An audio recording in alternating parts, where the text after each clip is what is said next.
up, Bandidos? And we're live. It's Friday, December 9th, and we're back at it with the Reanimated event turned on, and we're going to be working on some more builds. Today, we're going to do some MMR builds, but we're also going to tap into some rifle builds. Let's get into it.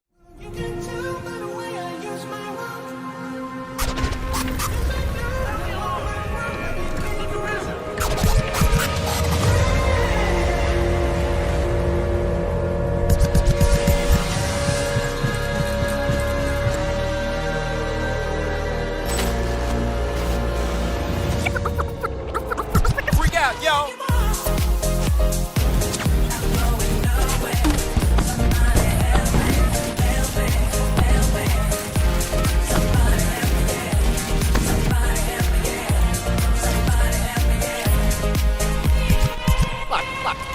Watch this.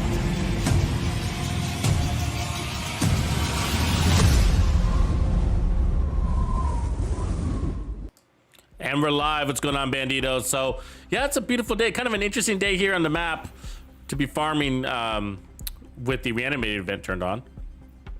There's a lot of green gear sets. I'm actually interested in creating some off-meta future initiative builds, kind of with the wingman concept, but I don't really like farming this zone. Not a lot to do over here. You got the two control points, but they're still spread out. It's just annoying. There's no good jump off points either, so you end up having to start here, run over there, encounter a bunch of annoying guys along the way. Anyways, besides that, you got negotiators if you're into that. Then you have Heartbreaker up here, Providence, SMGs. But what I'm after, I think, is this Eclipse. I'm going for some off-meta Eclipse builds. I'm liking the Eclipse with Headhunter, and I got a few variations rolling that work with or without events, with or without global events. Really fun way to run Eclipse Protocol. It's kind of like a makeshift Hunter's Fury, but focused more on Riot Foam than the disorientation.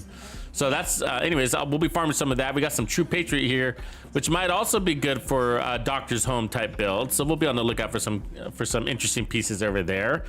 What do those pieces look like? I don't know yet. You know what I mean? I think maybe some armor, lots of crits, something like that. I don't know yet. It'll be interesting to see. And then we got LMGs down here in the southwest, which we ended up spending a lot of time in that zone. But and so today's a matter of directives, right? So like I said, we're gonna be doing some MMR builds, pistol builds, if we have time, some shotgun builds today, but I do want to tap into rifles today as well. And so one of them might be really good for this event is the Artist Tool, which is a really, really good weapon. And so I did do rifle builds on day 2, basically, which was Wednesday. And the reason was because we got that Doctor's Home. And so I spent a lot of time creating basically a rifle build for it, a run and gun rifle build. And I got to say, I really love it. I know you don't like to hear that. I know you all want to hate the Doctor's Home, but I really like it. And so it looks funny and it is situationally great depending on your play style, but that's the talent. But as far as the weapon goes, there's very few weapons out there that can beat it. It is the M1A, right? And it's basically the M1A SOCOM. It's got the 350 RPMs, and that's the way it was supposed to be. Just look at the weapon that it's based off. It also has 350 RPMs, so it's not a glitch. It's got 350 RPMs, 15 in the mag. It's not the CQB, it's the SOCOM, which has a higher RPM. So I just happen to be holding the CQB because I don't really have a SOCOM laying around. But it's got nice burst damage to it, really. It's got just about the right level of reload speed. And more importantly, the time to kill is absolutely amazing on it. And it's really, really, really a good build. And so I was running it all day on Wednesday. Once I determined what my favorite build was, I ran it for hours and was never disappointed by it. I was analyzing it, looking into it, like, does those kits, are they dumb, are they great? And they're great if you're already playing out of cover. They're amazing. So if you're not playing out of cover, then yeah, you know, well, why really get the kits, right? Why use the kits? You don't need them. So for those of us that are playing out of cover, you might really like that weapon. I have some builds coming for you around the corner, but we're not focused on that today just because we got this event live, and so I'm kind of more focusing on that. So we will looking it forward next week. I think it's Hollywood next week, right? SHD exposed. So I'll probably launch the Doctor's Home build on Monday. It had nothing to do with the events, but I'm pretty focused on Reanimated right now, helping people get their XP and stuff like that. So you can use the Doctor's Home for Reanimated. Absolutely amazing. But if I use it for Reanimated, you know how people are going to be, oh, we know it works because of Reanimated. And it's just like, oh God. Okay, so let's not do it during Reanimated. But it's really practical, dude. It's really practical. I don't know. I mean, you know what I mean? It's actually easier. The deal is that I'm a headshot guy, you know what I mean? And I kill enemies with one shot and with no scope, you know what I mean? And so that's like the White Death no scope. I'll even play it today with max directives, you know what I mean? And I know people don't, it's really easy to judge the Doctor's Home and say it's trash. It's really easy to do that. I can do it too. You know what I mean? Hey, this gun's trash. It's not practical. It's got an 8x scope. I don't think people understand 8x scope too well if they say it doesn't work for out of cover. It works really well out of cover. And if people say, oh, you lose peripheral vision. No, you don't. The reason why you don't is because your time to kill on this weapon is so fast, you're barely in scope for very long. As a matter of fact, this weapon does not work with perfect focus or focus. I think that's a glitch and they'll fix it. But I wouldn't run focus in this because your time to kill is so fast, you're never spending your time in scope. And this is not a play from cover weapon. This is a run and gun weapon. You're killing enemies on approach, and by the time you get that kill, the trophy drops. You drop your scope. You lower your weapon. You get out of ADS, grab your trophy, and then go back into ADS mode. Right? Take down the next target who's 15 meters out, and so you're moving towards him as you're killing him. It's absolutely amazing. I love playing in scope in motion, and it's easier in motion. So with the White Death shooting in motion, I can do. But I know 99.9% of people cannot shoot the White Death in motion because the crosshairs open up and it makes it hard for people to estimate the shot. You don't have to worry about that with this one. You got a little donut ring. You can definitely shoot in motion and it's not super zoomed in. And so I think for the people that like are saying that, oh, God, I mean, I get it. Like I hate being like forced into scope. I wish like, I guess if I had a choice, it's not really the scope part. You know, they're putting a limiting factor there. I don't know why it's got a scope. I don't know why they decided to put a scope on it, to be honest with you. I mean, the logic behind the scope, like why they put the scope on, I don't get it. I don't get it either. And so there's some logic to it. That's like, if I were to talk negative about the scope with this weapon, I'd be like, I don't get why they decided it needed a scope.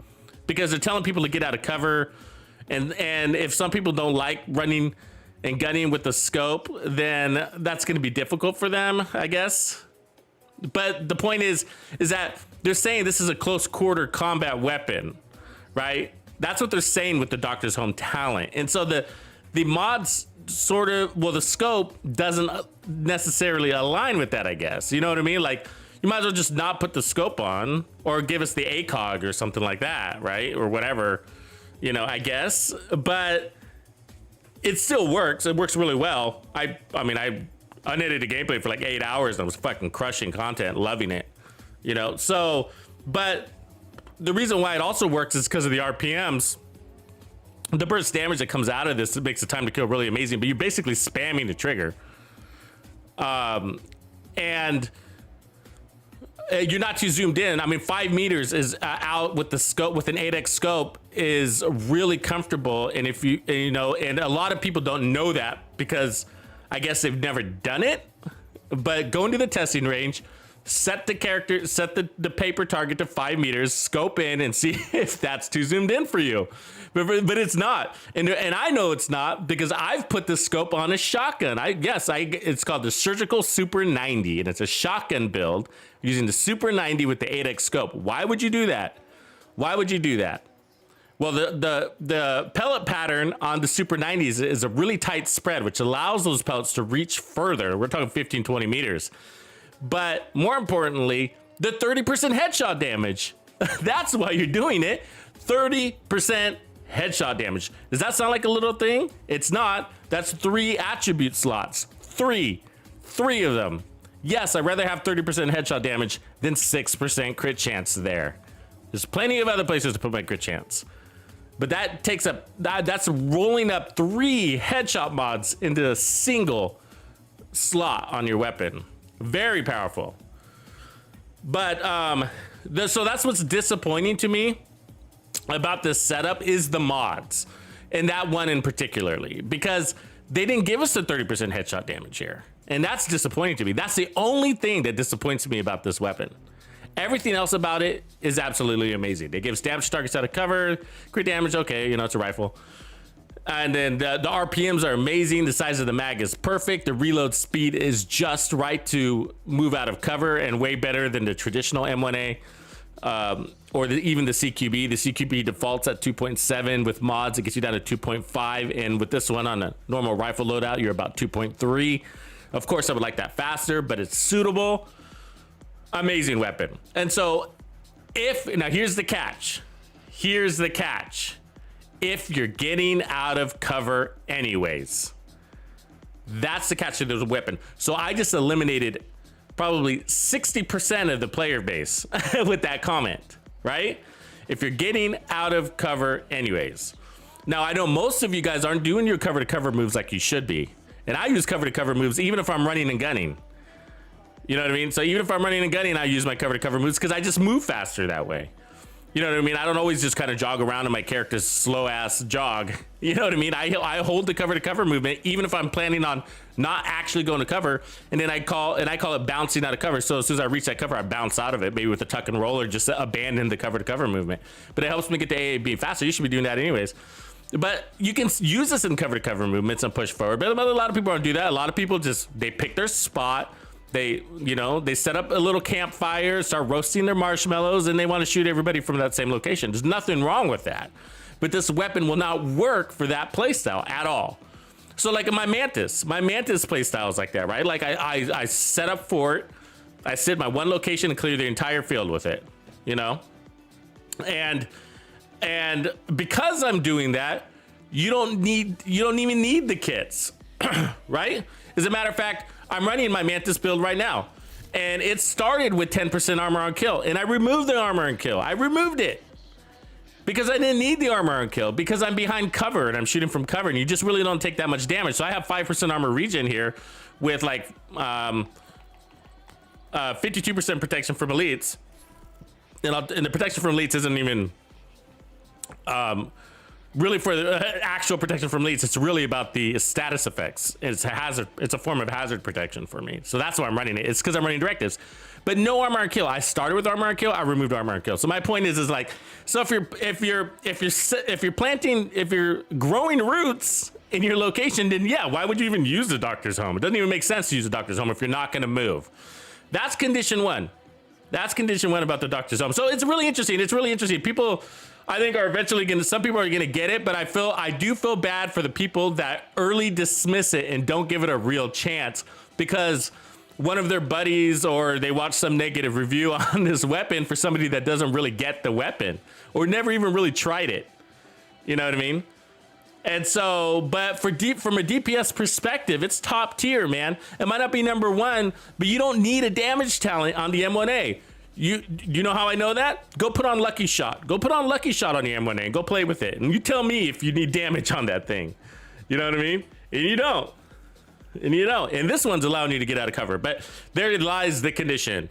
So if you are not a get out of cover player, this is not your weapon. I promise. I promise. You're wasting it. It's a wasted weapon for you. Put it away. You're probably never going to use it until you evolve to that style of gameplay. And so I'd say the same thing about the chameleon. You know what I mean? Like it's like the chameleon is mostly about range and that RPMs and stuff like that. Like to really take advantage of that burst damage, you want to get in the enemy's face. But the Dread Edict is a pretty stagnant play style. The Mantis, the Nemesis. I mean, you're moving. You can move with these builds. You know, you can displace, but that's different. That's different. And so, anyways. But yeah, so there's going to be limited builds. So the reality for me is like with the Doctor's Home, I felt like, you know, it pairs up really nicely with the Memento. And because I was getting out, or I was already getting out with to get the Memento trophies. I was already getting out because of the Memento trophies. And so it allowed me to run all red builds to eliminate the armor on my builds, which was really nice because I wasn't going, because normally I would, if I'm running the memento, I was like, well, I'll put on armor so I can get that bonus armor. And so this allowed me to eliminate the armor and just kind of put the bonus armor aside. I still got the 10% bonus armor because the memento's 1 blue core, but now I'm picking up 30% weapon damage from a single trophy, a full 30%.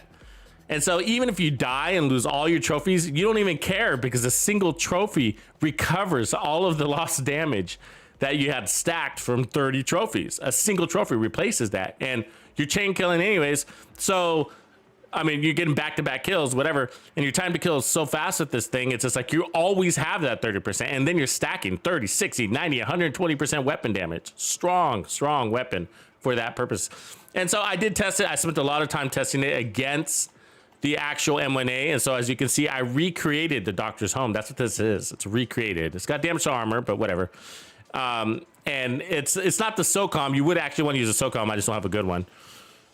And I ran it with preservation, and I modded it out headshot damage, so I'm actually getting 30% headshot damage.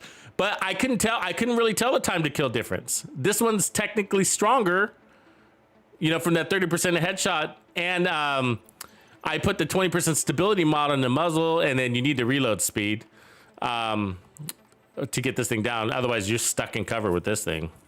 But the difference is that preservation, it happens over 5 seconds, and you're refreshing the same preservation. It's just, so basically you're maintaining, I think, what is it, 4% armor regen? Yeah, it's 4% armor regen is all it is, and you're just maintaining it. So, and sometimes it's only 2% armor regen if it's a body shot, which happens a lot with the M1As. So it's not as good as 15% instant heal, right? So it's not, and I know that because I was watching my gameplay very closely, and I was like, how much is that 15% instant kill saving my life? It's the difference between life and death, and that's how I was evaluating the M1A versus the Doctor's Home, because they both have such a fast time to kill. It's top tier. We've done this. We evaluated every single rifle that this game has to have, that this game offers, and the M1As were top tier. It started with the classic, had the best damage over range, and then the M1A CQB, and then so on and so forth. And so we know the M1As are like top tier, almost not just for their own class and rifles, but in the entire game, right? It's just like, it's way up there in time to kill, in DPS, and in crit damage. It's like they reach way up there. The 1886 is the only one that really beats it, but it's sort of like an unfair comparison because 1886 can one shot, one kill. And there's also limitations, right? It's like, I wouldn't carry the 1886 into a legendary mission. It just, you'd have too many reloads because there's too many misses. And so the 1886 is sort of not in that comparison, but, and really interesting. It's really interesting, but yeah, it won't be for everybody. You know what I mean? That's cool. It doesn't have to be, right? I mean, there's a lot of people that don't like the bighorn. You know what I mean? Or the Ravenous is another use case. Some people hate the Nemesis. Some people think the Mantis is weak. You know what I mean? Or the Dread Edict is useless. What about the what's the blue one called? Blue screen, right? Some people hate the blue screen. Some people can manage with the Pestilence and its horrible weapon handling and slow RPMs and terrible reload time. You know what I mean? So, like, it's all a matter of perspective. You know what I mean? But all I gotta say is, like, if you're a run and gunner, this is one to definitely try on certain builds. So, but not every build. Not every build. Just like I wouldn't run the Bighorn on every build. You know what I mean? So, anyways, we'll get to that another day. I'm not gonna focus on it today. But so yeah, let's start off with a no scope rifle build. So what I'm gonna do is just adapt my Mantis build, no scope rifle build. So we're running 2-piece Brazos. So basically what we're trying to do here is we're getting the max regen, okay? And the Mantis is gonna give us one shot, one kill capability. And with that, we're gonna run preservation for 20% armor on kill, because we will be going for headshots 100% of the time. So remember when I said that it's basically refreshing an armor regen over and over. You're just refreshing. You're just maintaining this 4% armor regen with headshots. So yeah, this is a 9% armor regen build if you look at it from that perspective. Okay, so a little bit over 5% on the build because of the mask. I got armor regen there as a secondary attribute. So a little over 5% armor regen on this build, and then another 4% coming on the weapon that we're constantly refreshing. And why are we refreshing it and how are we refreshing it? Headhunter, we're chain killing, of course. You know me, I'm a sucker for that. And then headshot damage, weapon handling, protection from elites. So like I said, we got what, 52% protection from elites. And the real reason why I'm running protection from elites is like, you know, a little insider tip that if you're running directives or just for status effects coming off of elites. So the protection from elites is going to protect you against that, the damage that comes off of those status effects. Like, is it bleed? Is it fire or whatever? But also we're gonna have the blue shield, and the blue shield will protect you from status effects. So and that's why we have the armor, and we're running lots of extra armor because the global event powers you up, right? It gives you like basically 2x headshot damage. So we're taking advantage of that. For my long range, I am gonna use the O'Carroll because why not? And then we'll get the twinkling lights. I'm using the pistol for close quarter, and then but I don't need that, so it's mostly for spawn kills. This is my close quarter combat weapon. Yep, the White Death is point blank. And then the TAC 50 to one for the scope, also to help us kind of, you know, skip some extra kills from time to time to get full proc on our headhunter. And then I'm using the tactician drone. That's because we got the directive. We won't be able to see the enemies, so this is going to give us eyes on, but we don't need the repair drone, and so that freed up a skill slot because we have all the regen, right? So we got the 9% regen, so we don't need the repair drone. And then this thing's gonna have crazy duration. We're talking about 36 to 38 second duration. Crazy. Yeah, Reaper, you like that? That was kick ass. I counted the waves. I got 26 waves we encountered yesterday in the Warhound convoy. 26. Crazy. It was like so I sped up the battle about 2x. So it was like a 12-minute battle of constant waves of elite enemies. Crazy. On the other tip, we got, hey Reaper, if you're on, do you want to roll? We got Reanimated turned on, so we got 124 stars, so we're gonna be going for that. We got all our apparel keys, so we're done with that task, and I'm really excited about it. And that's what I'm supporting now. So let's get rocking. You guys are rocking. So I want this. Let's head down here now. I gotta warn you guys, for those of you the Derbada Boom Guten Abend. If you guys don't know about fighting outcasts, there's certain enemies with the special ammo that if you got to look out for. Okay, an outcast special ammo is absolutely horrible. Okay, it catches you on fire, so it's not a very pleasant experience. You know what I mean? So, and the reason why is because you can't even draw your weapon when you're on fire, and some skills you can't use either. Skills that you have to aim. So you lose your offense and your defense when you're hit by a single bullet from the outcast. One bullet, just one, guys. So like, keep that in mind. Anyways, we get it. So we start with our pistol here just to get some ammo, all right? So that's all we're doing here. Just getting some quick ammo for our other weapons. The other reason why this build works is that we, hey, he didn't drop ammo. Oh, they didn't give us credit for the kill? That's what jerks. Let's get it now.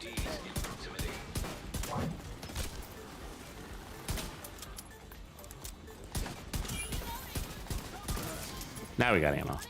All right. And gear. So anyways, it's up to you, but I guess what I'm saying is, like, you know, if you don't want to deal with all that shit, then consider taking off special ammo if you're gonna fight in the outcast territory a lot.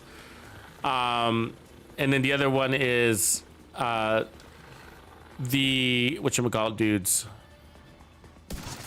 The Black Tusk, they'll take away your tech, right? They'll disable your tech with their ammo. And then the other one that's hard is the hyenas. They take away your... Well, they make you disorientated, which can make it very difficult to get out of cover. So... Oh, we don't have special ammo yet. Let's load up our old Carol too. So anyways, when I'm playing them and I do have the special ammo on, I look for the guy with the special ammo. Sometimes it's like everybody, but...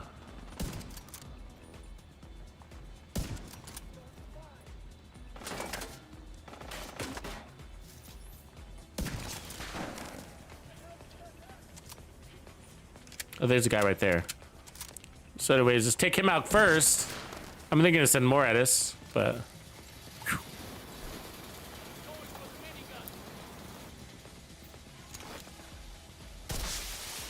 Reinforcements incoming. So status effect builds are... hazard protection builds are not a bad way to go.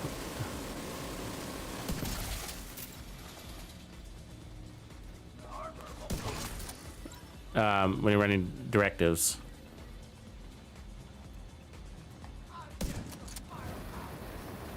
Come on. They get warmed up apparently.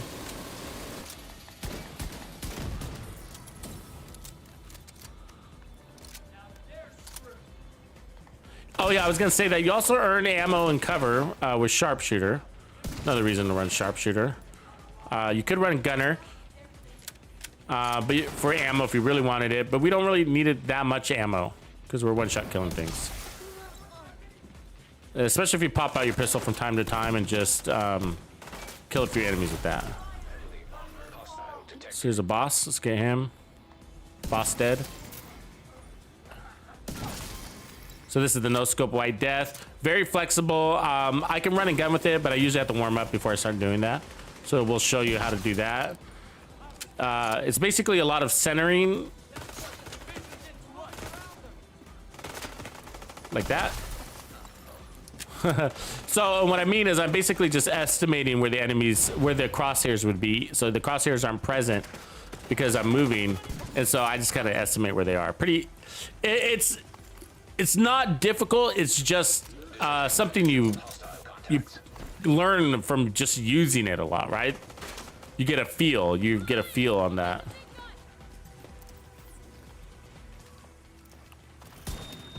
Whoops.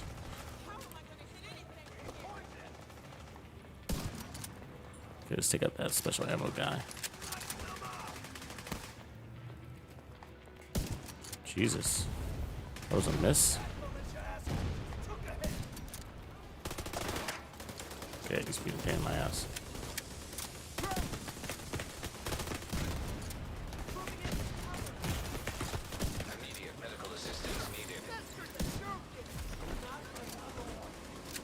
Have to warm up a little bit. We get too bold. Oh, really? Yeah, I'm missing a lot of shots. Smitzy! Yeah, actually, I'm on Xbox. I'm an Xbox person. 7 in the morning, huh, Dirnum? Woo. Yeah, I like streaming at this hour. It's a good hour because I catch people in the European time zones.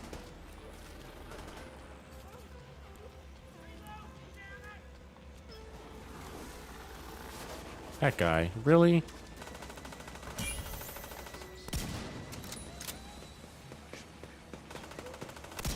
Really? That was happening to me yesterday. Look at this guy. Clown. Clown. Where's he going?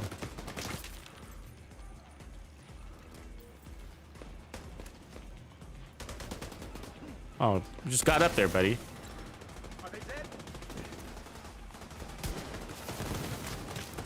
What the fuck? Where'd you come from? Oh, Jesus.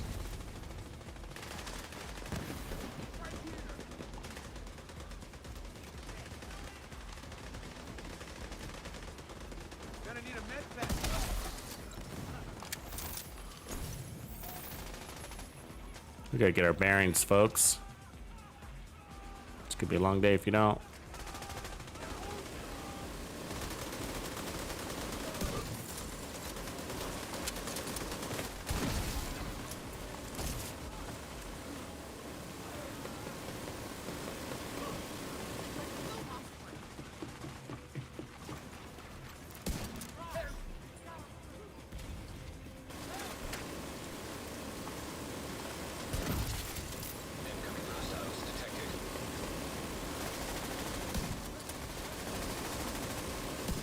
Jesus. There you go.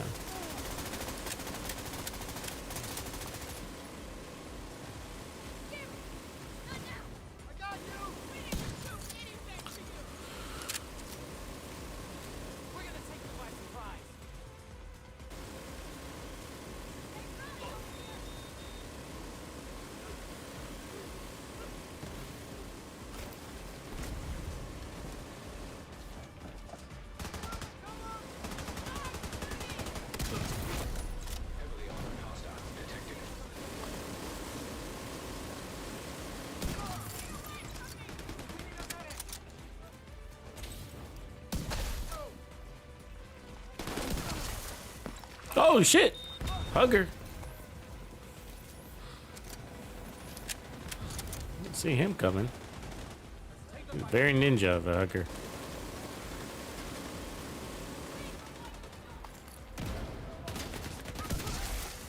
Detecting additional hostile contacts.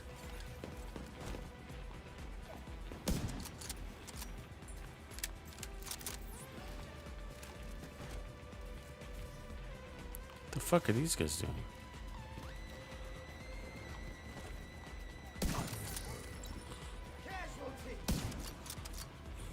Are they ever gonna come in, you think? Or just sightseeing?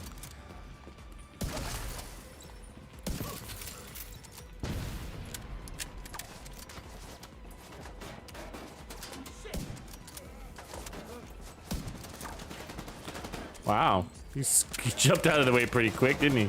For a zombie. There's that special ammo we're talking about.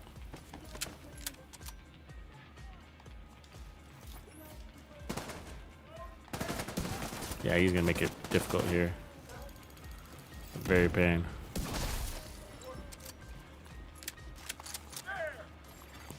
Hostile broadcast picked up.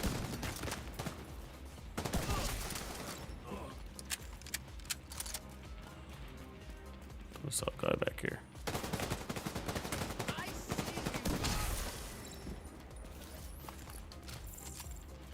Oh, it was a convoy. That wasn't even our. All right, I'm with you.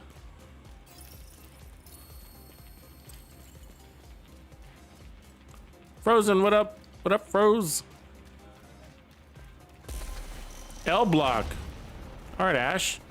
Where you located? Are you U.S.? The boss.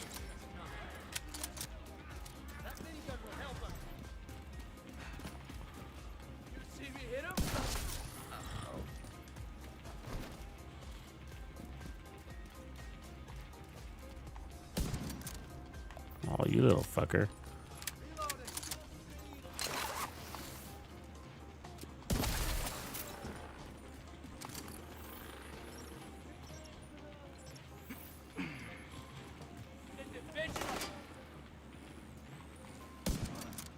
Oh, bad shot. Overestimated.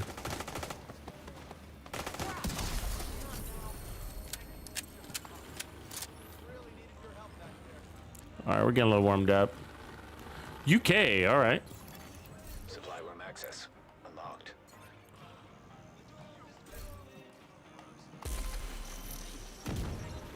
Yeah, so tons of survivability. I mean, I made a lot of mistakes just because of not landing as many shots as I normally do, but as you can see, the build helps you heal through that. Yeah, Mike, I am here. I'll show you in a second, Ash. To look at my screen when I go into my menu here, you'll see that. I thought it was really good, and I got a couple of people that commented saying, "Oh, that was a horrible mission." I was like, "Oh my god, it was such a good mission." I played it, the Deathcap 3412. Deathcap 3412. If you're on right now, go ahead and send me a quick message, Ashley. And so I was just confused. I was just like, wow, okay. And so I know we all have like different tastes and preferences and whatever, but man, Some people are hard to please in this game, you know? That's cool though. But I thought it was great. And I never played those manhunt missions more than once. And we played it, I played it really twice. I mean, a bunch of times because we were trying to figure it out. Our first attempt, we did it solo heroic with 4 guys. And that was actually proved to be pretty tough. And you guys know we're pretty good at this game. And that, it took us multiple tries. I think it took us like, what, 3 tries, maybe 4? I mean, for the first try, we were playing it, and it finally dawned on us that, like, I was like, oh, this is never gonna end. I mean, it literally occurred to us, you know? So, it's crazy.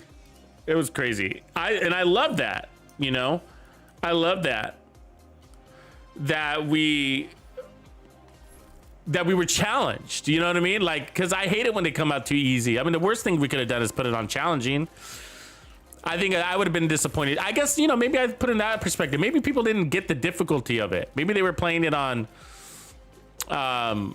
challenging mode, and maybe I would agree. Maybe I would have been disappointed too. I guess, yeah. Maybe if I put on challenging, I'm like, yeah, you know, there was a cool little story a little bit, but it was just countdown and challenging. It was really easy. But I mean, like, I just, the infinite thing I mean, it was really difficult because they were disabling your skills. You had the jammers, which we hate, and I mean, definitely outgunned, right? I mean, outmanned, outgunned. I mean, we're talking infinite Black Tusk were coming at us. Infinite. Wave after wave after wave after wave after wave after wave. I mean, for 20 minutes, it was just continuous enemies, and it was just like, wow, this is never gonna end. And I love that. I love that kind of thing because it requires a perfect gameplay. I mean, you fuck up once, you get overrun. It's like that. You know what I mean? If I wasn't landing my shots, or if I just, you know, made a bad mistake, then my whole team would have suffered.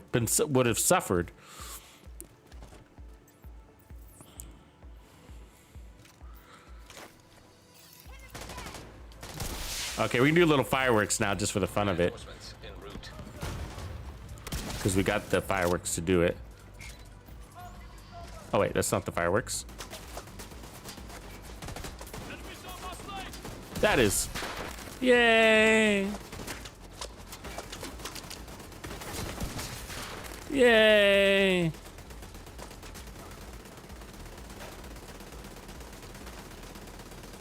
I wish this had a zoom scope on it though.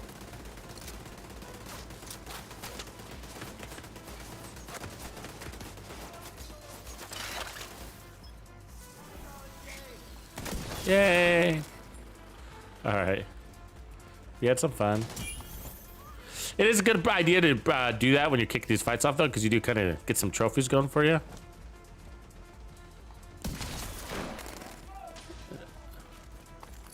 Shoot 'em all.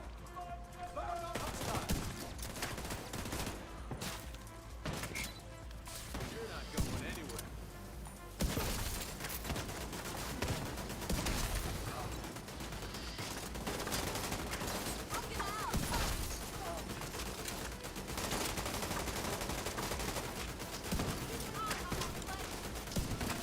Oh, you are.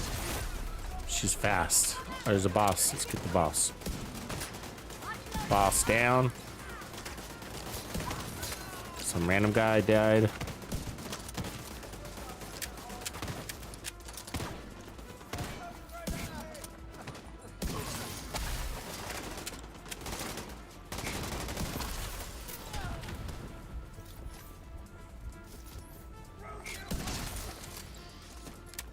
So the bleed isn't very helpful either, but at least you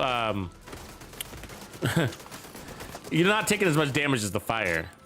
I'm not worried about the damage though. I'm worried about not being able to shoot my enemy. Oh, there's blocks. I see that blocks. Incoming hostiles detected. I'll have to catch that message in a moment.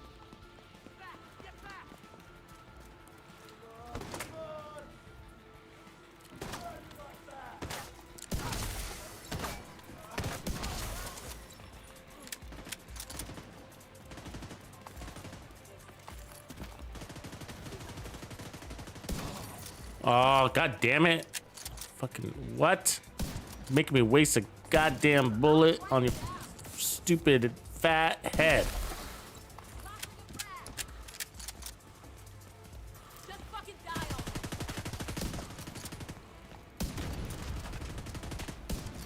Really? Really? Sideways crab walking bullshit. You gotta line up on him, you know what I mean? Don't let him do that sideways stuff.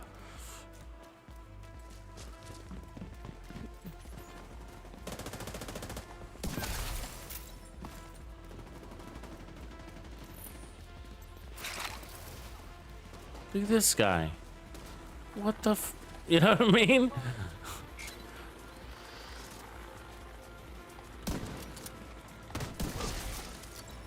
Why so far away, buddy?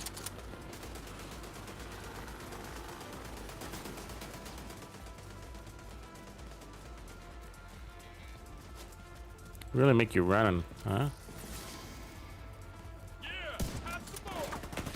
Come on.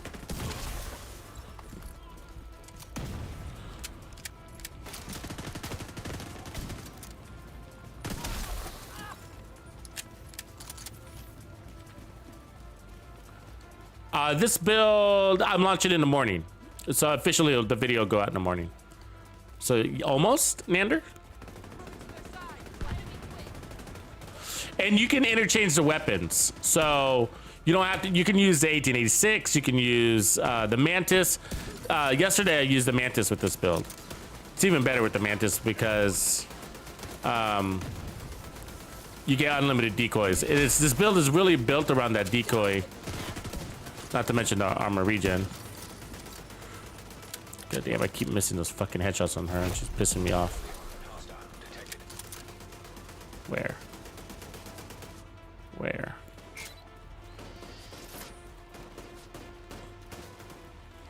So you get incredible duration. It's basically like if you look at the decoy, it's like 35-second duration. And it's actually more when you're picking up the trophies, right? It gives you spikes of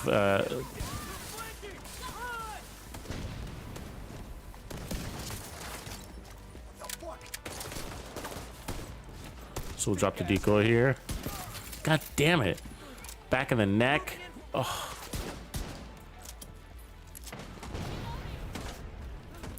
I wonder how much that visual, like,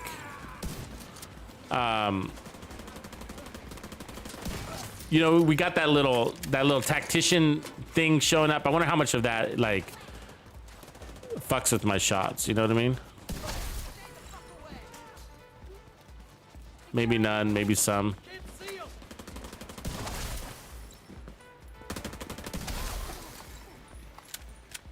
Dude, that was a boss right there.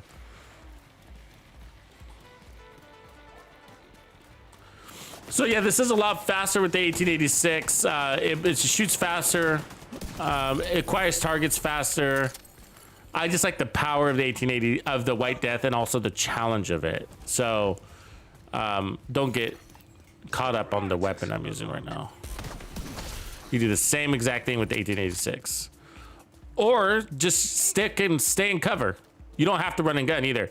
This is not intended to necessarily run and gun. So but this is for the mementos, we're actually playing into the long term. But because I'm running and gunning, I'm using the short term, obviously. But that's not the original design. The original design is for a Mantis build. So don't feel obligated to get out and about.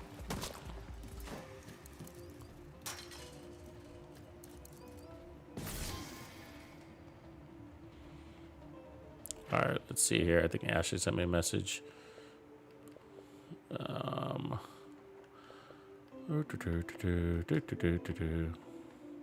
Athena. What up? Are you on? Let's see. Message request, chat requests. Ashley. Hi. What up, Blocks? Hey, I like the icon you got there. More. View profile. Add friend. There we go. We are friends.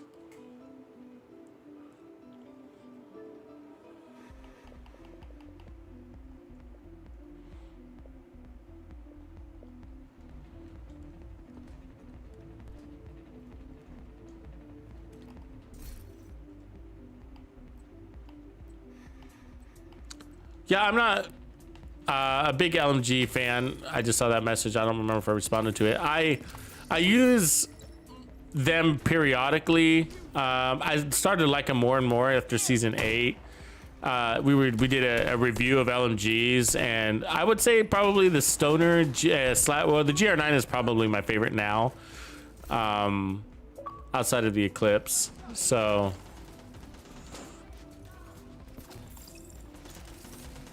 not the Eclipse, I'm sorry, Pestilence. I was looking at Eclipse. Yeah, the Pestilence was my is probably my favorite, but it's, you know, outside of the exotic category, I'd probably go GR9. Nah, but I don't think they're that great in this game. It's just like they just sometimes feel like really weak assault rifles.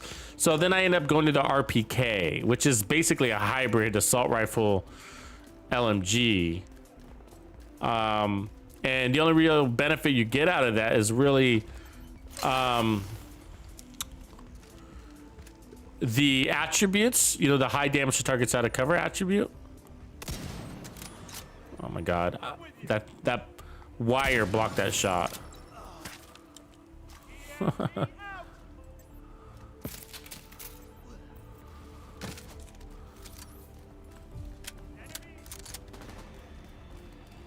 get rid of that rusher.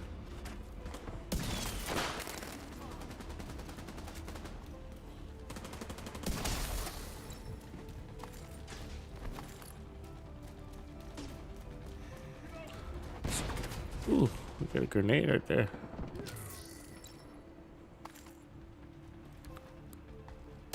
Gotta straighten out my shot here in a minute. I keep hitting him in the upper neck region, you know? Detecting additional hostile contacts.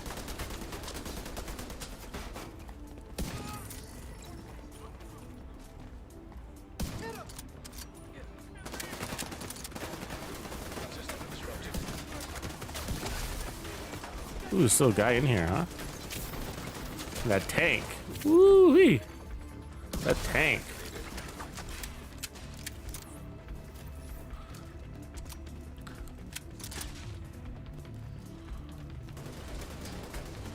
Come here, Mr. Special Ammo. System curtailed. Access key detected. System restored.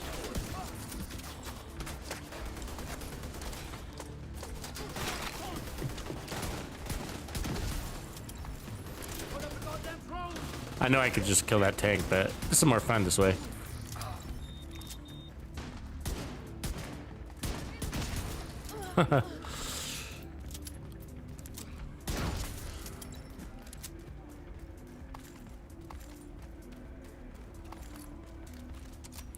Call in.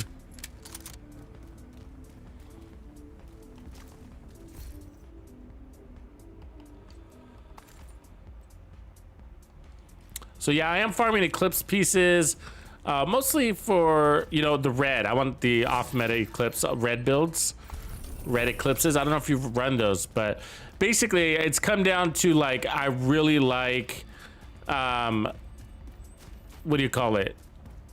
Riot foam. I really like riot foam. It's just like, and you know what it comes down to? It's just like, maybe like when as a veteran player, like you kind of get sick of the fucking carnival act. You know what I mean? It's just like, cut out the fucking carnival act. You know what I'm talking about, right? The cartwheels and somersaults and shit like that. Like, come on. You know what I mean? Like,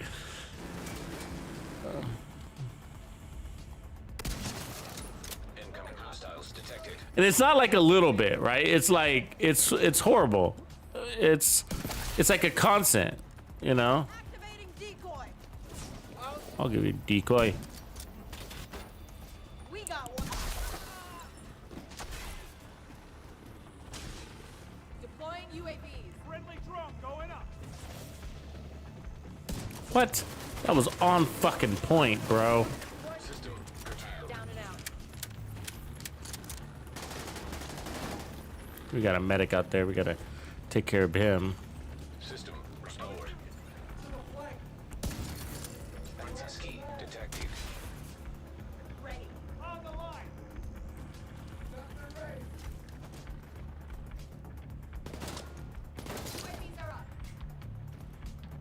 your head then. Access key detected. Serpentine! Serpentine!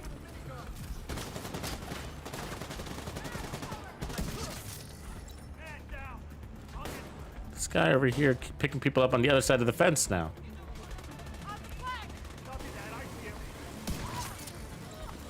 I have to go kill that dude over there now.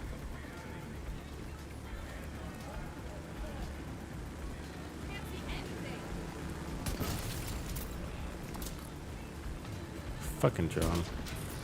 You know what I mean? That's so annoying, right?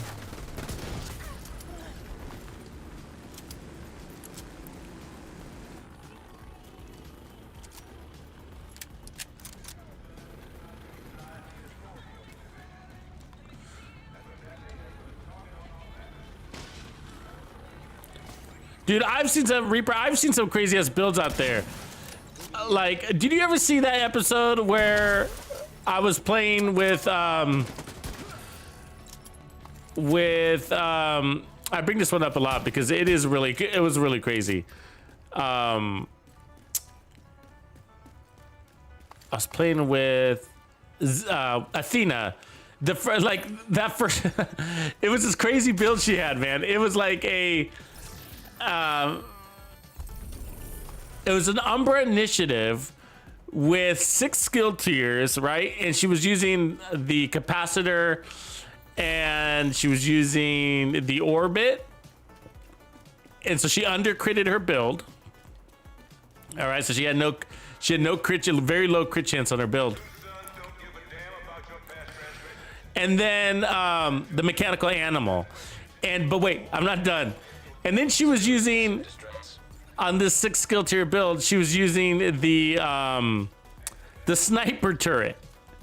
And this girl fucking rocked it. I mean, she made it look like it was like one of the best builds in the game, you know. And I was like, I couldn't repeat the process if I tried to, you know. I was just like, and the way she was using it was crazy. So she was basically sniping people, and they would be like almost dead, maybe. And then she finishes them with her orbit, and then snipes the next guy, then hits him with the mechanical animal, and now she's in overcharge. It was just crazy, right? Just kind of doing that. And then at last resort, she finally kind of stick to her capacitor from there after she's in this overcharge situation. So she's got max crits now and overcharge. And so now she's sticking to her capacitor once she gets that rotation. And this is the crazy part. I'm not done. She's playing legendary out of cover, run and gun style this way. Like, it was crazy. It was crazy. I hadn't seen anything like that before. And it was just like, it was really interesting because it just shows that, like, you can make a build completely tailored to your playstyle and make it look like it's the meta because of your skill. You know?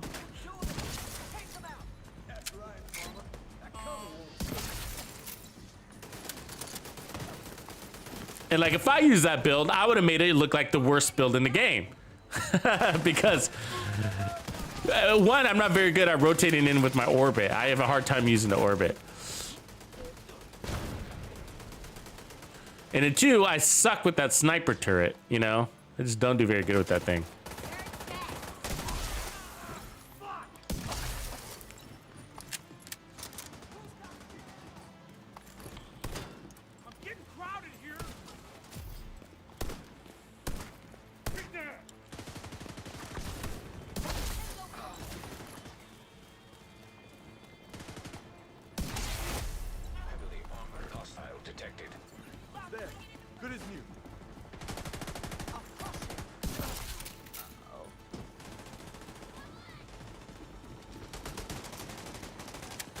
Mr. Special Ammo here. Hey you!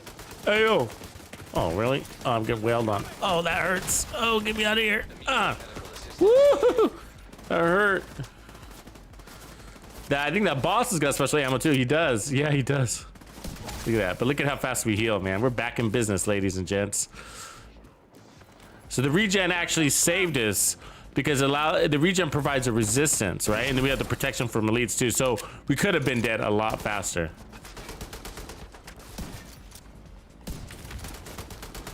We could have been dead. Actually, we didn't die, did we?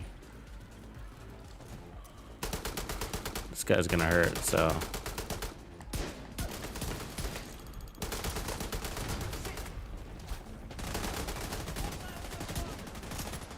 This guy sucks. Worst boss to fight ever.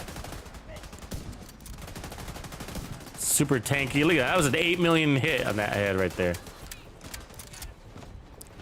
He sucks.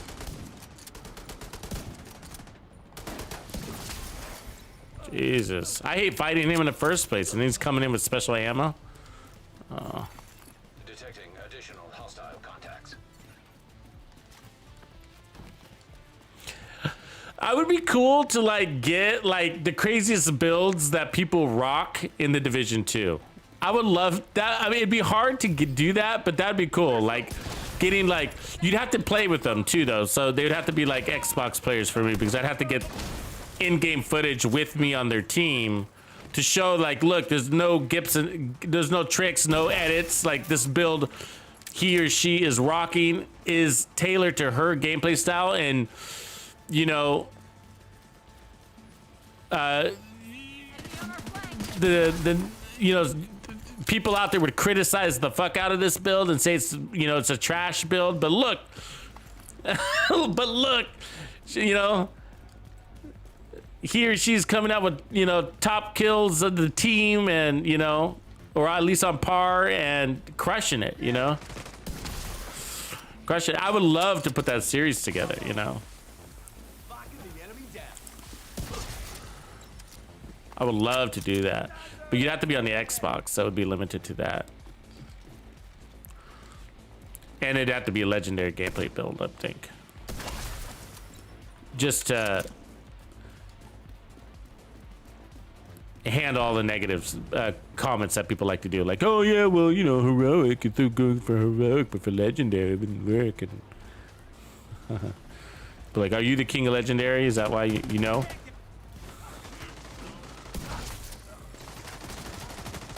And yeah, that's what they sound like. Wah,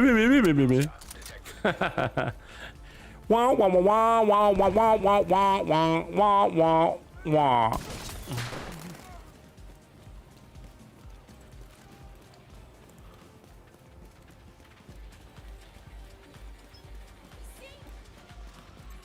We're moving almost too fast for our decoy, huh? These control points are always moving out. Boss, boss, boss. Here, bossy. Boss down.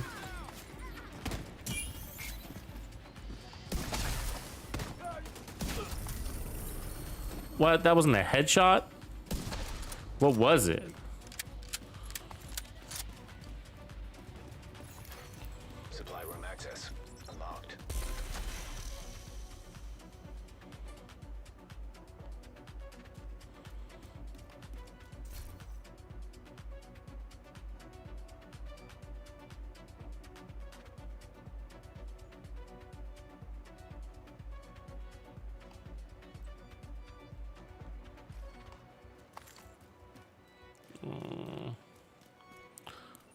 Cough it up, game. We need the gear.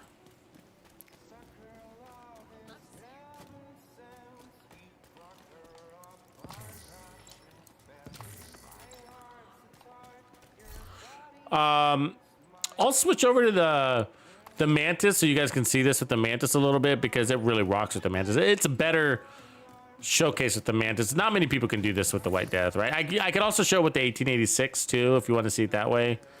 1886 is basically like what I'm doing now.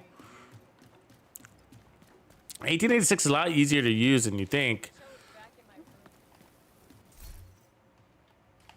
A lot of people, I was one of those. Like, I originally avoided the weapon. I was like, oh look, it's only got 5 in a mag,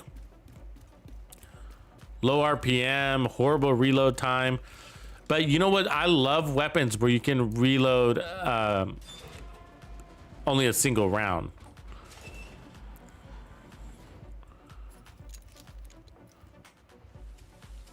You know, because that means you can avoid reloads altogether. Because you're in between kills where you're just like, you got nothing else to do, you know? Except for to put, add one more round to your mag, You know what I'm saying? Like you're looking for the next enemy to shoot, and so just use that time to just put one more shot in. And so the 1886 is like that. The White Death is like that, and others.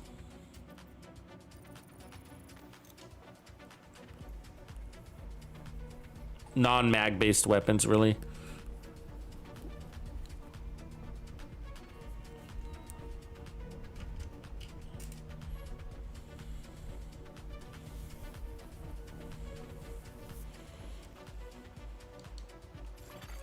Hostile control point detected.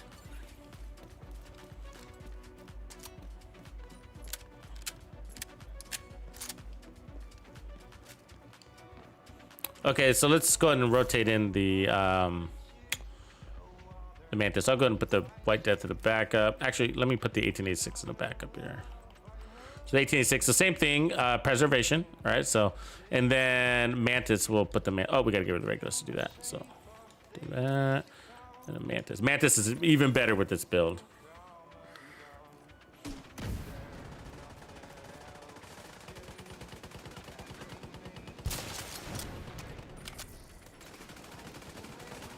What are you doing?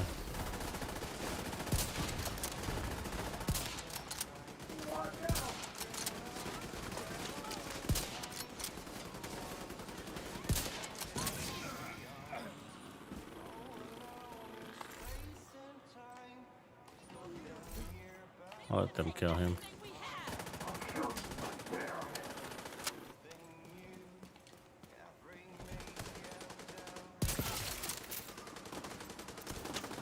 And so one of the reasons is because the Mantis bypasses skill cooldowns, right?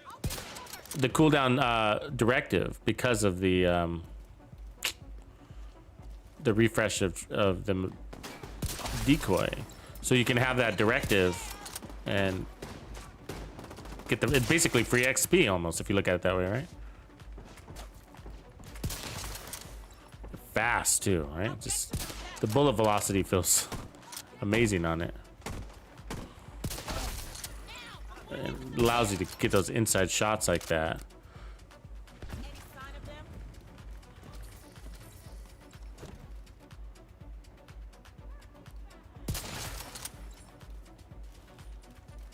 I see you, asshole!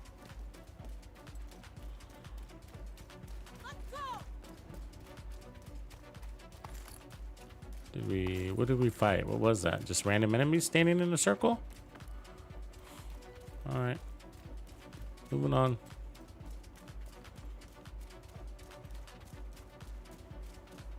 What up, Sheriff Biker Lady? I gotta ask, are you really a Sheriff Biker Lady? So, coolest thing ever. Even if you're not, you're still pretty cool in my book.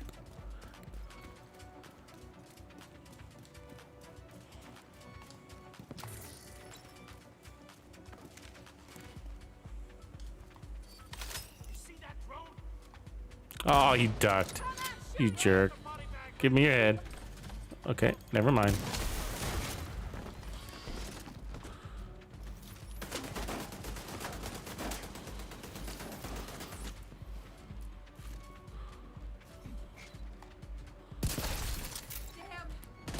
So we already got a free decoy on the reserve here, right? So that's why this build is amazing. Unlimited decoys.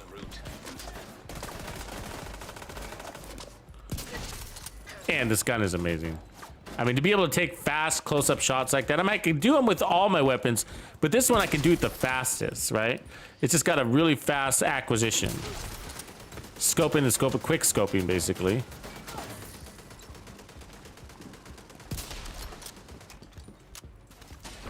Where's she going? See ya.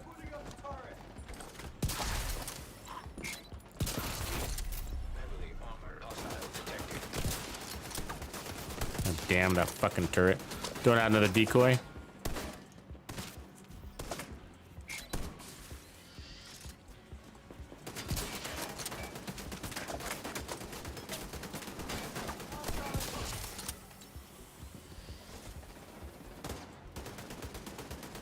Ooh, he survived that.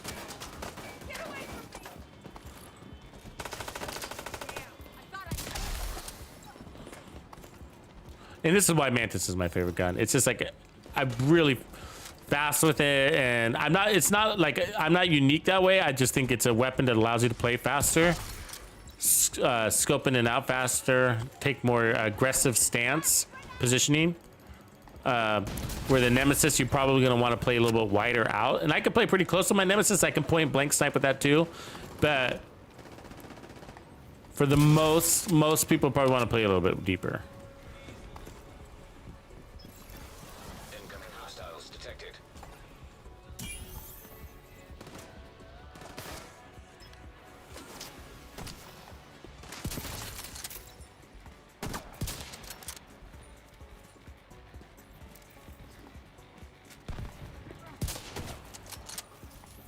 Oh, really? Really again? Oh, he's giving me a hard time. That was a miss.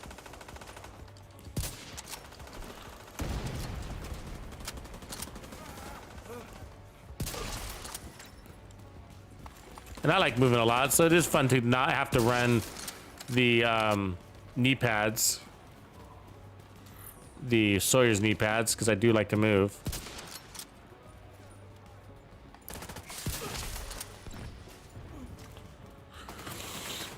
Displace, displace, displace.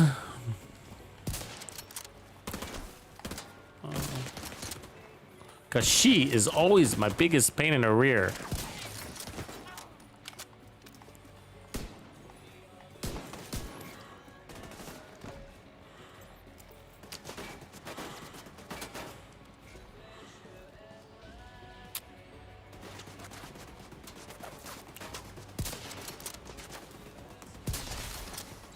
Find a clear shot.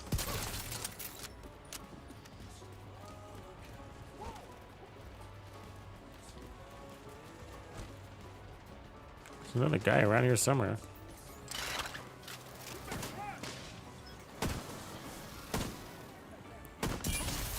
There he is. What the fuck?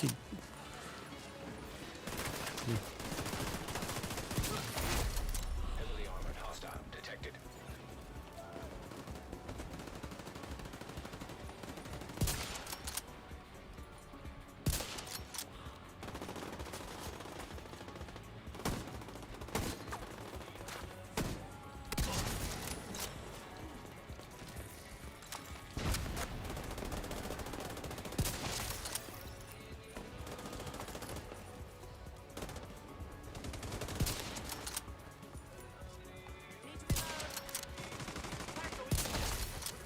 Fuck.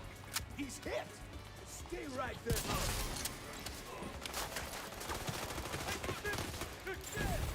Rogue agent detected. Oh, give me that.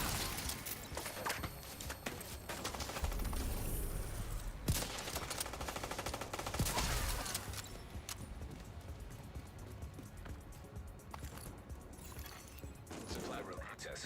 I don't really go in the dark zone. I mean, I do, but I never find anybody to fight in there, so I end up going into skirmishes. It's not that. Not the for me, it's not the best part of the Division 2, I guess I would say. So I don't spend a lot of time in either.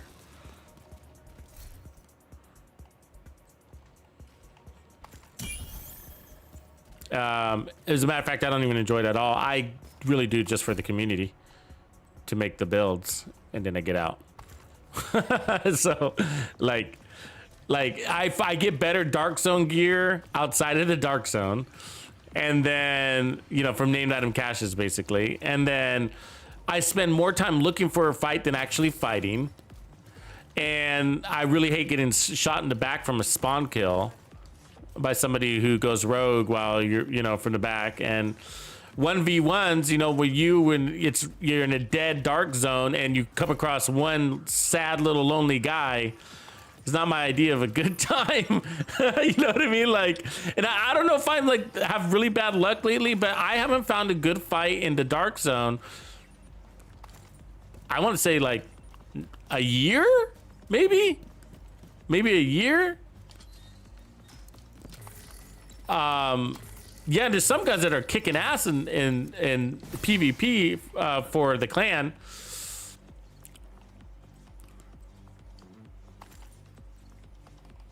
There's somebody who's doing that for us. He's going into all the. He's actually just created accounts on every platform to put on Tux on the map, the Tux clans on the map for PvP. He'll be doing a good job, and the best part about it that I like is that he's actually somehow managed, which this is very unique in the Division 2, to maintain a very positive reputation. And in Dark Zone, meaning like I get comments from people saying, hey, I come across your boys in the Dark Zone, cool dudes. I get those comments all the time, and it's just like, wow, and I know who's out there doing it all the time, right? There's this guy on the Xbox, and he spends a lot of time in PvP mode, and then he's put us on the map, like for clan rankings and stuff like that, and so and so that's really cool, like to see this non-toxic attitude in a healthy competitive way, right? PvP, because in this game it's just like everybody loves to be like, you trash, bruh, trash, your build's trash, bruh. It's just like, Jesus, sorry for trying to enjoy a PvP build. I didn't know that we were calling each other's builds trash after we killed each other. But I'll remember to do that next time I kill you too, which is every other kill. You kill me, I kill you. You kill me, I kill you. But my build's trash because, I don't know, I guess. Reinforcements incoming.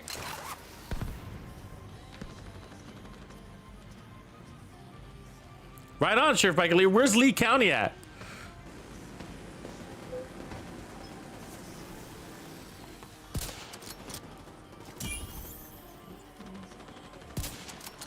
Is that the south?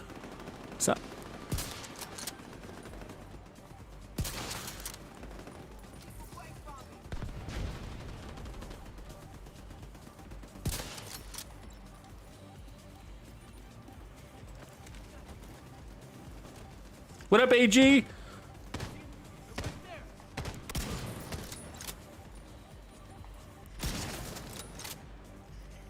Oh, we're getting low on ammo. We better go use our pistol some, huh?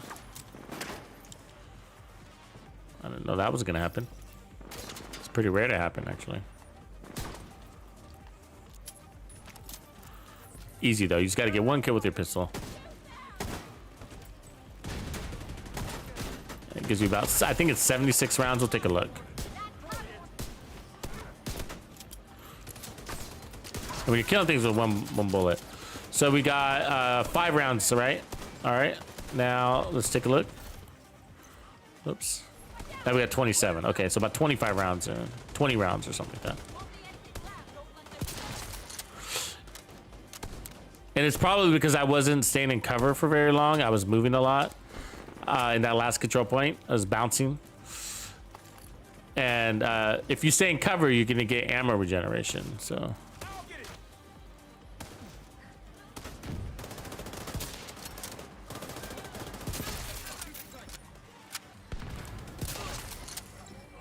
Yeah, very strong build. That decoy, whew. Now we're back to 5% armor regen because we're now using the Mantis instead of the preservation off of the White Death. But you can easily go that way, right? So you can play into the armor regen also if you like, but but if you're gonna play from cover a lot, then 5%'s healthy. We're good. Look at us. I mean, we're getting, I'm using a little bit of the bonus armor just because I'm moving around, but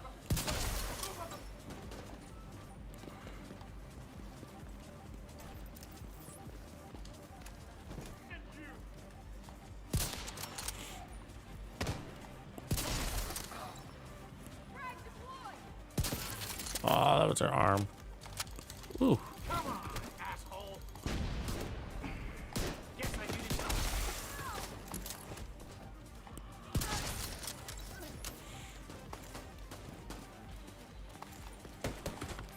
Fuck off.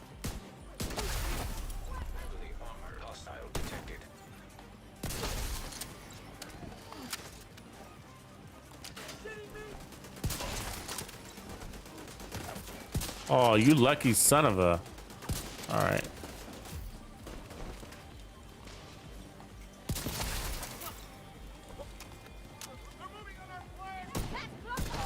That was the 1886 right there. Take him out.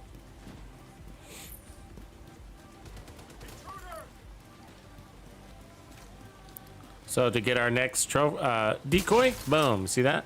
Auto decoy mode on. Detecting additional hostile contacts.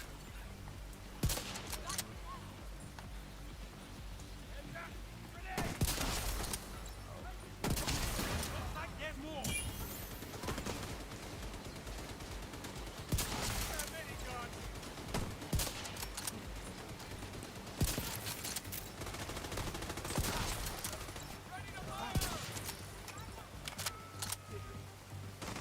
God damn, the way he moved was fucked up.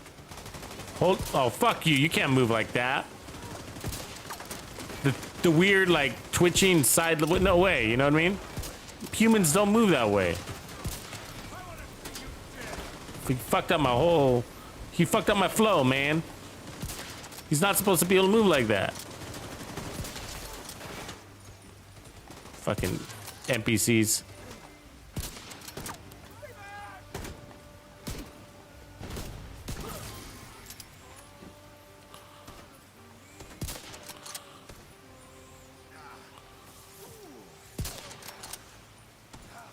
Okay, now I'm missing everything. Oh, fuck you. Jesus. Come here, then. Come on, mother.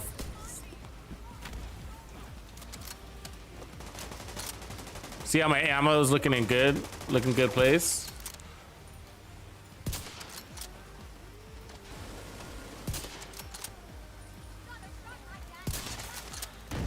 And that's partly because we're sticking to cover at the moment.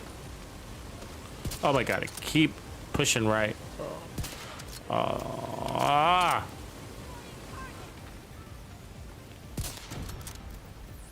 So the decoy gets them out of cover, if you didn't know that. So if they're being suppressed a lot, then see how she's standing up now? That's the power of the decoy. It's very powerful sniper builds, even for the nemesis.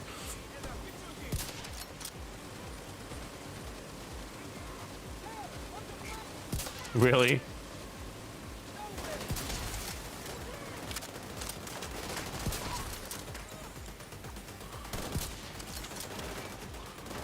The boss.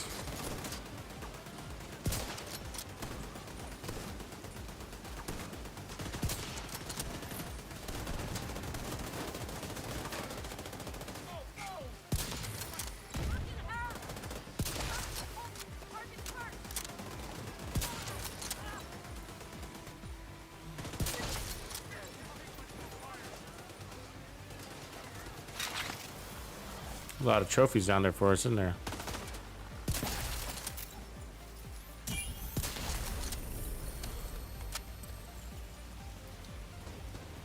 I think there's a convoy. Yep, there is. Why can't they leave us alone? Supply room access locked. Incoming hostiles detected.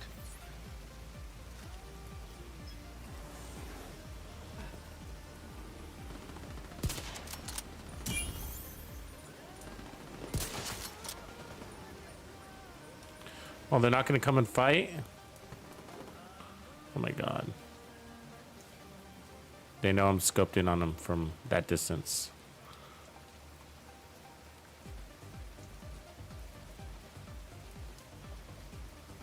Oh, I hate waiting here for them.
Oh, thanks, Sheriff. That's nice.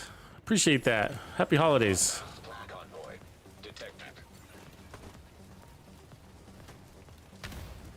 Every little bit helps, and I really do enjoy a nice cup of joe. Helps me keep the dream alive. Let's get some with trophies. What do you guys think?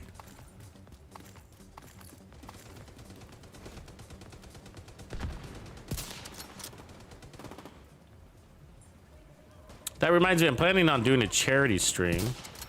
I don't know if I'm gonna do it before Christmas or after, though. Maybe both. So I'm meeting with a couple of charities to figure out which one I want to do. But one that I have in mind or hopes for is one for veterans that suffer from post-traumatic stress syndrome. And this is an organization that uses gaming to help them manage it, which is really cool. Where it really obviously aligns with what we do around here. We game, and we got a lot of military and ex-military in the Division community. So I thought that would be kind of cool. So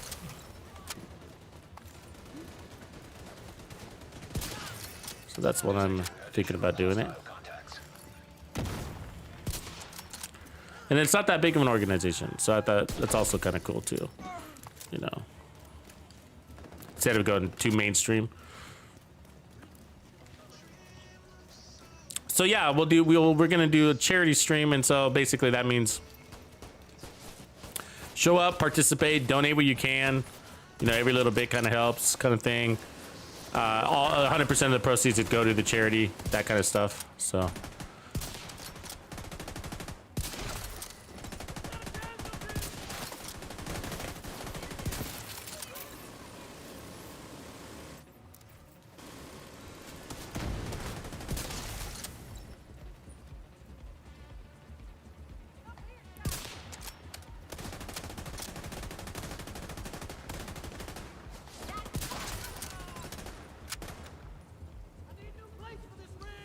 Reaper Hawk, look who's talking, brother. You.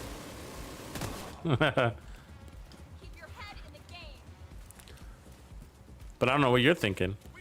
I don't know what you're thinking.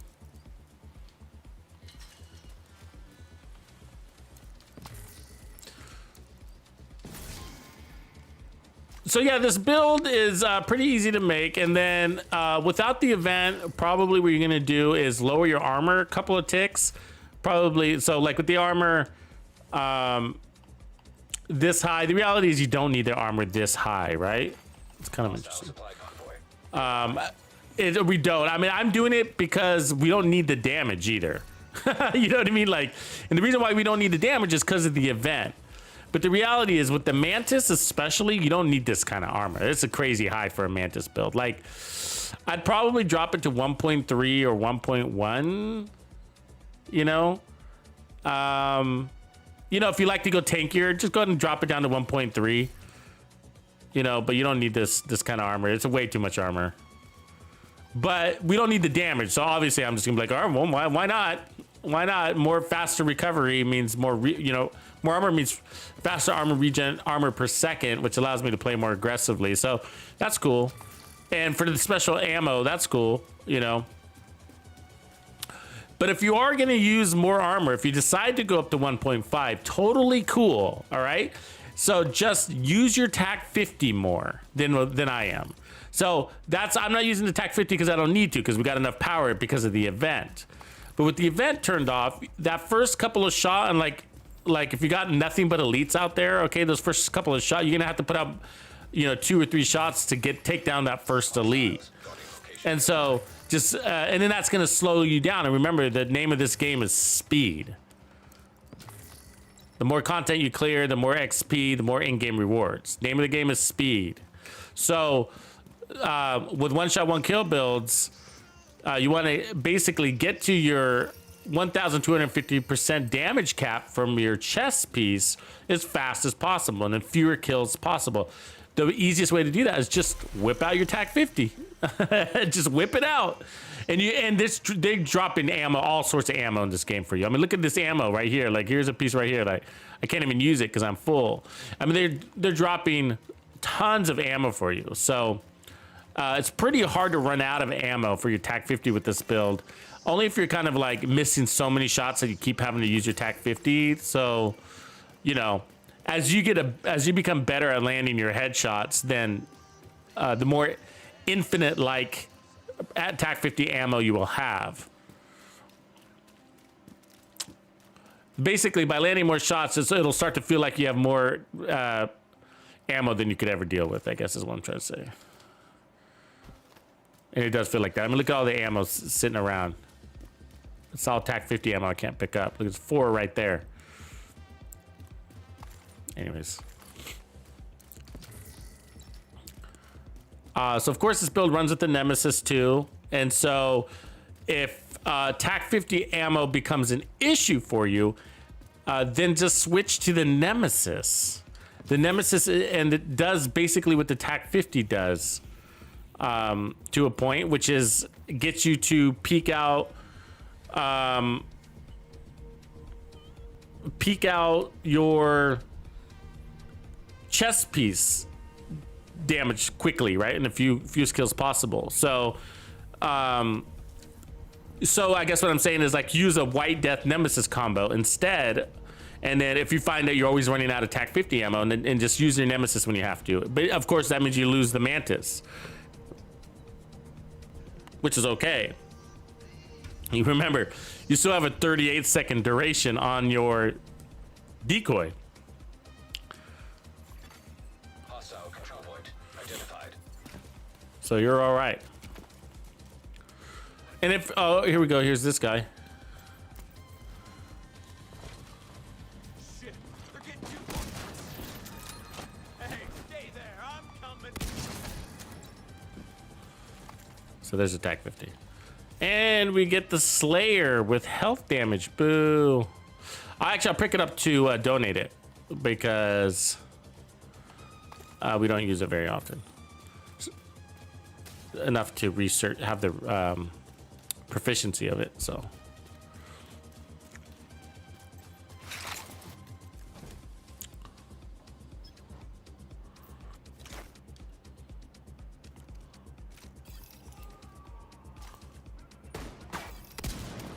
Oh, it clipped him, huh?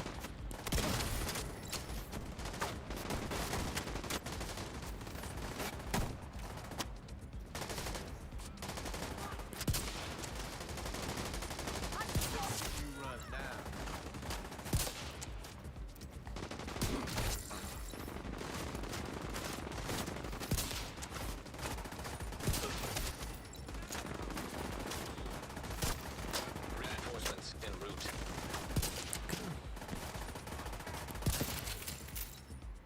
See, that yellow guy didn't have visibility on my decoy, so he was shooting at me. Now he sees it.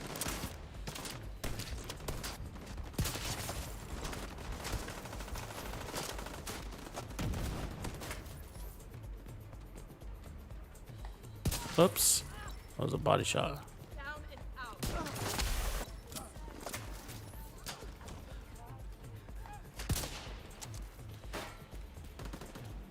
a frag.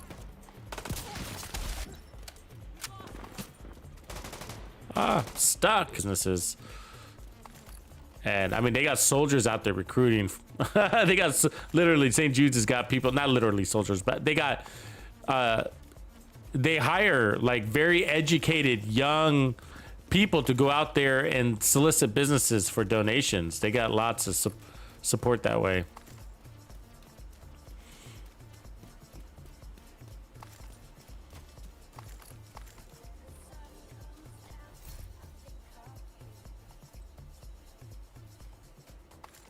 The darkness sucks. I should have saved that to donate it. It's one of those weapons that needs a little bit of a readjustment, right? The darkness.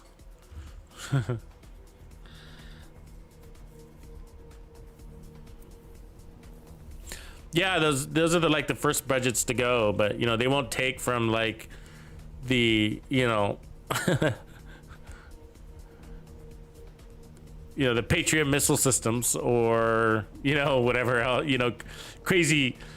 I mean, our military budgets are absolutely sane, right? Absolutely sane. I was like, can we just like have like a sliver of those budgets for social services? It's like a sliver, you know? You know, I mean, all at the risk of being called a socialistic society, all at that risk, you know what I mean? Be like, no, if you invest in social services, you're a socialist. It's just like, oh, okay, never mind then. You know what I mean? We don't want to go down that road, do we? You know, it's got to be military or else you're a socialist. You know, it's like, oh, all right.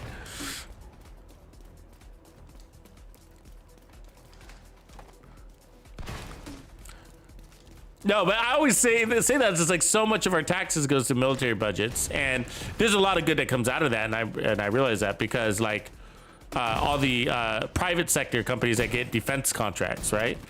So which equals jobs and all that stuff. So that's like where amazing technology comes from, like a lot of GPS chips and thermal vision that helps cars drive automatically, little things like that, right? Like mobile phone technology. There's lots of stuff comes from defense budgets, so I wear that. But what if we just borrowed, just like not borrowed, but what if we just use like, I don't know, like a half of a half of a half of a half of a half of a half of a half of a half of a half of a half of a percent, and moved it into, you know, something that helped. Maybe you know what would be cool is to help, you know, people go to college without coming out with 200 million in debt. You know what I mean? Like that would be cool. Then we could stop having to bail out college graduates, you know. But that's what I'm saying. So if we borrowed like, or if we use a redirected half of a half of a half of a half of a half of a half of a half of a half of a half of a half of a half of a half of a percent, that's billions of dollars because our military budgets are so massive. You're talking trillions. That's trillions in movement. You know what I mean? But that's also a slippery slope, and which is why I don't think it makes it very far, right? Like that and lobbying. Lots of good lobbyists out there.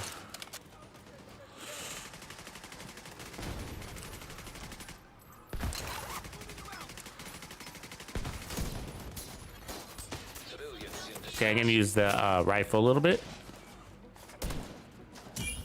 Okay, get used to it though. There we go.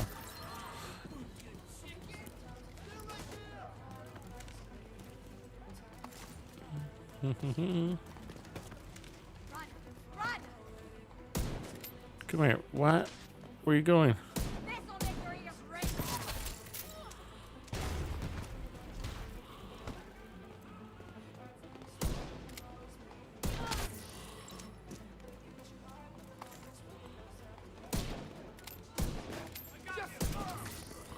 Bad shot.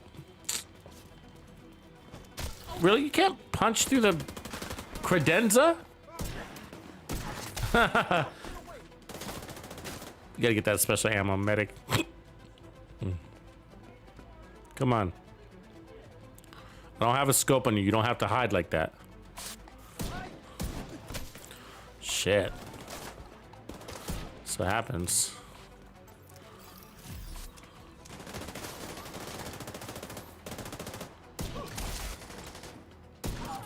God damn it. Just that shot. That was a neck shot.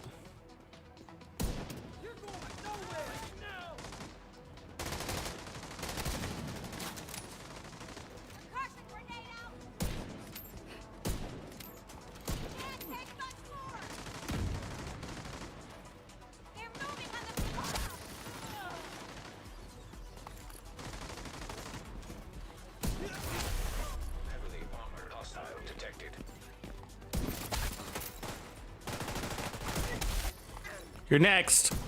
Oh, you're lucky.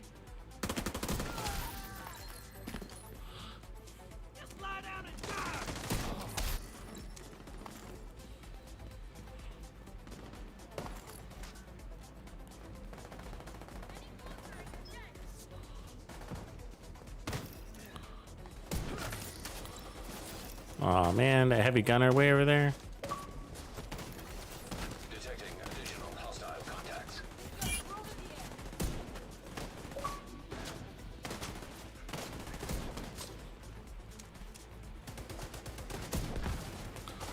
Why am I missing you so much?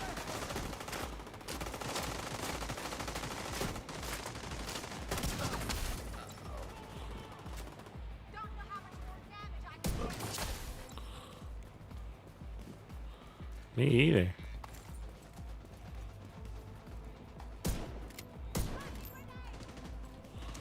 Up, up, up.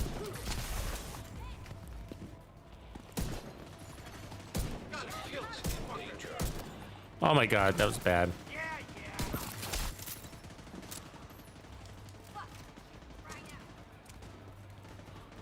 Where, oh where?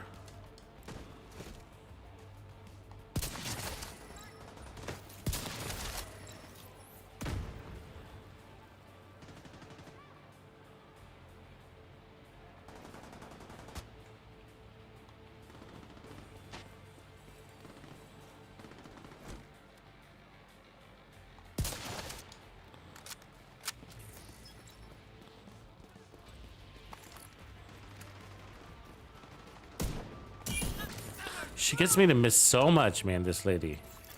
She does. Hostiles detected. That bald lady. Always miss her.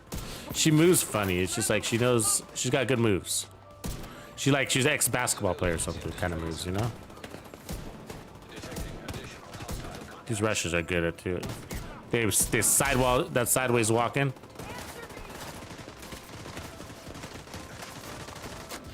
Changing mag. I hear you.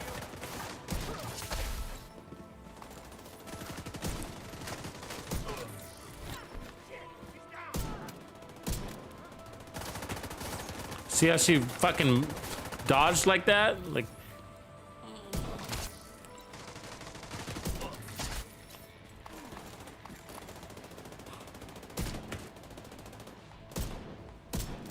oh my god. It's almost like she's bulletproof, you know? I mean, she's not. She's getting me to miss by inches.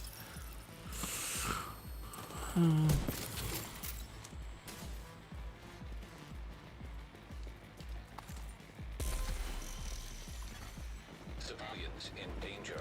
Uh-oh. The Reaps is in the house.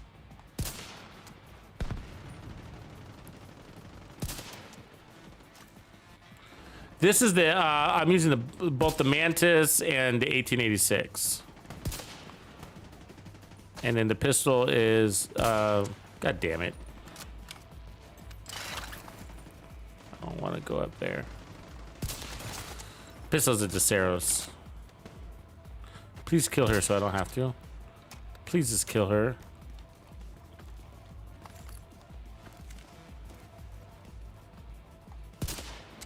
Come on, guys. Do it. Never mind. Fuck.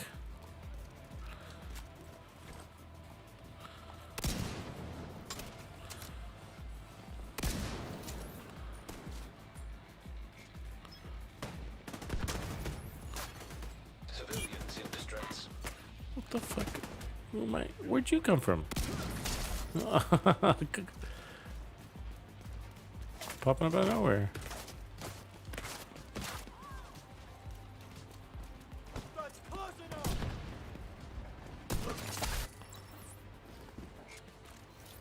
Now what do we do?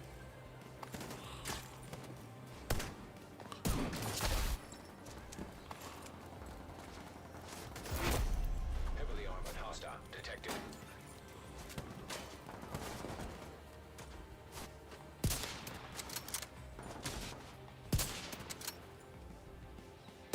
Oh my god.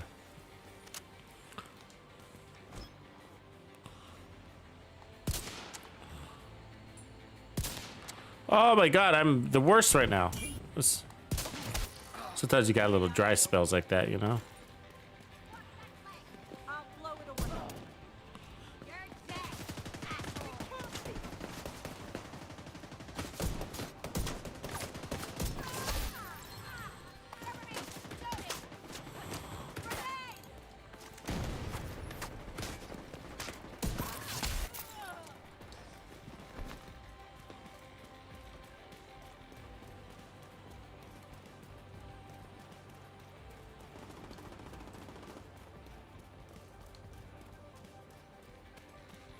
How come they're not shooting at you?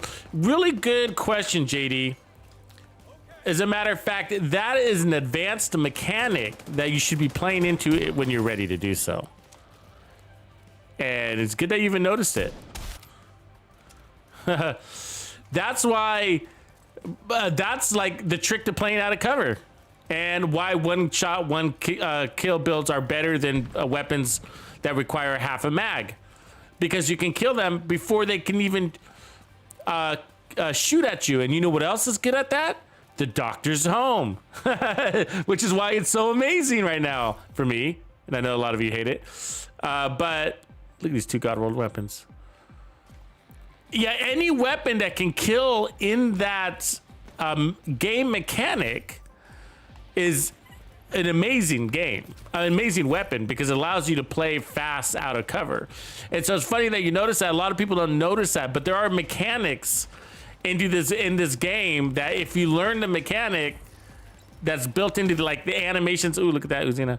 Into the animations of the enemies, and then play into that with your build, whatever that mechanic is, then you can have some pretty amazing builds. Like one of them is, for example, the riot foam mechanic. So if you shoot the enemy with the riot foam, they'll have a, they do the same animation. It doesn't matter what NPC it is, whether it's a boss, a grunt, a veteran, elite, doesn't matter. They all do the same exact animation. Tug, tug, stand.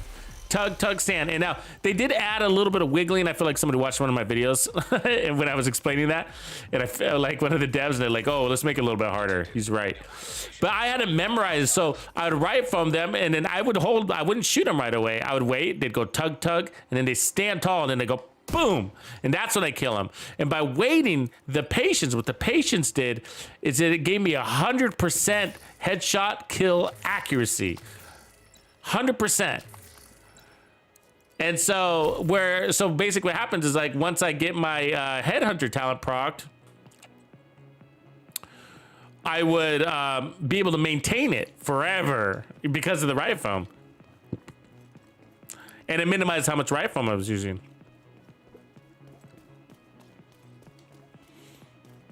And so anyways, the other mechanic is exactly what you're talking about. There is a brief moment where the enemy is, what's really happening is they're not just standing there super dumb. Sometimes they are, but mostly, JD, what they're doing is they're lining up on you.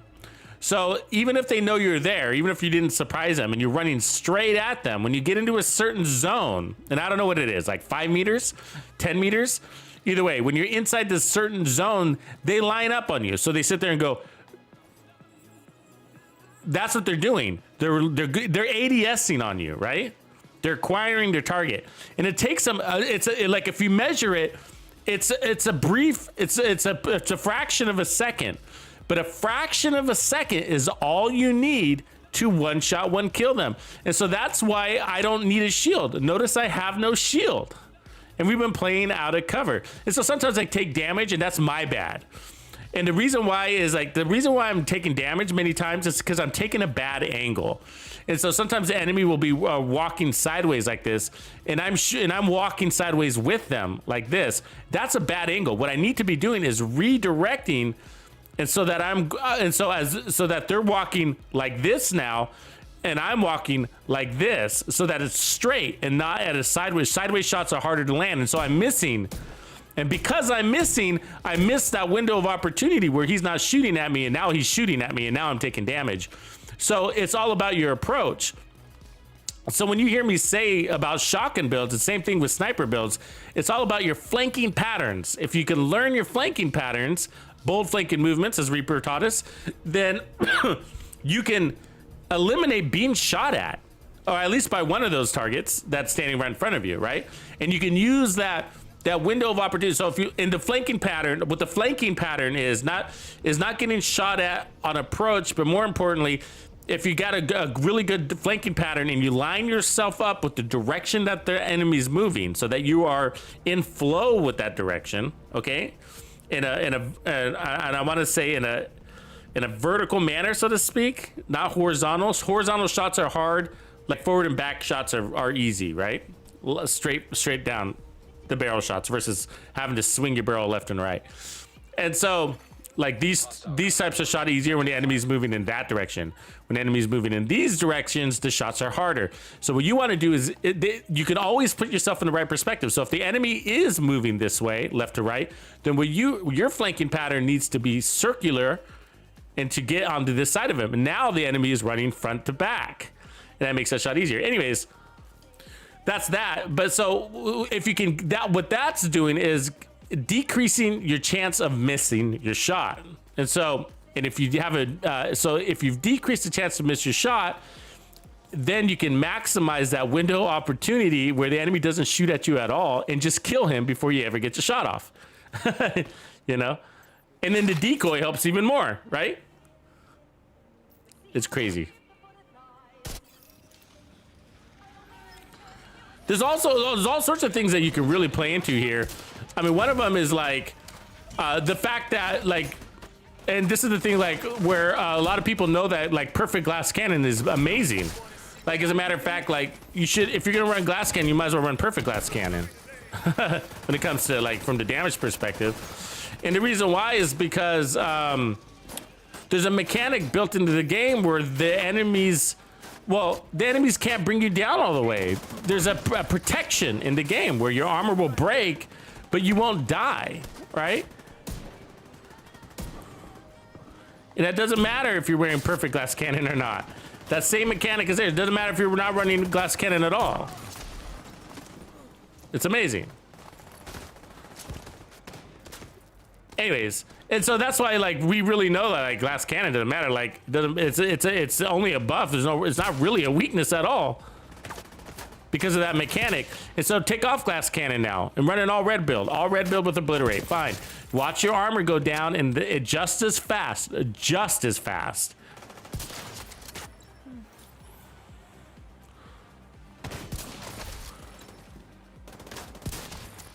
The one thing you can't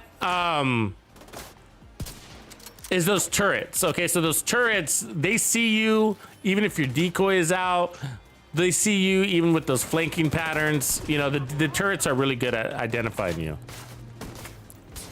So that's your catch here.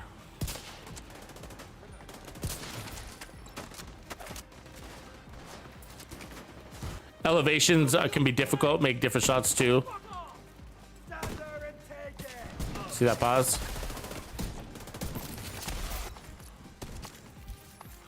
It's a fraction of a second. I'll try to call it out. So these guys are busy with my decoy, so obviously they're free to shoot.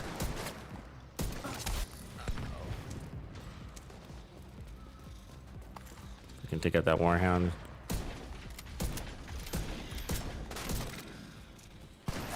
Fuck you, warhound.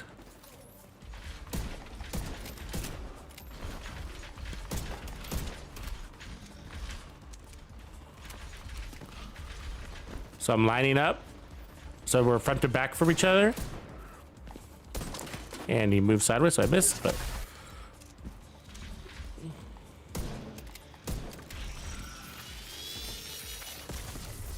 System malfunctioning.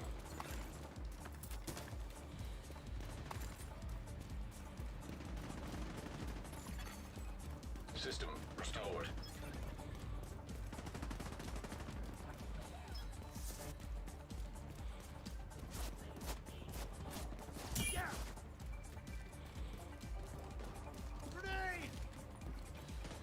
See that pause? Okay, I waited a little second too long just to demonstrate it for you because I was demonstrating it for you. But did you see the pause? He didn't shoot at me. But what was he doing? He was lining up on me. It's not that he wasn't doing anything. He was lining up on me. And so that's why one shot, one kill builds are amazing. You can play with no shields.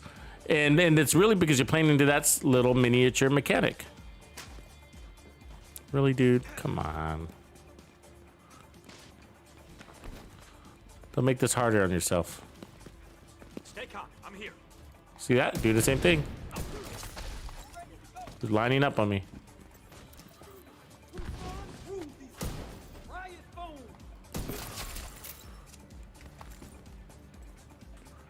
This fucking guy.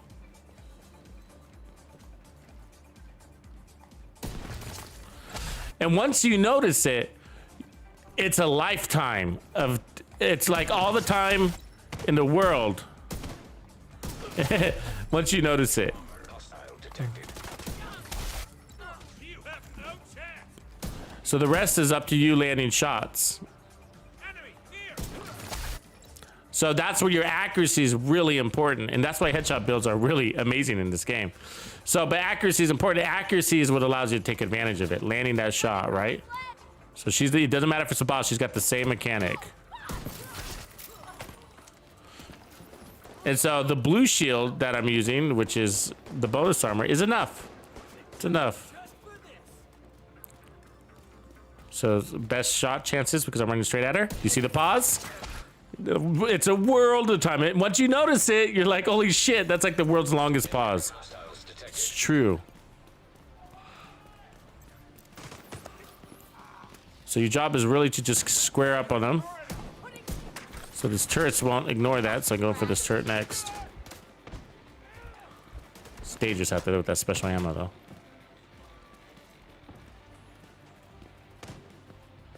See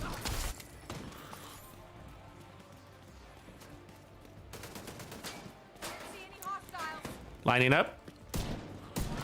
Had enough time to take 2 shots. That's RPM there helping you. And also stability. Stability will help with that. Stability allows you to put out 2 shots in succession with the less chance of missing those shots. With weapons like this, at least.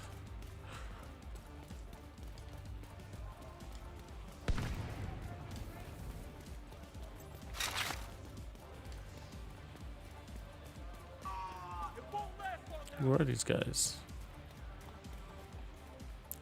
So try to get this guy to notice me. Stand up. Ooh, he was quick.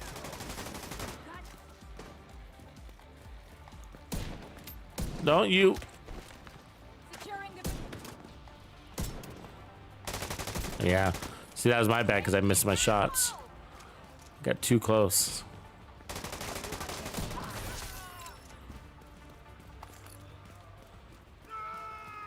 cover me.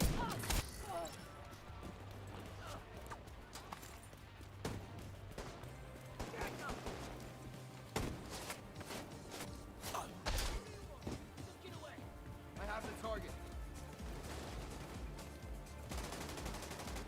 Shit.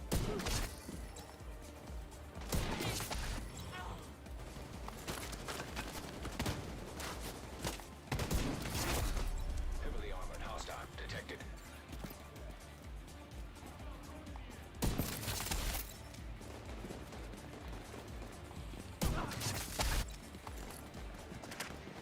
See, I'm lining up my path with him. You know, eventually he'll turn around or not. Like that. Let's go for the medic. Great spot for a turret. Consider it.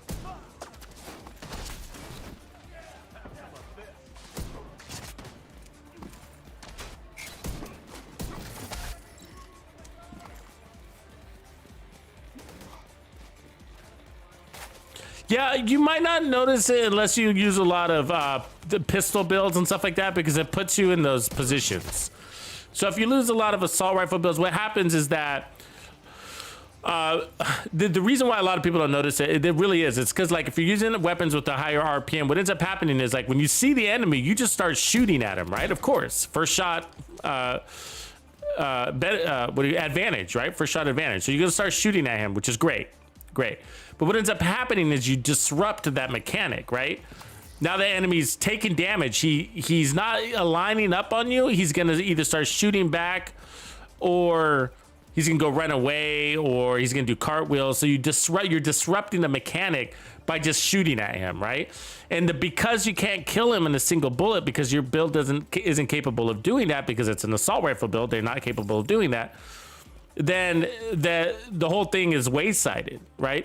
And so that's why patience is key with these builds, and that's why what I'm doing. And so I don't shoot right away. What's important is that I land that shot. That's what's important, even at the cost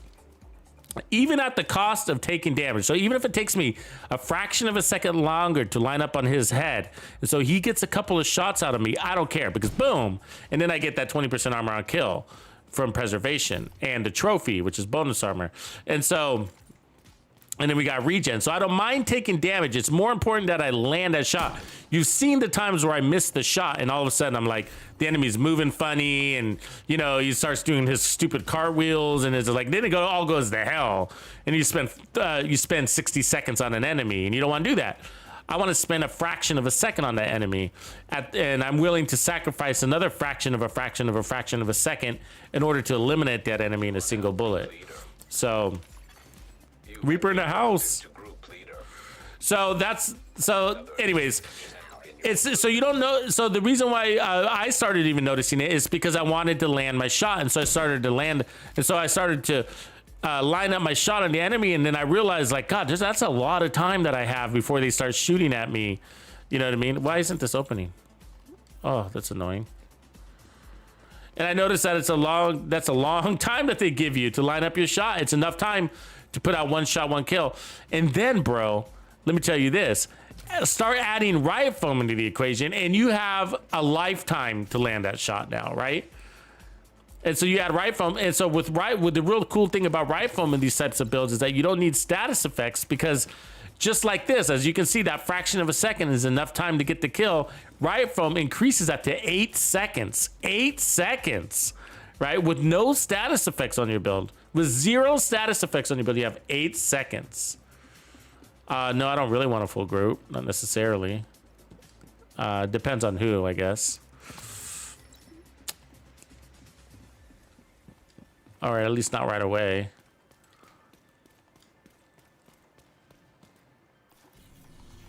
So that was LMG territory. I got to reset these territories. Ooh, Warhound convoy.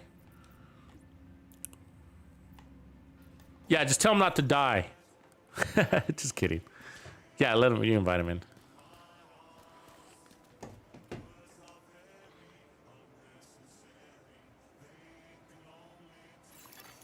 Supply room access unlocked.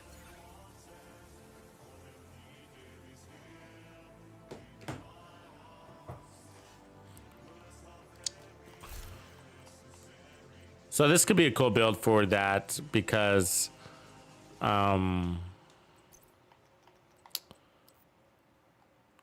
we have the unlimited decoys. So if I sit back a little bit and use those decoys, this could be a cool build for that. Another agent has joined your group. Make a little bit of room here.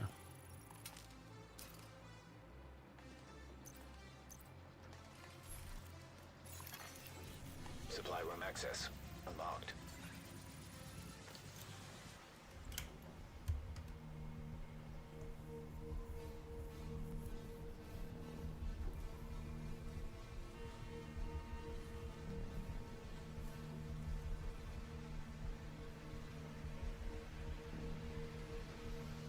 Yeah, JD, it does depend on the weapon and whether you want to button rush them a little bit, or on your how well you are at acquiring your targets. So, for example,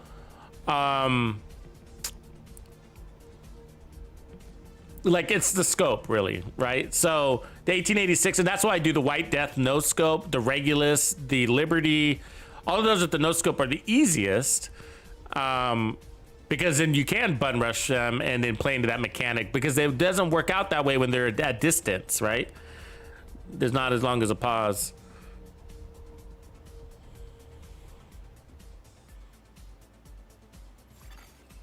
Civilians in danger.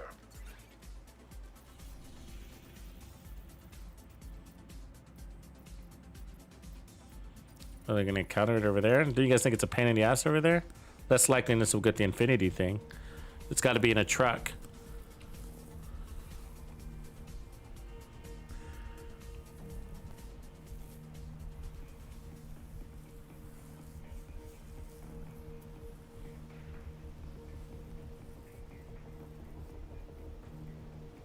If you don't have a truck, then the tanks can't get stuck in it.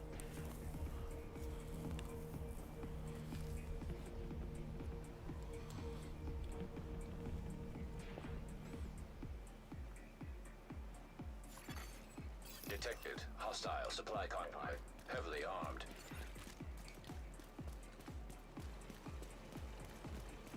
I see a sad, lonely tank.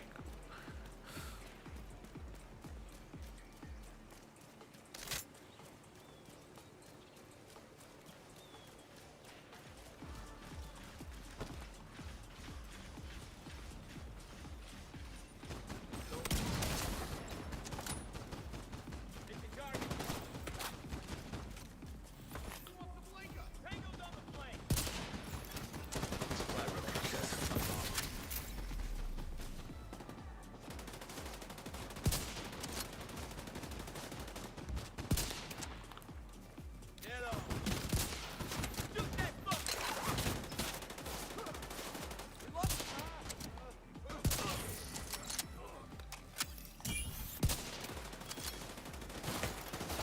Detecting additional hostile contacts.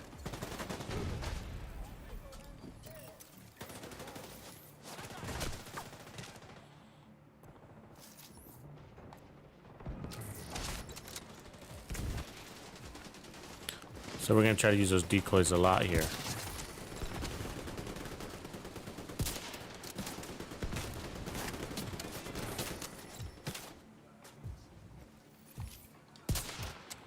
Really? Still alive? Really?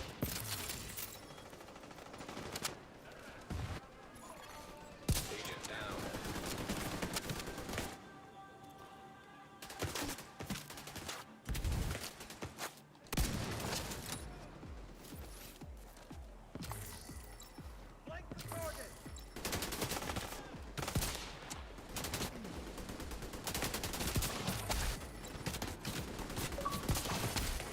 System disrupted. An agent needs assistance. System back online.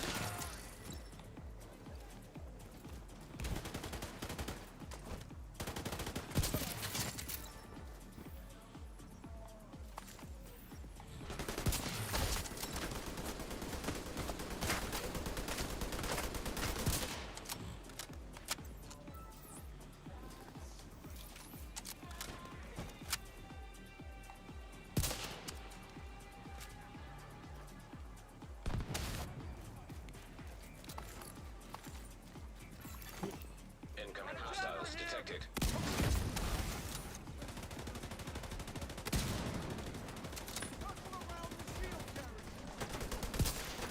Detecting additional hostile contacts. These pulses are annoying.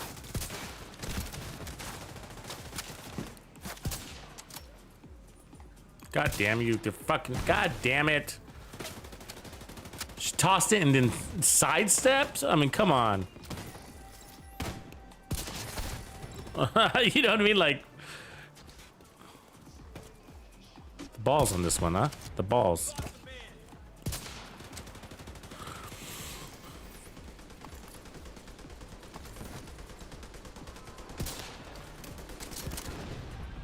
Get rid of those tanks. Incoming hostiles detected. Ah.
Mantis is a lethal little beast.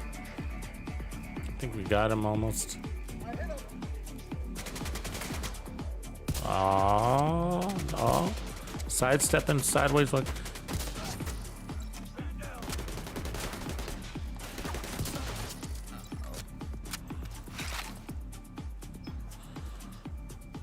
I think that's all of them. Good job, boys.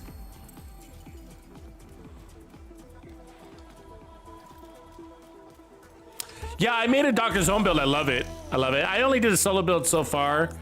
I got to make a group build. There's a bunch of group builds you can make with it, obviously. They're not going to be traditional builds, such as a traditional like future initiative build. That it's not going to make any sense. It's going to have to be like a wingman build concept, which is cool. I like that.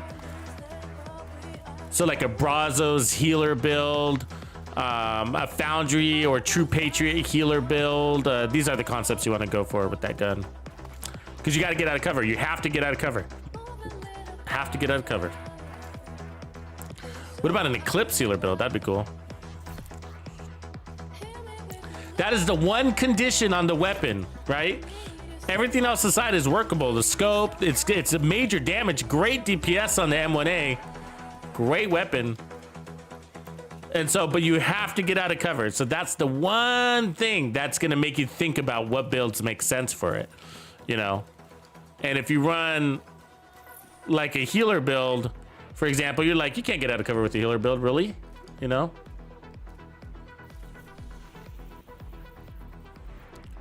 Yeah, there's green clouds, bro. Green clouds of smoke. Hey, let's go. I'm gonna reset the map. Let's see what guys want to do. Different zone, like over here. I hate how far this spread is on these though. I'd rather do this one actually. So let's reset the map. Yeah, so you know, but realistically, yeah, I get it, like why a lot of people don't like the weapon, but here's the condition, okay? So like this is first up. This is first up. I do have DZ builds. Yeah, dude, Shaq. They're on the YouTube side. Here's the thing with the Doctor's Home. Do you play out of cover? Yes or no? If the answer is no, the weapon is not for you. Boom, end of it. End of discussion. You know what I mean? If you play out of cover, like how you see us playing today, then it's a great weapon. It's a very great weapon. Not for every build, okay? So if your build's already got armor on kill and a bunch of other stuff, if your build is already, I mean, it depends. It just from there, you got to think through it. And the build that I made for it, I spent all day Wednesday working on a build, and I came up with 2 builds that were absolutely amazing. And I love it, you know, and I love it. But the builds make sense. And the condition is you have to get out of cover, right? And so there's going to be people who'll be like, well, I can't play out of cover, you know, and that's cool. And that means the build isn't going to be for them, and neither is the weapon, you know.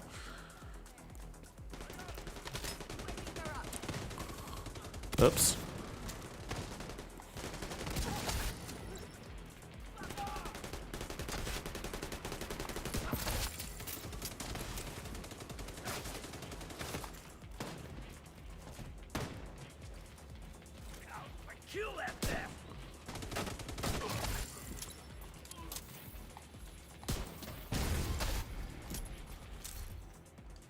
If you guys get any red eclipse, I'm into those. Anything with like crit damage or headshot damage, especially if it's god rolled. Hostiles guarding location nearby.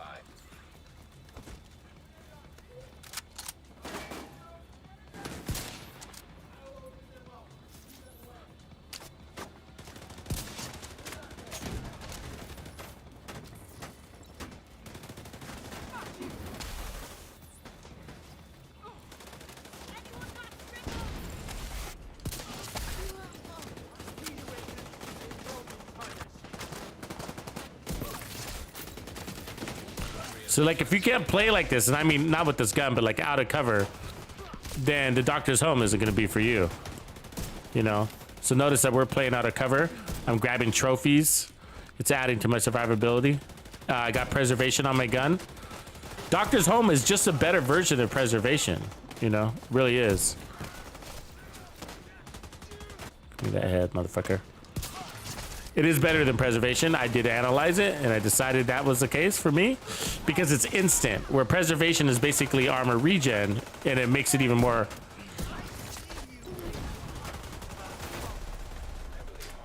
Boss? Oh, that's a bad boss. I don't want to fight that boss. He doesn't got a head. No, he does, but it's a waste of headshot damage. Oof, fuck. This guy's punishing me. What? Did you guys see that? He threw that backwards. He wasn't even looking at me.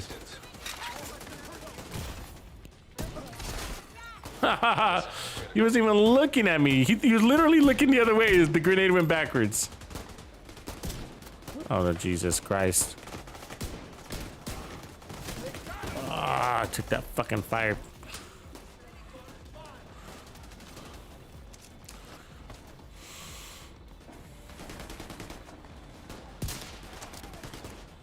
So yeah, I play out of cover a lot. It's just like, it's almost the only way for me. Even with my sniper rifle, I play out of cover, you know, with the White Death, right?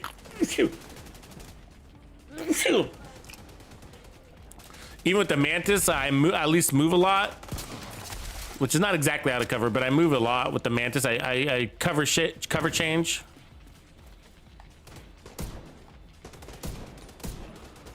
Let me get this other guy up.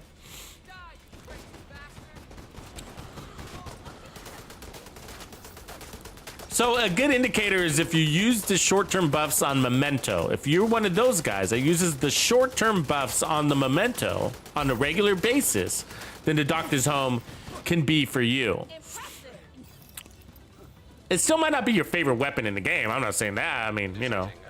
But the 8x scope is actually really nice. It's nice. I like the 8x scope. It makes sense. It's hard to believe that. I know, because that's everybody's number one complaint, I think, is the 8x scope. But for how the weapon works and how it plays, the mechanics of the M1A is that, you know, it's like a boomerang weapon, right? Like if you think about the talent, I think, no, it's not boomerang. It's what's the name of that talent? The one where you body head kind of thing. That's what that weapon does, right? It's like, double tap that motherfucker. It's because even though you're going for a lot of headshots, you're not landing all those headshots, and that's why you need the RPM. It's like, bam, bam, bam, bam. It's not a one-shot, one-kill weapon per se, although it can be in certain circumstances against certain enemies. It's about putting out a bunch of quick shots in succession, and the time to kill is extremely fast, so you're not in scope for very long at all. And that's why it works. However, you're shooting as you're running, and so you need the scope to help you be more accurate on the head on approach, and it allows you to shoot in the shoot the enemy on approach, basically, and improve your accuracy there. 8x scope is not zoomed in. I could be running it right now. It's not zoomed in. See, I mean, look at that. That is not zoomed in. What? Okay. It goes right in my face. Let's go get some more. But you see how you can spam that trigger? So I'm not running a crit build right now, but and so that's why you want crits on this build, because you want to spam the trigger. And which means that not all your shots can be landing on the head. Some of them can land on the forearm, their weapon, their hands, their neck, and whatever. But the scope is, and with the shield, it's even better. Like, but the scope is made so that you can shoot on approach, and we're even too far out for the 8x. That's too far out for me.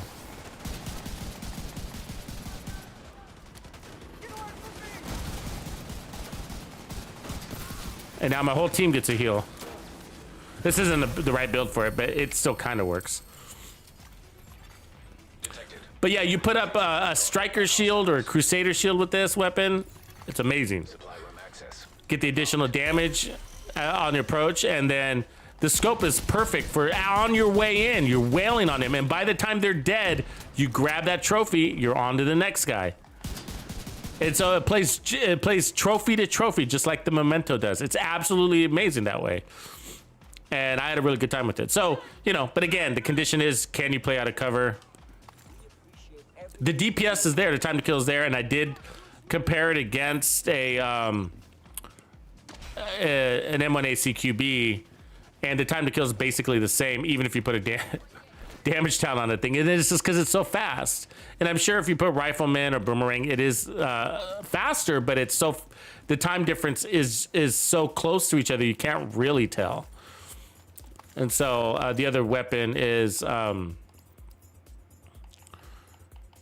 I compared it to these two. So basically I recreated the Doctor's Home using the M1A. I'm not using the gun right now because I'm running 5 directives, one being Pistolero, and I don't want to have ammo issues. But you can see the stream on Wednesday. It's unedited gameplay. And it was a 9-hour stream, so plenty of gameplay footage there for you. Actually, so let's go back. And plus, I want to save the build for the build video that I'm going to put out.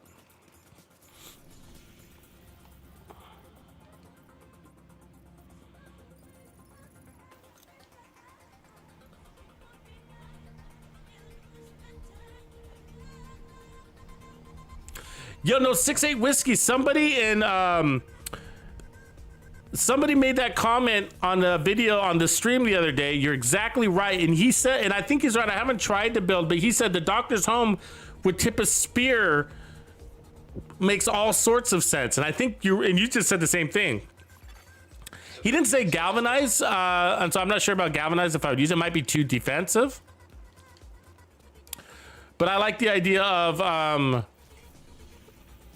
the tardigrade. I get the tardigrade. That makes a lot of sense. So tardigrade, tip of spear, or tardigrade, tip of spear, Doctor's Home, and then for the backpack, I don't know, what would we run? Tip of spear, backpack, probably, right?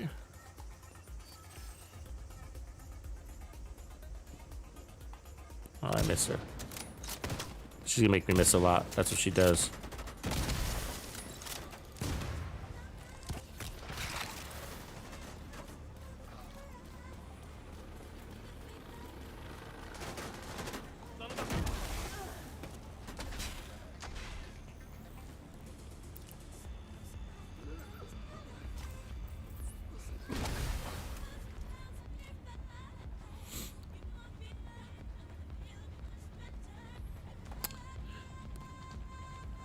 Yeah, no, I get it, the exotic thing. I just don't need that many exotics. I don't really. I have 180 exotic components I haven't used. You know what I mean? I don't have anything that I want to level up that bad. You know what I mean? I'm on level 13. I'm cool. You know what I mean? Like, shit. Hostiles guarding location nearby. Incoming hostiles detected. God damn it. I moved and I lost my position. I thought we were. God damn it.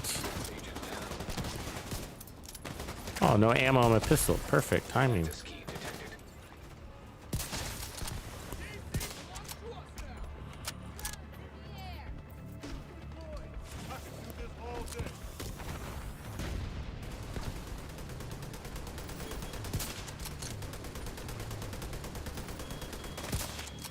God damn it. Dumb. I mean, how did they get in the... Well, I guess that wasn't a grenade. It was a blind from...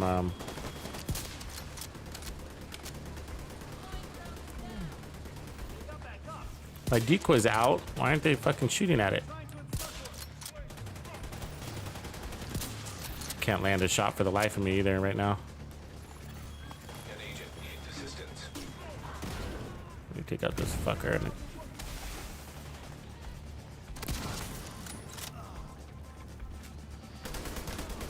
What the fuck are you, tank? How are you still alive?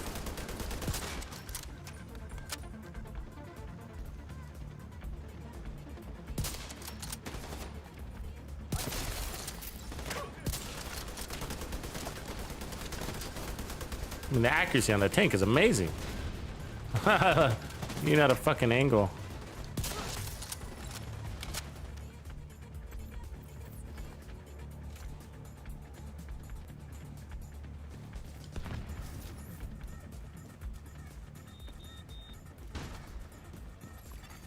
Detected. Nearby location. Guarded by hostiles.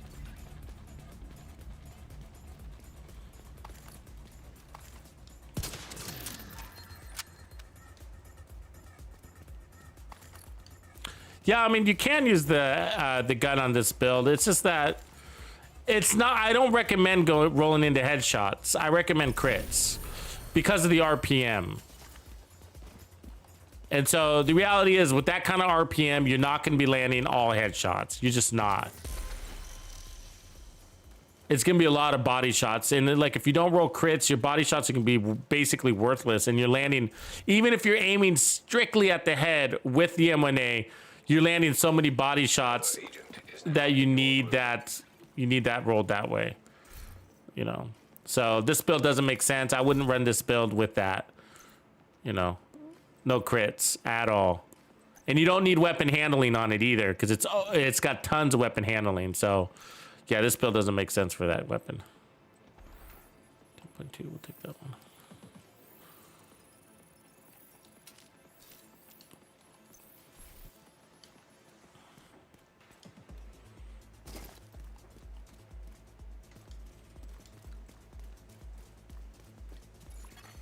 Hostile control point nearby.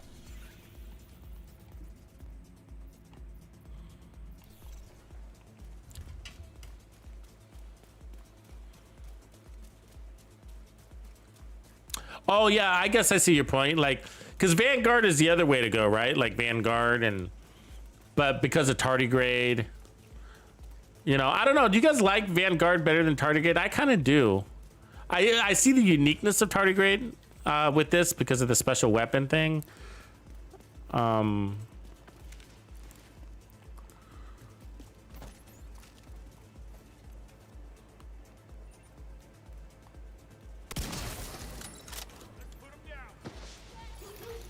Reinforcements en route.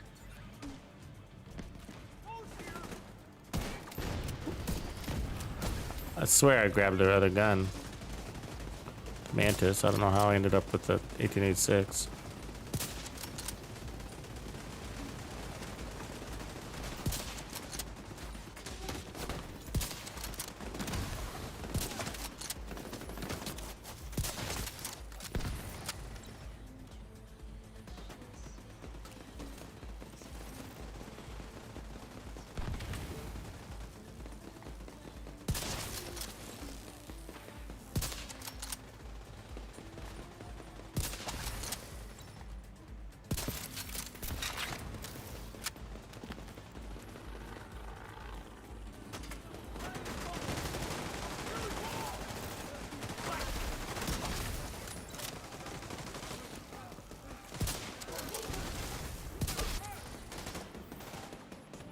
You fucker.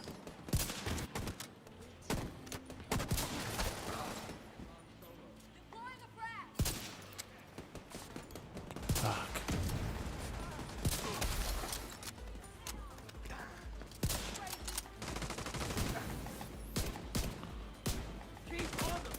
Oh, that fire is a pain in my ass right there.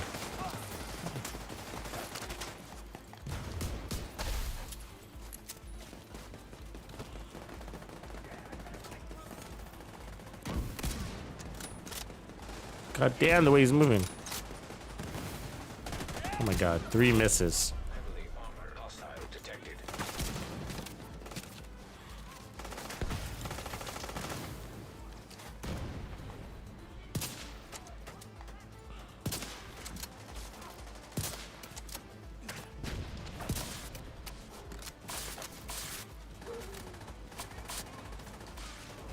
You're going down. Fucking hell. You're going nowhere.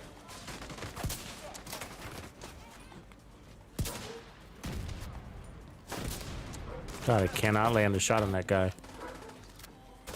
out of ammo. I'm missing every one of these shots right now.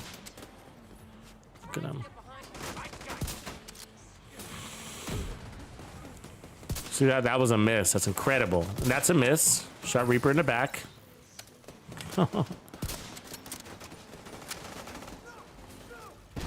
Miss again. Finally landed one.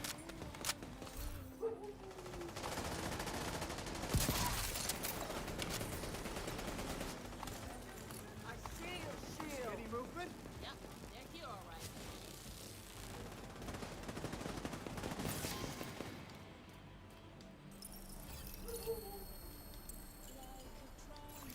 Yeah, I rarely use the tardigrade. Even in most of those group builds, I like those team builds. I end up using Vanguard because I feel like you have more control. It's proactive instead of reactive too, and I like that. Tardigrade is like, oh shit, I get bonus armor. Oh shit, because I'm in trouble. Where Vanguard is like, hey, I can prevent you from needing bonus armor by giving you bonus armor. You know. But I do see if you're running tip of spear where that can kind of shift that paradigm a little bit because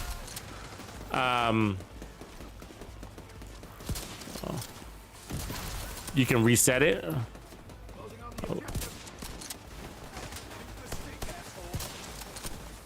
Oh, that was a backpack shot.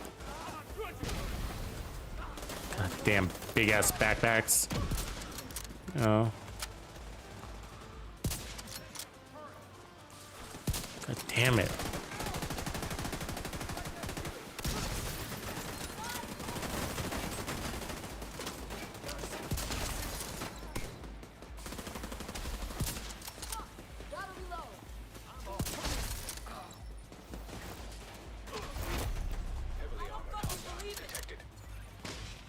God damn it.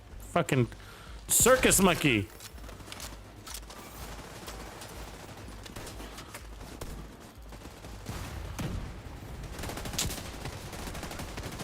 Man, they're fuck with your visibility. I mean, I can't see through that fucking fire. You know what I mean? Like, look, damn. That's a serious fucking fire when it blinds you.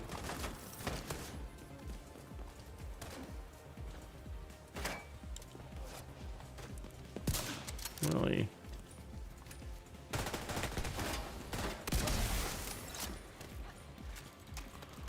There it is again. This fucking lady's mine. Gonna give her her own personal decoy.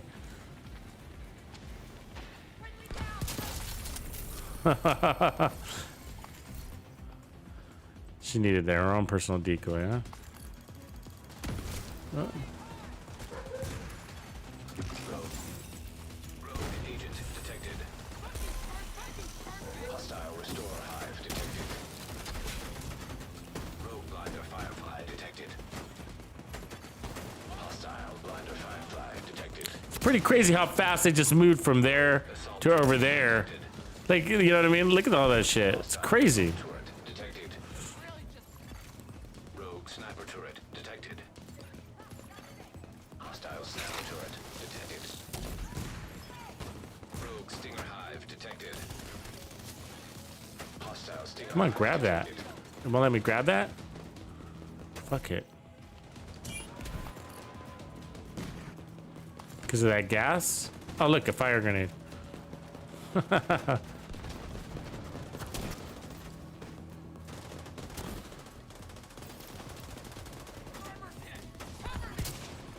down. Take cover!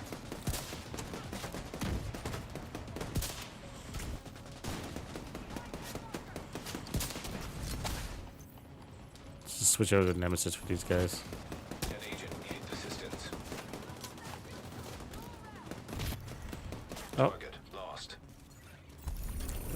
Target lost. Rogue agent eliminated. Supply room access unlocked. Supply room access unlocked. Supply room access unlocked. Supply room access unlocked. yes, we know supply. Unlocked. I know. It's been doing that lately. Repeating the supply room thing.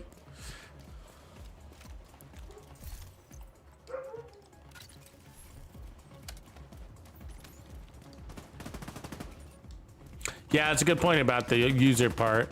But you're sort of like, but you're sort of usually already a tank, and so. But yeah, it's a good point.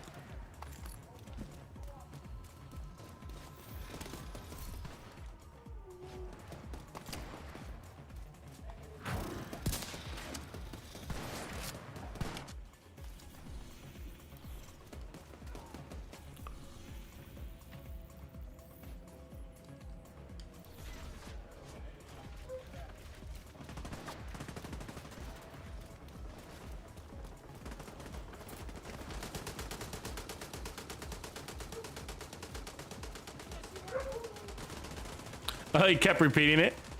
Rogue agents nearby. Rogue agents nearby.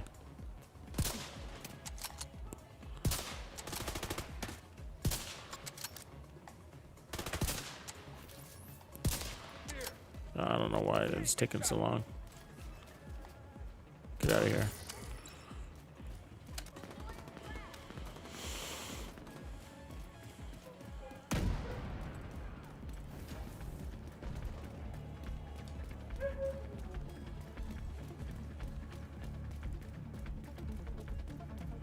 No, it's not. I'm not using the Regulus, Clint. You can, though.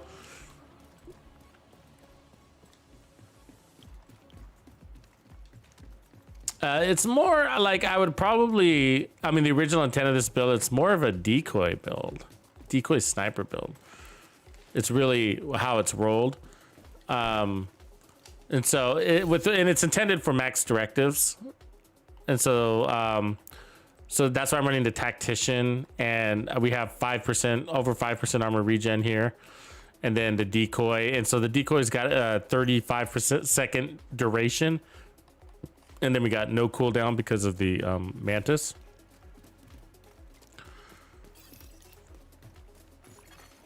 Agent down. Civilians in danger.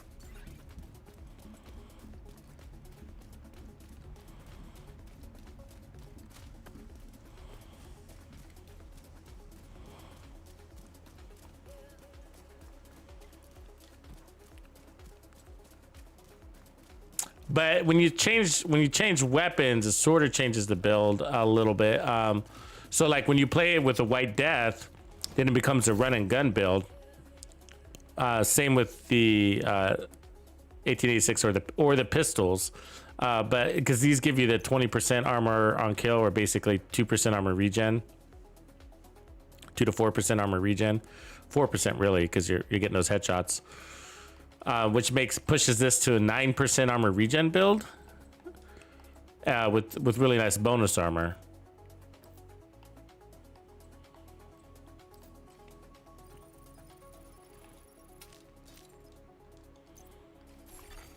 Hostile broadcast detected.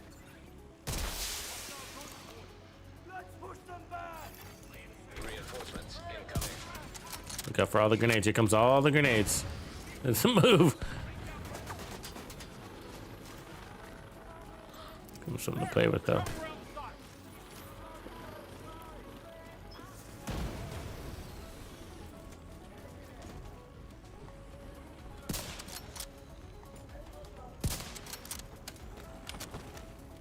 Come on, land that headshot, buddy. There it is.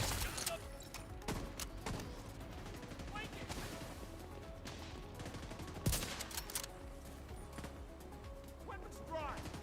I've got your back.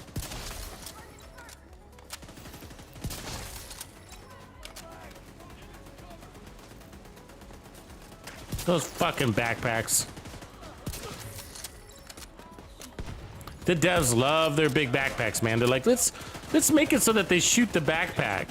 Like, they love those big backpacks. I don't know why, but they really felt like that should be a thing in the game. There's a magnetism, right? Like,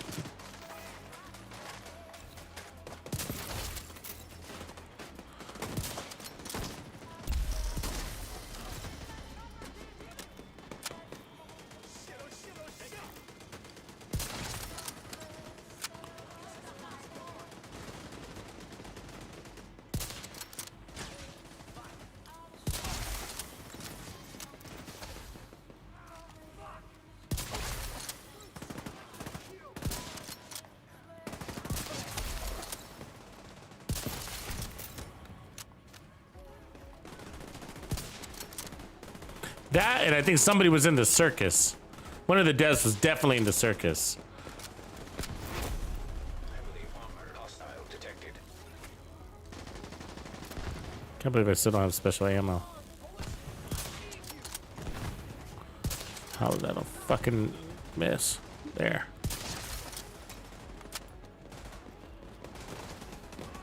Another backpack shot. Patch you up.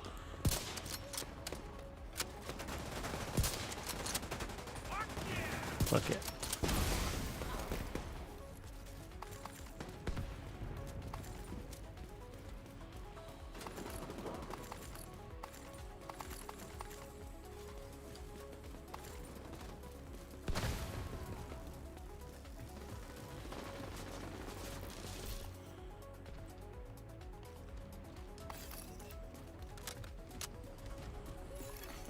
Incoming hostiles detected.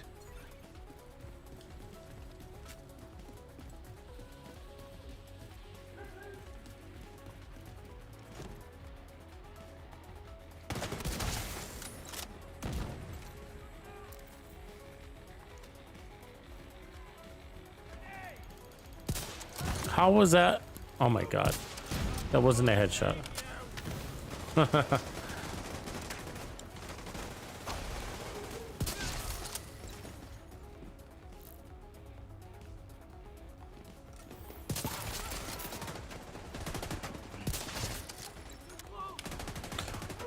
Because of all the acrobats, I've actually gotten pretty good about hitting the mid roll. Almost made it a point. You have to in this game, you know what I mean? Like fuckers, the goddamn circus animal routine.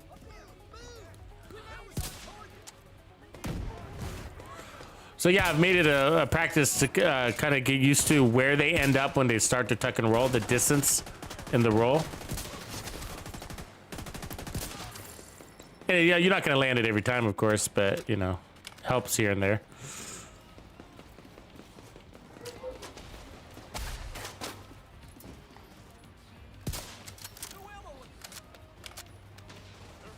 Damn, guy's so far away. Fucking.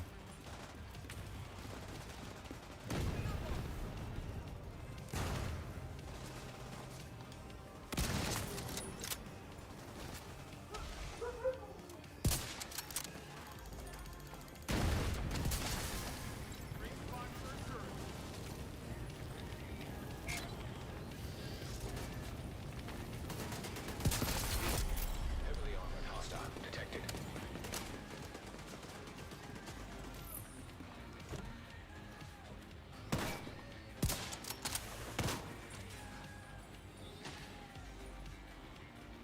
Fuck you, boss. Ooh, he ducked that. You see that? Smart little fucker.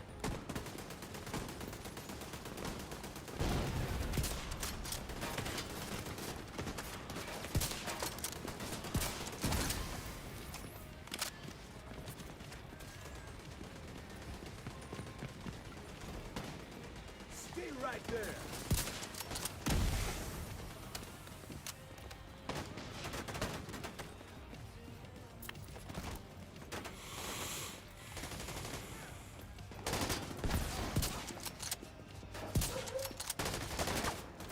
Hold still for me.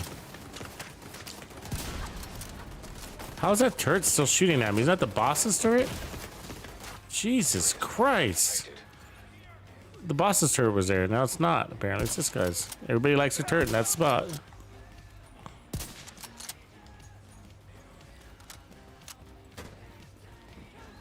Let me guess, he's doing a circus routine. Whatever you need. Enemy here.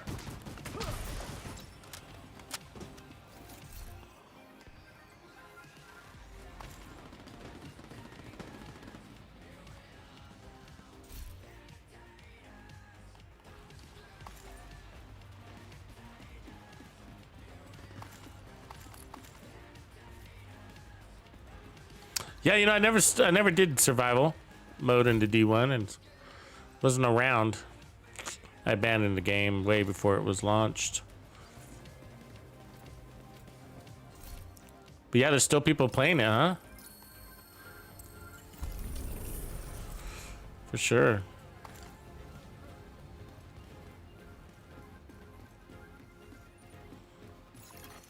Supply room access unlocked.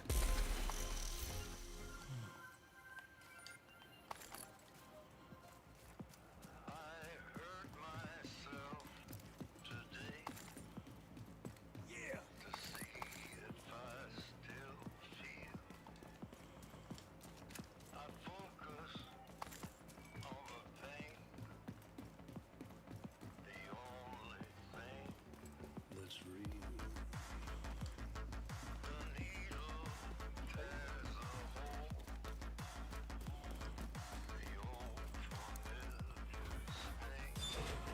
I guess we should start working on our rifle builds, huh?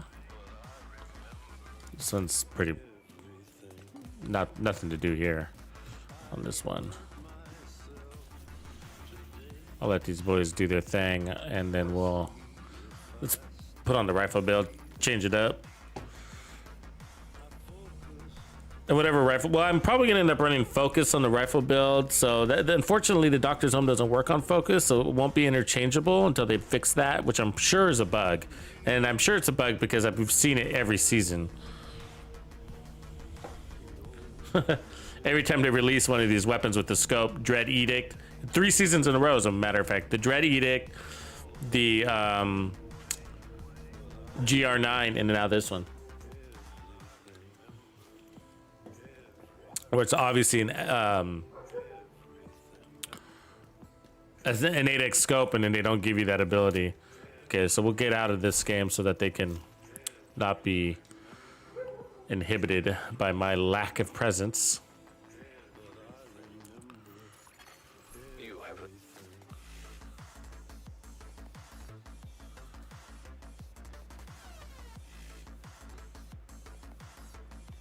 All right.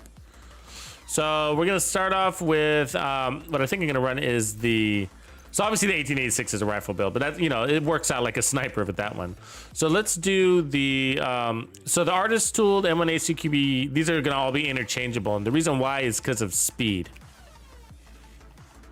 But I really like the artist tool for its handling, and of course its talent, and it's the reload time is massive. So then in headshots adds a stack of bonus 11% weapon damage for 5 seconds. Max X is 6. That's 66% weapon damage. That's crazy, right? And then you can refresh that duration. So anyways, so let's have fun. It's not a new weapon, but it's one of my favorites. I actually kind of like it better than M1A. And the reload time is a big deal. It really is. And look at the mag size, right? And so this is without mods. So let's put our mods on. So I'm gonna put on the 8x scope.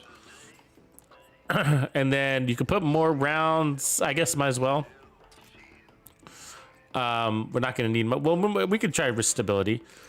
Let's see, what do we need here? Stability is over to max. I mean, look at the stability on that thing, right? Let's just go accuracy, because we got a lot of stability. I mean, you don't even need this many rounds. That's a lot. That's 30 rounds. I mean, that's a big advantage over the M1A, But the M1A does beat out in a burst damage scenario. But if you go across multiple mags, this one does close in because of that faster reload. But they're similar, bigger mag. So it's a larger mag and it's a faster reload. So very nice weapon. But the weapon handling this thing is a precise little beast. That's why I like it. So, okay. Let's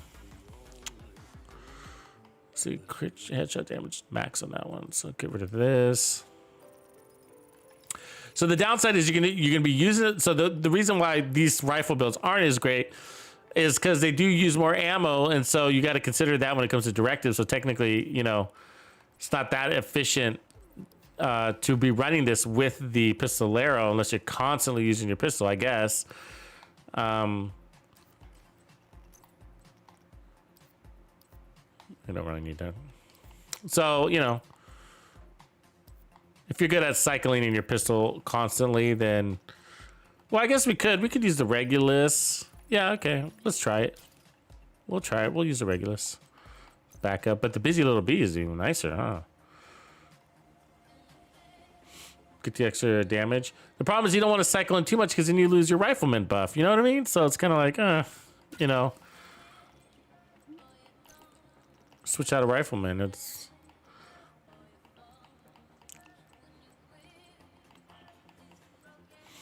so for the chest, perfect focus for the damage. We don't need a ton of damage. That might be all the damage we need, to be honest with you. You know what I mean? Like, because we're gonna be going for the head, and so we're gonna get that 60% weapon damage. And then that's another 60. There's 125% weapon damage right there between the gun and the chest piece. Fox's prayers will make sense with this one, so let's go ahead and put those on since we are running the rifle. Might as well. Let's see if we can find.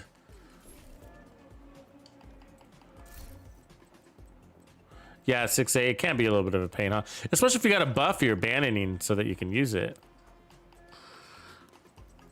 So let's see here.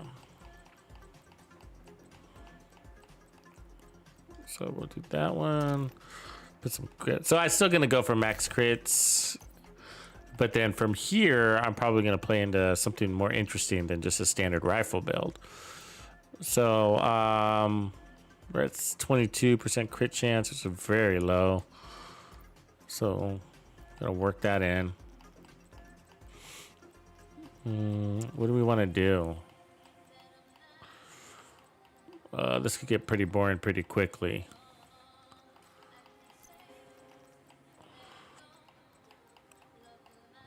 How many pieces we got?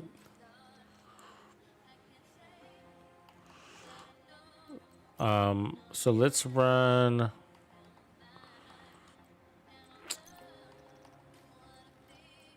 Actually, no, we don't want to do that. Let's do this build. Like, I got an idea.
Jeff. After I test the build, go ahead and fill the spot though. It might take me at least an hour.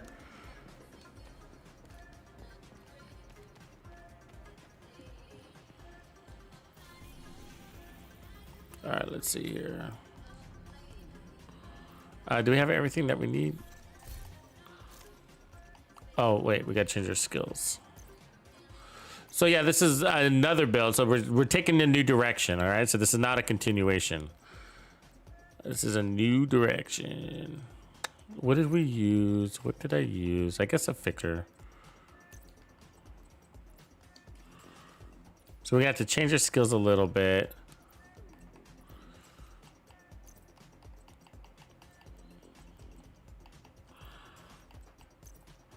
I mean, our not our skills. We have to change our directives a little bit because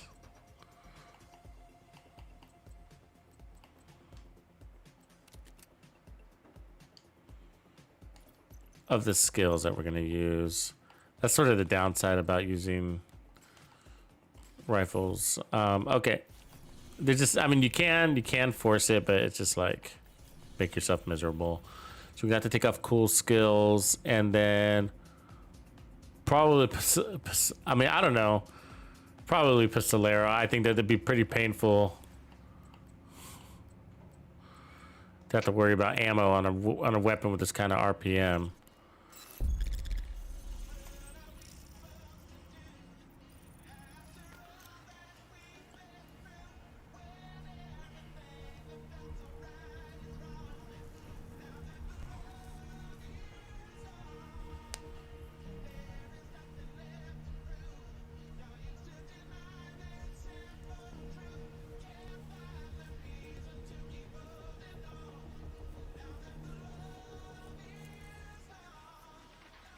All right, so let's give it a whirl. So basically, we're going to be playing inside 15-20 meters is the mission here. Kill enemies on approach, run and gun, out of cover, and it will be painful when we get hit with this special ammo. So that's what we got to be aware with. We don't have much armor, and I did that on purpose. So we got 1.1 million armor, so we'll get 20% bonus armor. We're going to get 20% armor on kill, and then we're going to get the amplified damage and additional amplified damage on kill. And then we got the damage to targets out of cover. We are running a rifle. And then we got Rifleman for the 66% weapon damage. And so if you play with focus, that means you're planted. And I didn't want to be planted, not with this game mode. You know what I mean? So that's why I'm not running focus, basically. I don't want to just sit there and, I mean, if I am going to play that way, I'd rather just use a sniper. You know what I mean? And just use a gun with power.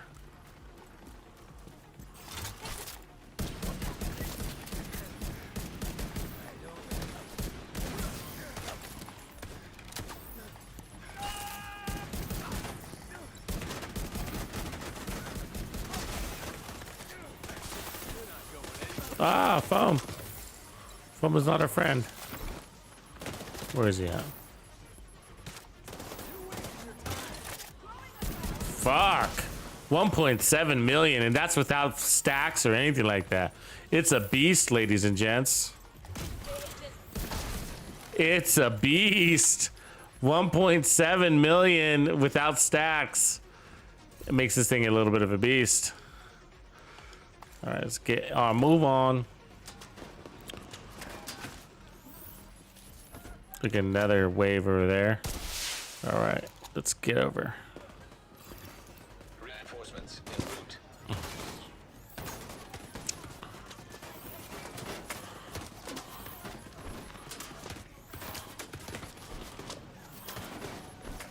Oof. Oof. Oh, I better heal up from that. That was a journey, huh?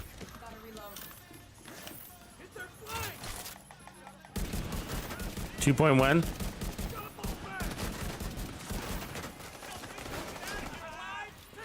Ah! Oh my god. Yeah. We got swarmed. Agent killed.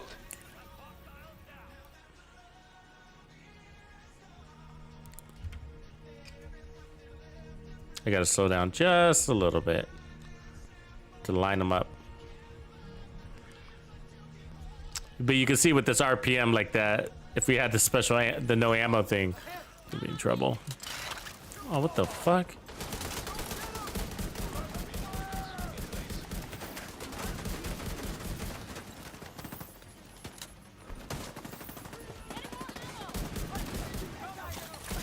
Okay, so what you gotta slow down. I don't really mean slow down. What I really mean is pick up on the cadence of the weapon. Every weapon's got a shot cadence. An optimal one, right? By weapon design, that's what the devs do. Is they create these weapons. Is this one a 3-4? They're all a little bit different.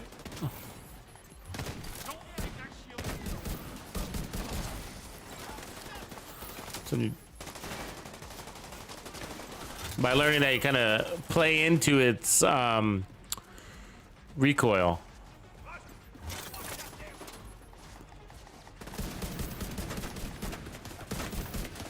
God damn, what is wailing on me? What is that? Way over there? Where did you come from?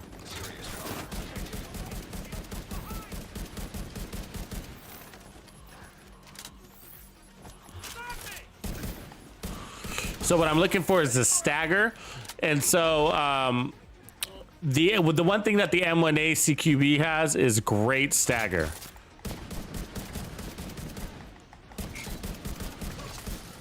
So that first shot will stagger them, and then the shots after that will put them on their ass. So what we're looking for is a stagger. I don't remember what kind of stagger this thing has, if any at all. I've seen staggering, but I just can't tell the consistency of it.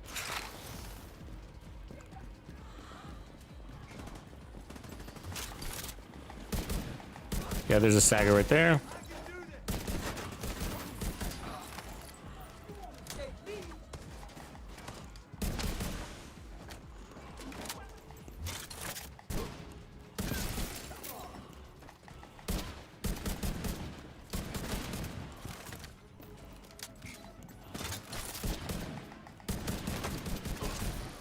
$2.4 million right there. Oof. I do like the rifleman talent. It is unique.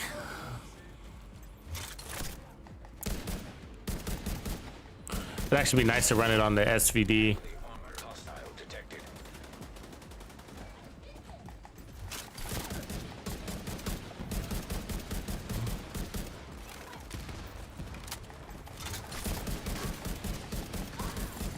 $3 million. 3.123. Woo! Wee! That's without all our trophies.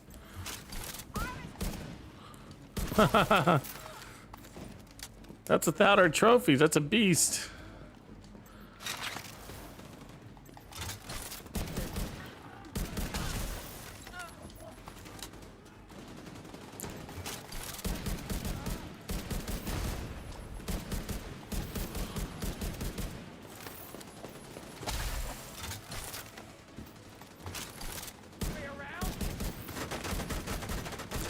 And when you got more than one enemy standing in front of you, that's going to be even more, right? Come here, dude. Because you can get that scaling, that damage scaling.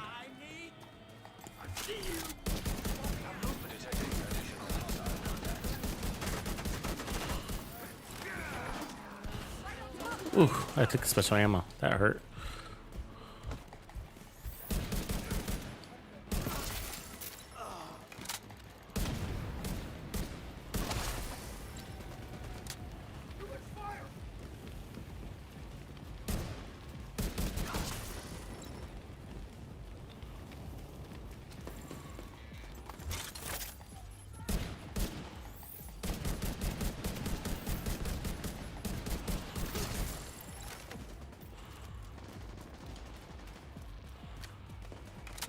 Almost full trophies.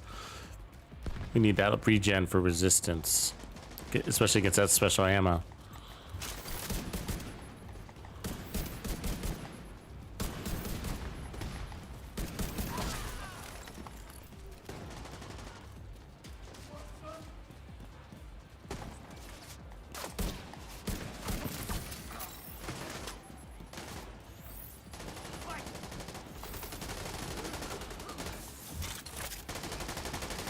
Oh, come on. Give me that pretty little head. Acrobats.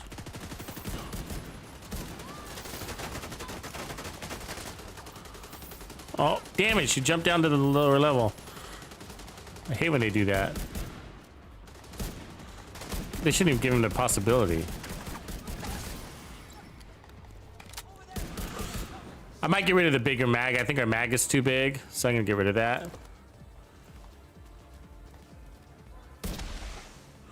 Because I'm reloading. I reload anyways frequently. I'm a frequent reloader. I need therapy.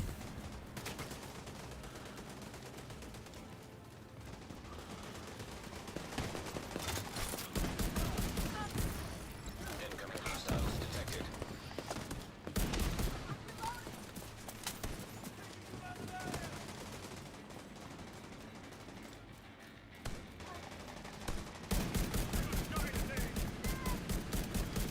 Oh shit! I didn't see them coming. Medical assistance needed. God damn it! I got stubborn. Incapacitated. Yeah, I'm running as minimal armor here. I got 1.1 million armor. No headhunter.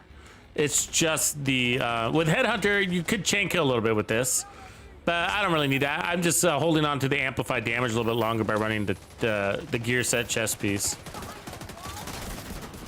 And that's because we're spamming bullets. You know, we're throwing a bunch of shots out there, playing into the RPM, the high RPMs of the weapon. We're making use of the RPMs, basically, right?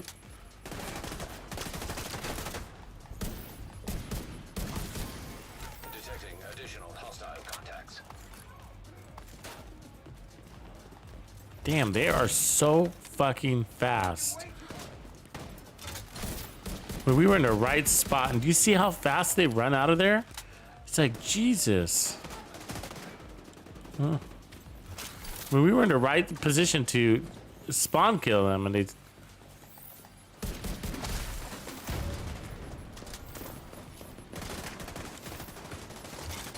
And their accuracy, you seen that shit? Like, just jogging over there, I lost half my armor.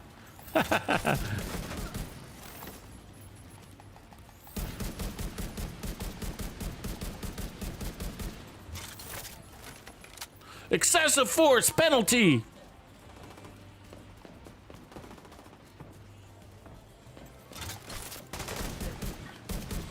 Nice. Yeah, RPMs are nice.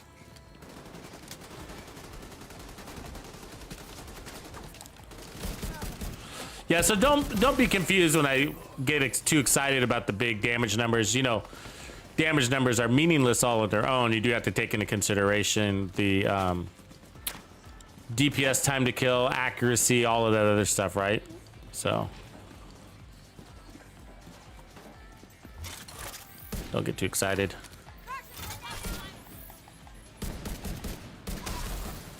That's the shot cannons right there. It's like 1, 2, 3, 1, 2, 3, 1, 2, 3. So anyways, we'll try this with a smaller mag. I think that'd be the smarter move. Get rid of some rounds. See, as you can see right there, I just used 16 rounds at distance.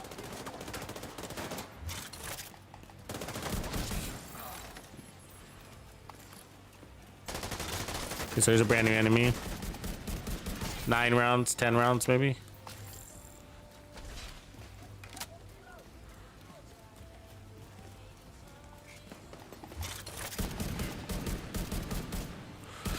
It's a matter of burst, right? Like if I become a little more patient and make sure I'm being a little more careful instead of spamming too much. You know what I'm saying? Like do the burst firing more. Like 1, 2, 3, 1, 2, 3. Yeah, this event is absolutely amazing. You know, I on the build I was running the other day, we were hitting 200 million in the head. Isn't that crazy? 200 million with the, and that was with the group, 4 guys. That's insane, right? What up, Grumps? Without even trying. It was like we were all armored. I was all armored up and everything. What build was that we were running? That was the day 1 build.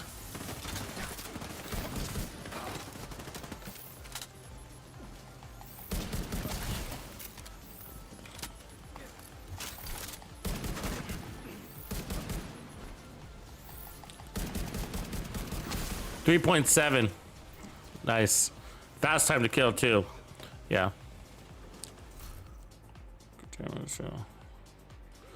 Yeah, what build were we running? I think it might have been... Oh, you know what? It was... I think it was the Nemesis build because... Was it? I'd have to look back. Because I think that's the day we did the manhunt. It's either that or was a Mantis build. Supply room access unlocked. Or was it the TAC 50 build? Damn, I don't remember. Ink point!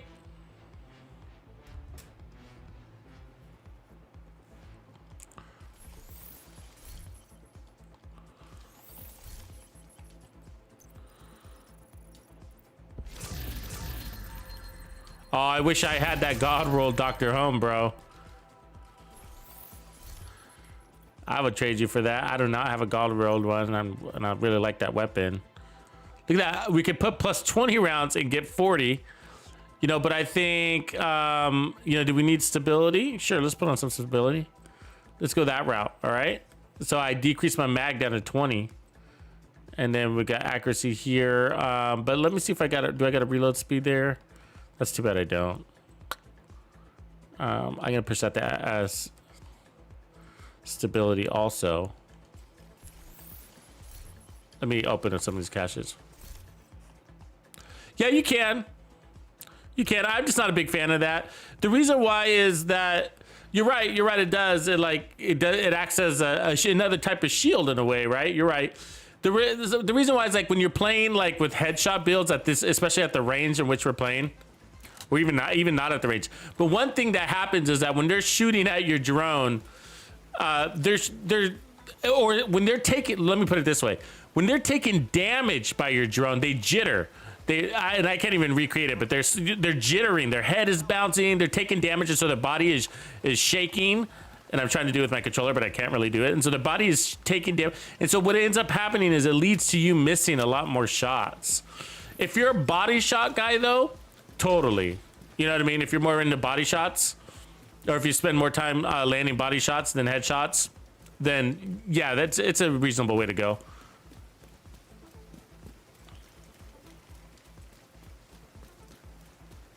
And then you can run in sync if you wanted to on your dealio. Let's see here.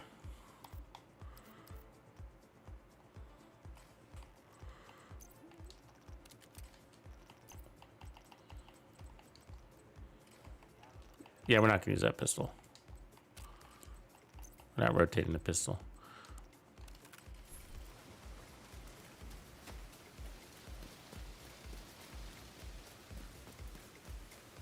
No, not more bullets. I mean, it depends if you never reload, I guess. But if pay attention to how often you're reloading. See, the deal is that in heroic content, the reality is that you're dealing with like 1 to 5 enemies at a time, usually. You know what I mean? And so, I mean, if you're missing a lot, then I guess you might need a bigger mag. I mean, we all miss. You know what I mean? I'm not saying we don't, but like, but I'm always reloading. Like, if I kill the enemy in 9 shots, I reload. Right? If I kill him in 3 shots, I reload. If I kill him in 15 shots, I reload. You know what I mean? And so I watch my reload patterns. I'm always reloading. And so because I'm always reloading, like I find that I don't need that bigger mag. It's sort of a waste. And sometimes it is helpful. Like you'll get in these certain fights, like, you know, maybe with the boss or something like that or whatever, you know, and, you know, he's making you miss a lot of shots or he's extremely tanky or whatever, but you can just adjust to that pretty easy. Like if you're ever in cover, anytime you're in cover, it's just like, that's free reload territory. You know what I mean? Like, because you're in cover, it's just like, you got all the time in the world. It's, you know.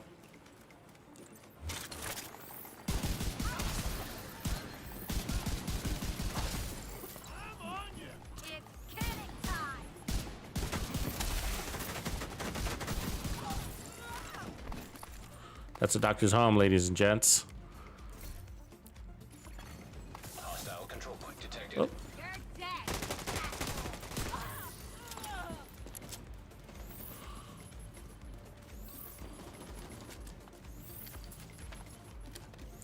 So doctor's home's got a slower reload. It's 2 on this build. It's 2.3 seconds. Yeah, versus 2.2. So they're pretty close. Except what's the max size here? We're now at 15 and at 20. So the base set, we got 5 extra bullets out on the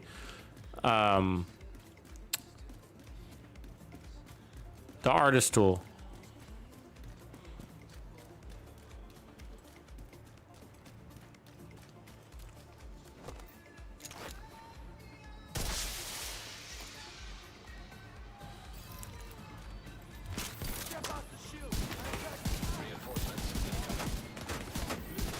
Fucking backpack.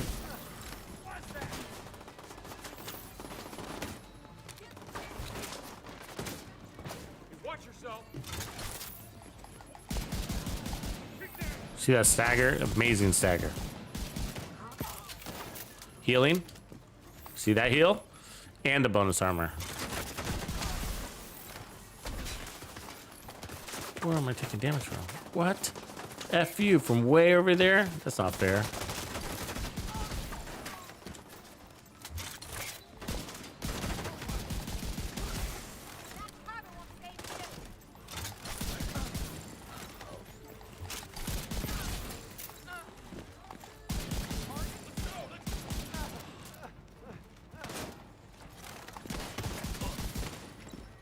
Zombie. Healing. Another zombie.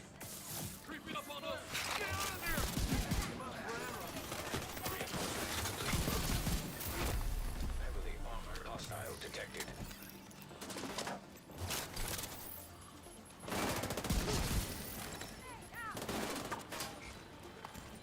I want to see you dead.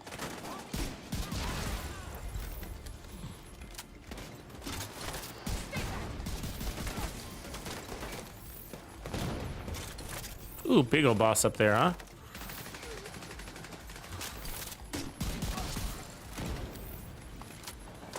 Heyo! 6.5 million. No damage talent on the weapon.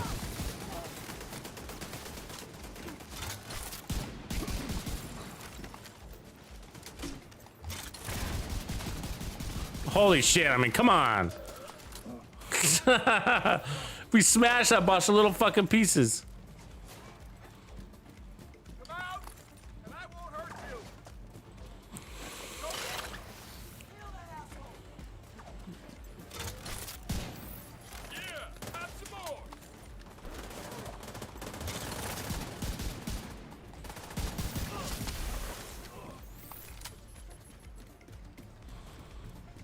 Look for movement. Incoming hostiles detected.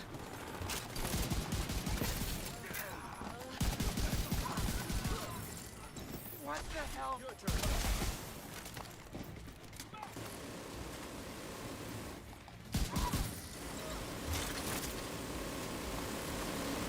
Crushing it with this gun.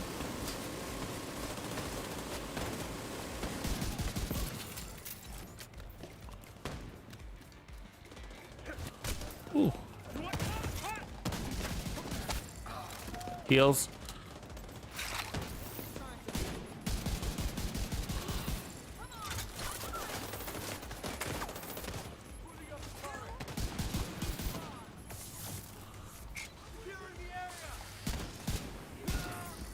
More heals. What we got? See, I'm always reloading. I'm always reloading, man. Whatever. In between, if I'm not shooting, I'm reloading. It's basically how I play. It's like a bad habit almost.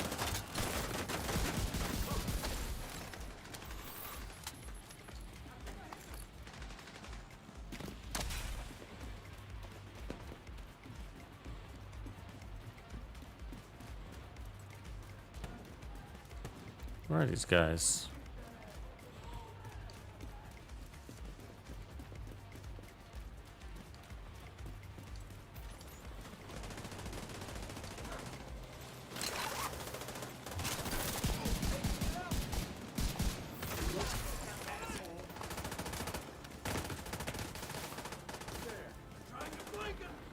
Where are these guys? Give me a boss.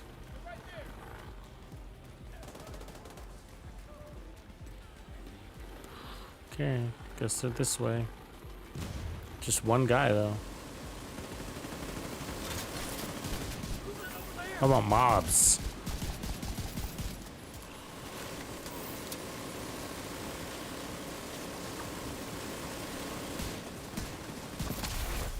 Heavily armored hostile detected. Reloading.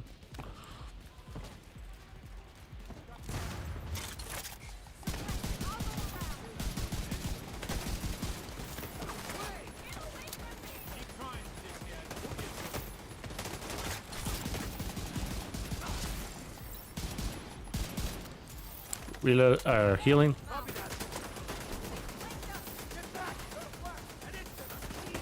Ooh, that boss has got special ammo over there, huh? Ooh, hoo, hoo. I'm feeling that. Oh, wait. Healing. Instant heals. And that's why it's better in preservation. Right there. And right there. We're back at full health. It's exactly why it's better in preservation.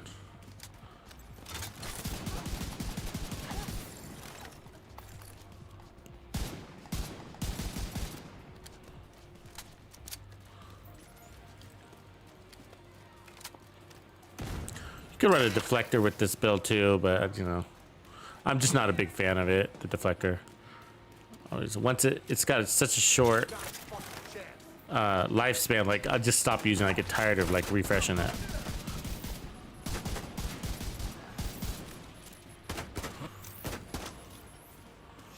Come on, boss. Oh, that special ammo fucking sucks. Oh.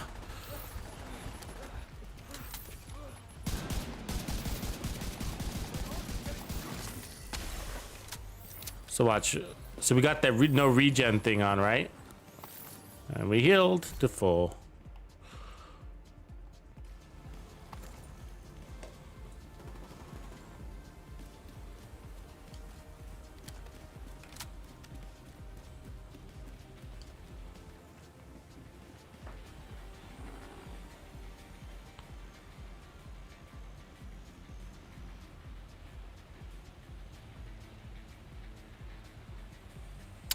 The pistol I'm running is the Decero's pistol right now.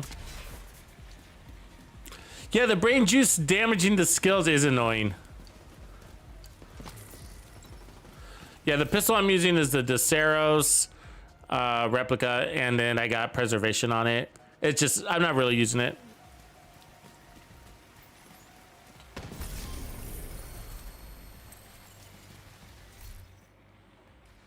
And so I'm gonna switch out of the doctor's home. It is probably the better gun for the build, but I don't want to make this all about doctor's home.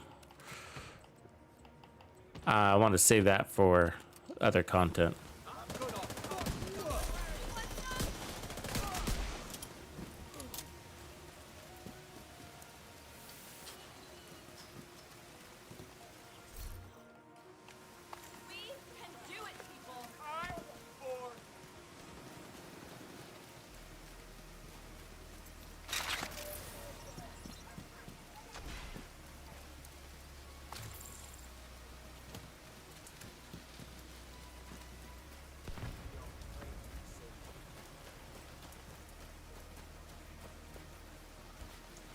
Yeah, finisher would be a good idea, actually.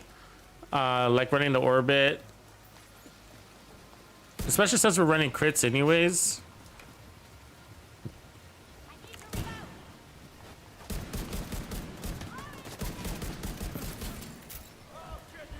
Okay, so this is back to the rifleman. So we're back to the rifleman.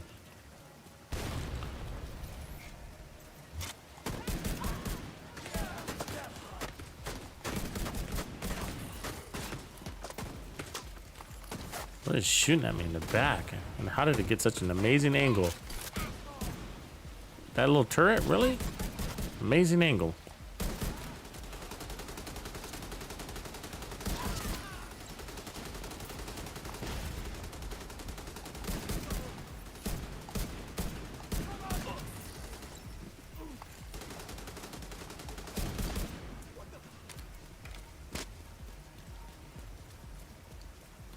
Yeah, I should probably, I mean, do I have it on me? I should probably get some practice with it in there. Oh, I don't. I got to remember to put it on. I need to practice with it. It's just like one of the things. It's just like the comment I said about the deflector. Like, there's nothing wrong with the deflector. People love it. It works. It's great. You know, it's just that, like, you know, it's like, it's a preference thing. And the way that I play is like out of sight, out of mind. And it kind of falls into that category. And so, and the thing is, it's like, I just get so tired of it. Like, it's short duration and then it dies and then I stop using it. And then, and then I just get tired of refreshing it, I guess is what I want to say. I get tired of refreshing it and then, you know, and then you abandon it altogether, you know. There's a boss fight here. So, Close that door.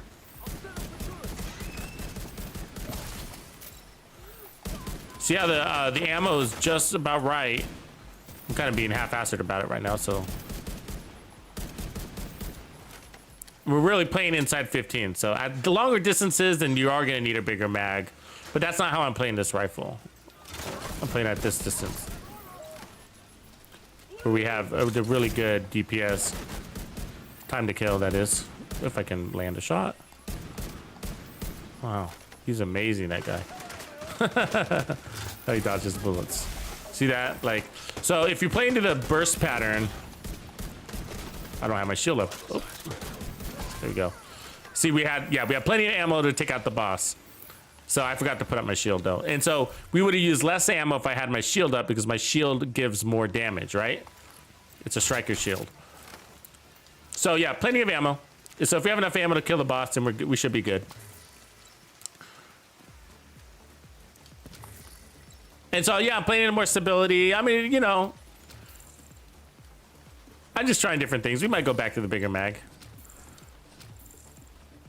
What is our, or the other thing is, we can go 20% reload speed. That would be nice too. Let's try that.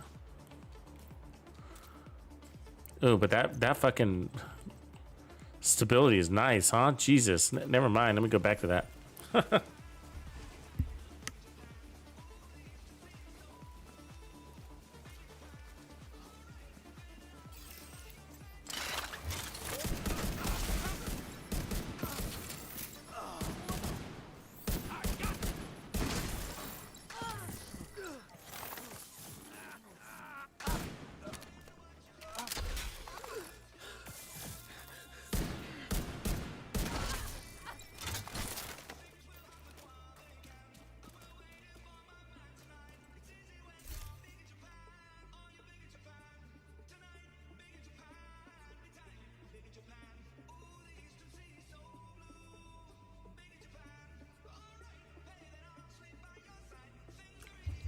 Mike, it's the gun.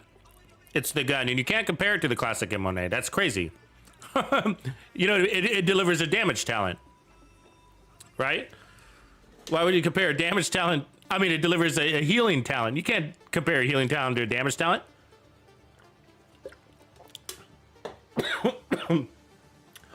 But I guess if you're talking about like the classic M1A, like with preservation, then you like that better.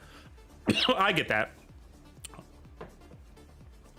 But I've already spent 8 hours on Wednesday making Doctor's Home builds without the event turned on. So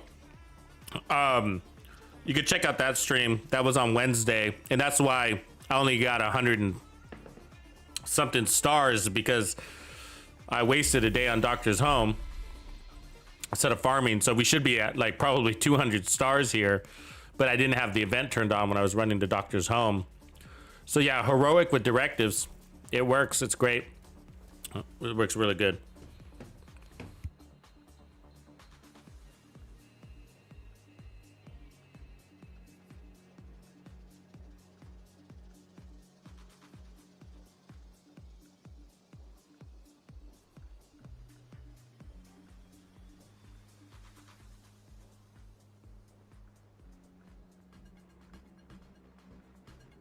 But I do gotta say, you can't really do this with the classic M1A because the reload time on the classic M1A is so bad that, and you only got 3 mod slots. I don't think you can make up for it. You got less, right? Isn't it 2? Is it 2 or 3? Scope. Does it have an underbarrel on the classic? I don't remember. I don't use it anymore. But running and gunning with the classic M1A isn't usually what people do with the classic M1A. I mean, I guess it's possible, but this gun can barely do it. Like if you look at it, it's got 2.3 second reload time. That's borderline. You know what I mean? That's a full mag change. Where the White Death, you'd be like, oh, but the White Death in 1886 is 2.6, blah. Yeah, no, but you can single round reload with those. You don't have to change an entire mag. So it's a fraction of that reload. And same thing with the White Death. And the M1A CQB is at 2.5 seconds, and so it's a little bit more painful. And 2.3 is like barely there. You know, the USC was at 2.3 also, so it's right there. So it's on the cusp of being able to get out of cover. I mean, much more than 2.3 or 2.5 is like really like, oh, it's a little painful at 2.5. You know what I mean? Like, I mean, have you ever looked at your like Police M4? I don't have it here, but I mean, the Police M4 and the test subject are basically side by side on reload time. And look at that, that's 2.2 seconds, and it feels horrible. Like, I noticed that 2.2 reload. It's like, oh, it sucks. You know what I mean? Like, oh. And so the reload thing, you got to be careful. And so it's like right on the cusp. Basically, it's at the same speed as an assault rifle, but barely. And so if it was at 2.4, 2.5, it's just like, oh, reloading is gonna get you killed. And I did use, as you can see, I recreated the Doctor's Home using the M1A CQB. I put preservation on it. I put the 8x scope on it. I put the larger mag on it. I put reload speed on it and stability. And yeah, no, it doesn't work for me.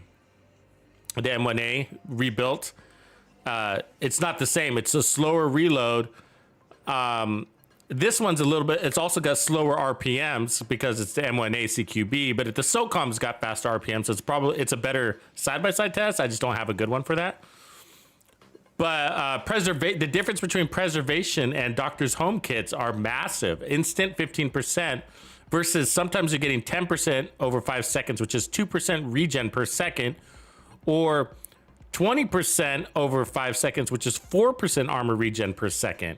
And so instant 15% or 4% per second over 5 seconds is a world of difference. It's like basically running, that's like the difference between Bellstone and one piece Bellstone and 3 pieces of Hunter's Fury almost. It's almost that difference, that drastic, right? That 20% armor on kill versus the 1% armor regen. It's almost that drastic, you know what I mean? It's not.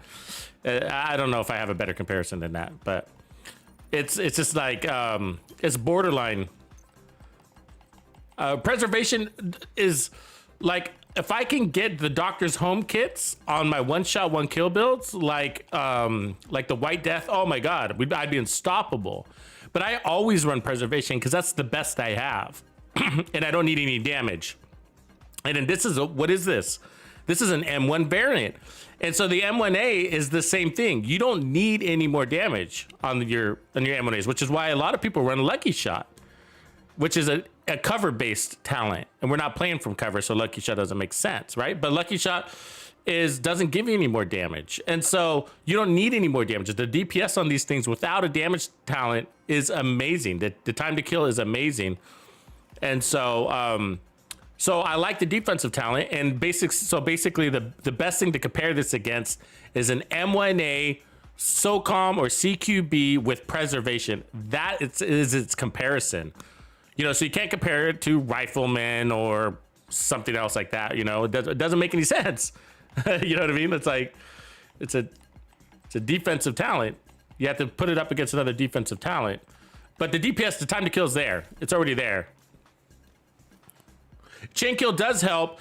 I'm just not running chain kill. Chain kill is amazing with the weapon. I'm just not running it because people do that whole thing. Like, is it the chain killer or is it the gun? Well, you know what I mean? It's the gun, because the chain killer wouldn't proc if you didn't have the gun to do it, right? Like, hello. But so that's why I'm not running chain killer, because I don't want to give people the excuses. You know what I mean? So I'm just running it with this right now.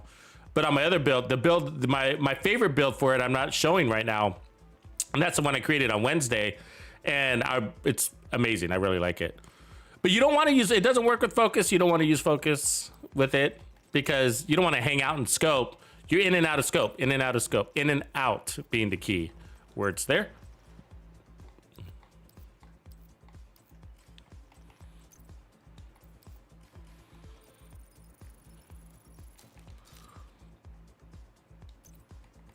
But my thing, like with a lot of my rifle builds, I don't really need any more damage. because my time to kill is so fast, whether I'm using this and if you notice my other favorite rifle is 1886. I don't need any more damage, which is why I don't use the Virginian. You could use the Virginian with perfect boomerang, which is more damage, but I don't need it. And so I don't use the Virginian. I default to the regular 1886 and I run preservation because I'm killing everything with a single bullet or two. And so you can run the USC 45 is the same thing. You could spam on the head. This one's got boomerang. But it's not set up for anything. It's just random right here. Just sitting there. But, so anyways, we're using the artist tool right now just to give people something different to look at. Yeah, the Doctor's Home scope is about an 8x. It is an 8x. It's exactly 8x.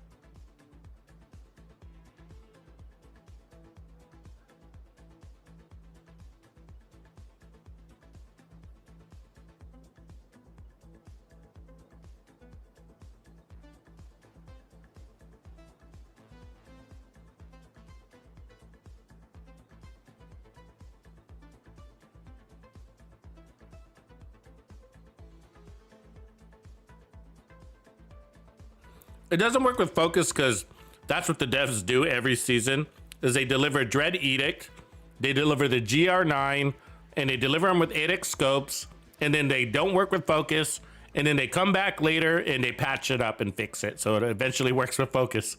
Third season in a row.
Yeah, and the truth is, this gun doesn't really make that much sense with, the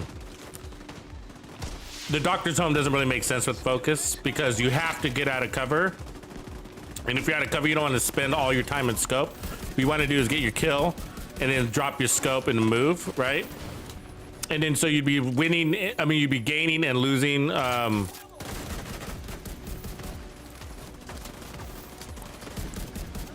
focus too much.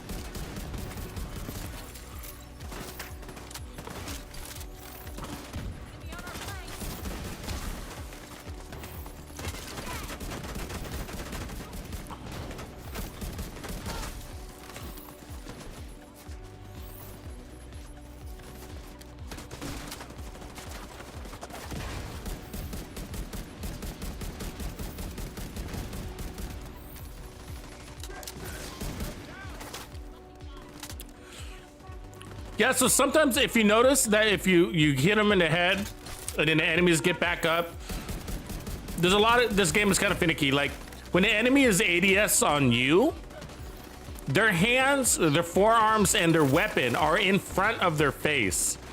And so sometimes it really does, it happens to me all the time. I'm like, man, I just killed that guy with the headshot. Why didn't it count as a headshot? And the reality is because I hit him in the wrist or I shot his gun. And that's because their gun is in front of their face, right? And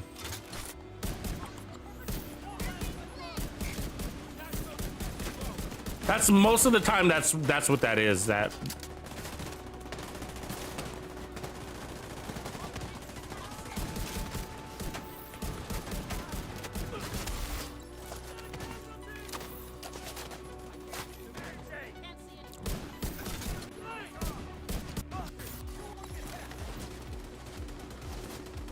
Oh, you're bent all up, huh, buddy?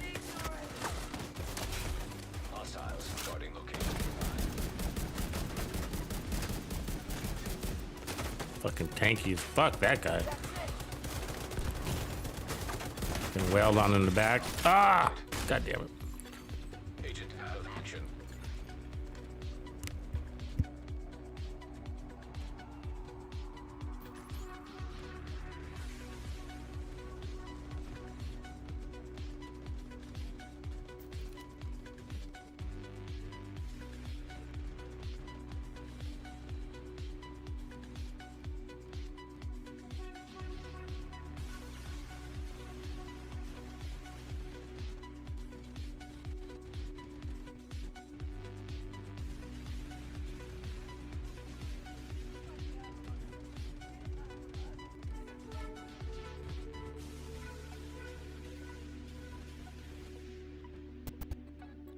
Deceased. Hostile control point nearby.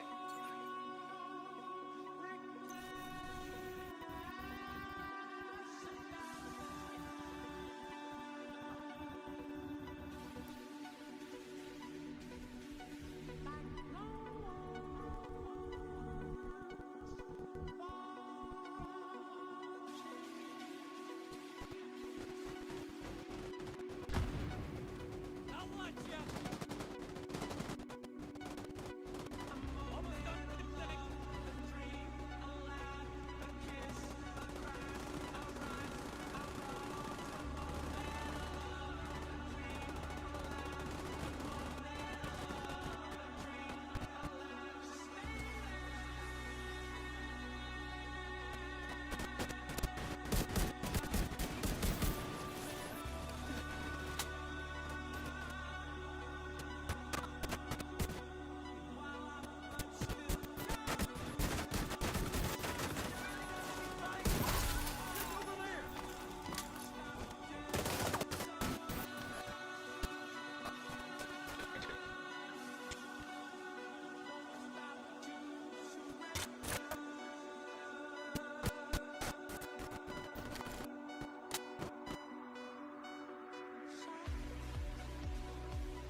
The sound's been a pain in the butt. Let me reset it.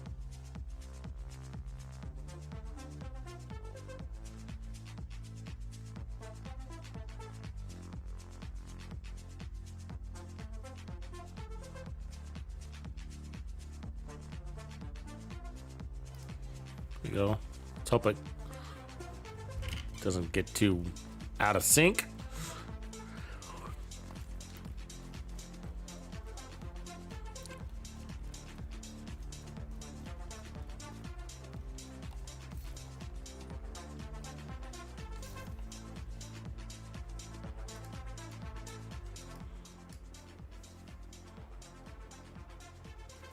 Yeah, no, it gets all corrupted for a little bit until I reset it. But I don't like resetting in the middle of a battle. Annoying. Safety distance.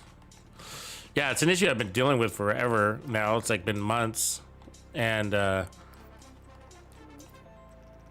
keep doing things to try to eliminate it, and it's just like not going away.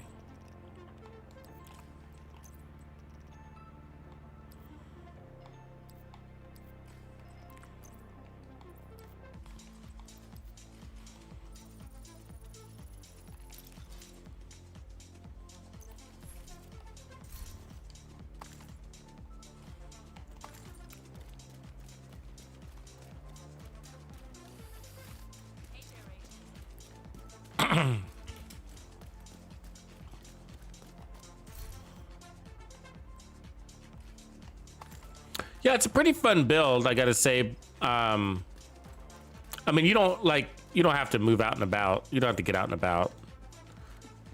If that's not your play style. With a rifle, obviously you can just park it and do your thing.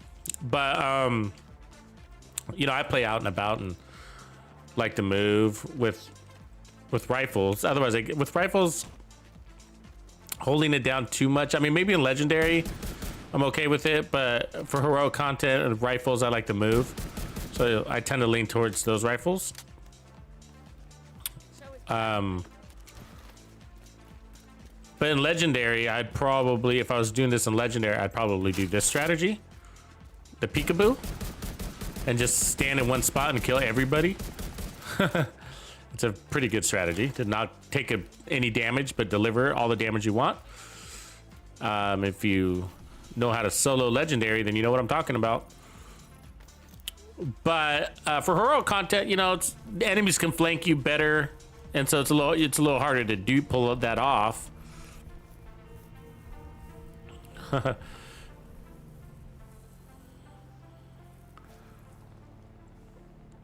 So like, you know, I guess so where I'm going with this is that it's pretty fun. So depending on your playstyle, these types of builds can be really fun. But for me, like, I'm not having that as much fun as I could. And the reason why is because I'm pretty good at landing my headshots with like the White Death and the 1886 and, you know, the shotguns and the one-shot killers, basically, right? And so the amount of times I have to go back and double tap an elite, or not even elite, just an enemy who didn't die with the headshot, because with the RPMs, it does, and the bounce of the rifle and all that stuff, it does create a little bit of an inaccuracy, right? Naturally, like without the event, it's not a problem because they don't get back up. They're just dead. You don't care if it was with a headshot really or a body shot. It's all good. They're just dead. But that bounce, you know, it can lead in your movement and the enemy moving. There's lots of things in that equation, right? And distances and variables and line of sight and angles and, you know, blah, blah, blah. You know, you even though I'm aiming for their head, they might die from a neck shot or an ear shot, which sometimes doesn't count as a headshot, and then a hand shot or a shot on the weapon or whatever. And so then you have to stop and you have to go back and be like, okay, double tap him. And all that double tapping, it slows me down, where if I was just running a one shot, one kill build, I wouldn't have to do all of that, you know? So although this is fun, it's just like, it's like running an assault rifle build. It's sort of basically like running an assault rifle build for this event, which I know plenty of people do and plenty of people enjoy it, but I don't enjoy it. I don't enjoy running assault rifle builds too much with this event. Maybe it's because I get all my I get that out of the way with the golden bullet event. No, it's because of that reason, right? Like the headshots. If you don't get headshots all the time, they get back up, and you end up having to kill the enemy twice. And not the end of the world. I don't mind mega battles.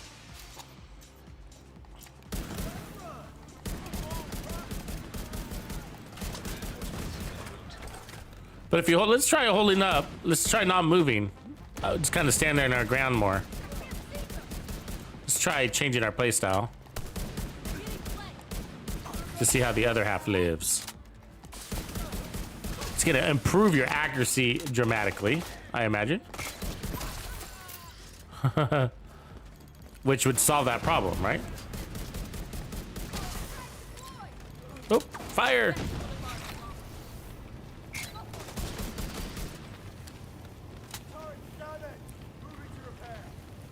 So not a lot of zombies, which is good.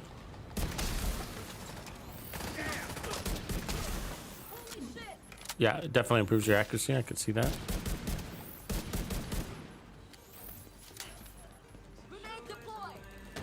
Her and her fucking fire grenades, man. I hate that lady. She's like, you know, every faction, everybody's got somebody they hate, and for me, it's that fire grenade lady. She's, I don't mind. Well, the rifle guys are pretty bad too, but she's the worst.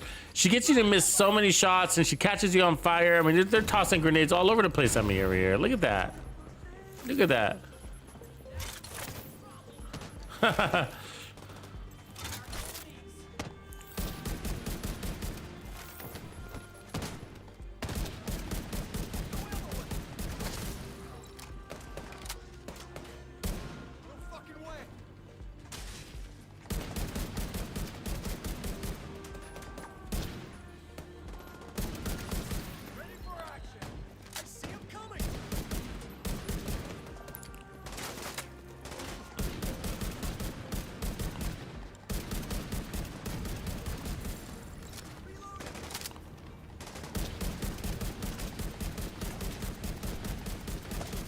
Really?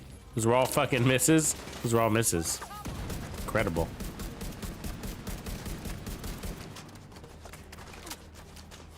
It was on that grenader lady too, right? She gets you to miss a lot. She's like an female basketball player, I'm sure of it.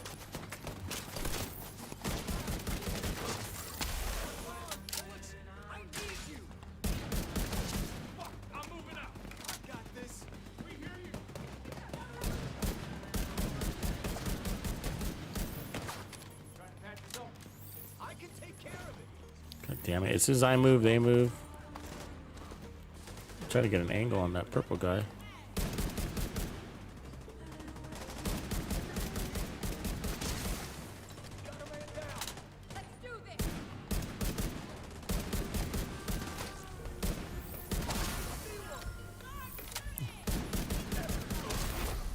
Heavily armored hostile detected. It sort of does put you in the same boat though, doesn't it? Kind of like, well, if you're gonna be at range parking it, why not just run the Mantis and put out less shots and have unlimited decoys? But that's gonna be dependent on the player, because you might have a perfectly good reason, which is you're not as accurate with a sniper, right? Really? Shooting around that corner like that is amazing.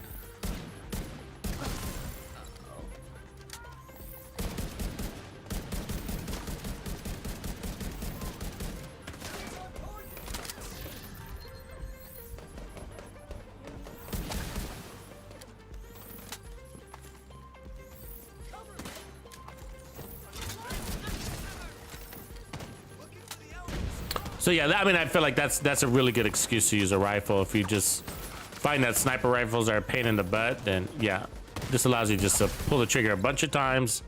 You'll eventually hit that head. Detecting Big problem solver.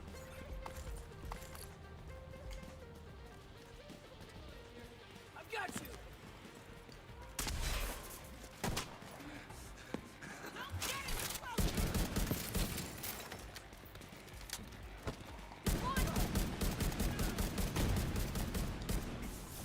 Target's hurt.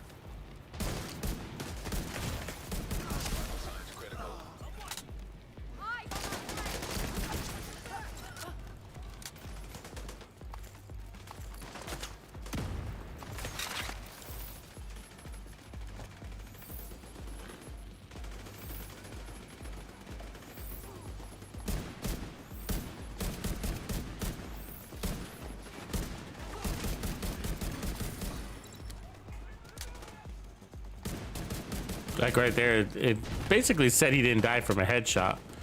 Setting up a turret.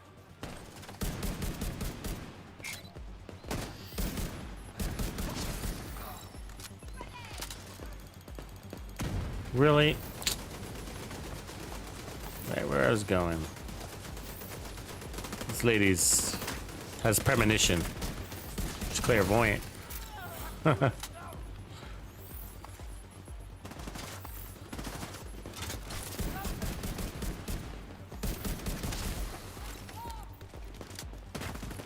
Ooh, it's gonna be a fight. Hold on.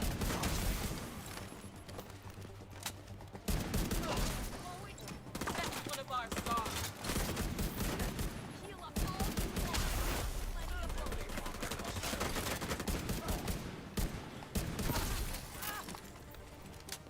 want. Ooh, we got out of that one.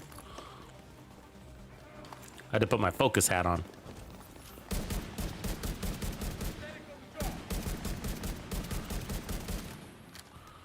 There's somebody creeping up behind us. Let's get him out of the way.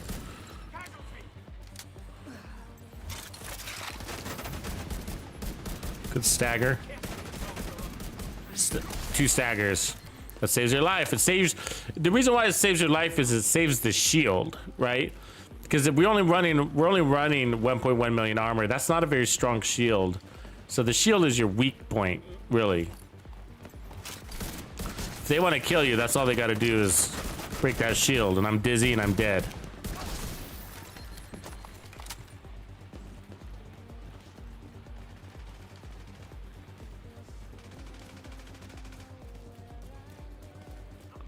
It's fun though. It's fun.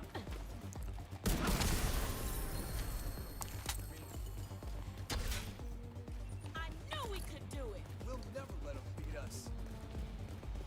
So I'll take off the 8x scope for those of you that don't like to play in scope. But for me, like, I just like that 30% weapon damage boost. I wish the Doctor's Home got it, and it doesn't. That's my biggest disappointment in the Doctor's Home right there. That's number 1. That's it. We got an 8x scope that no 30% weapon damage, no 30% headshot damage. Like, how dare you? How dare you rob us of that 30% headshot damage? How dare you, devs?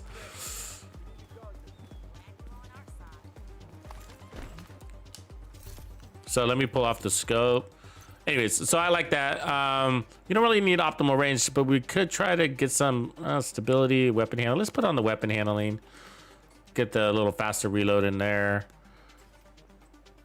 And then we should be cool with that. The damages on this build is high enough where you don't need it per se. I mean, not with the game mode on, at the very least. But it does help me, like, it really does help me. The scope helps, the 8x scope helps on a rifle out of cover build. And the reason why is because you're really killing them on approach, you know? And so that's the enemy right there, and you're killing them on approach. And so having the scope to really zoom in on that head is nice. And 8x is like, you can play pretty comfortable at 5 meters out. I mean, that's the enemy that's about 5 meters right there, you know? So that's a 12x scope. So that's a little bit too zoomed, but you know what I mean?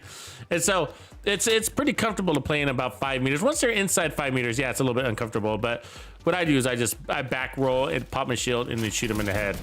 And so, you know, you learn to integrate some moves in there to deal with it.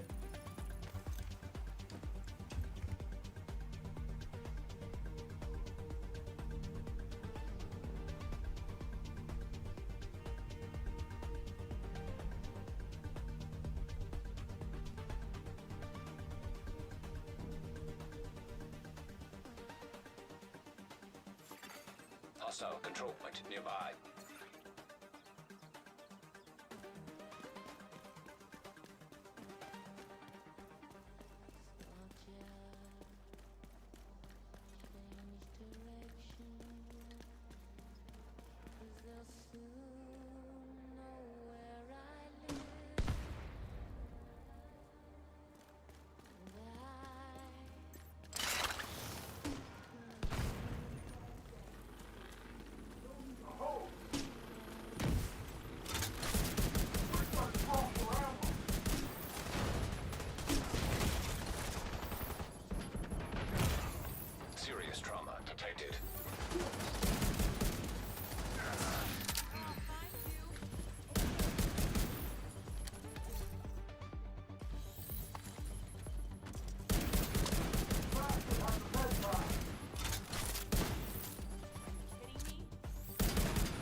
Hostiles detected.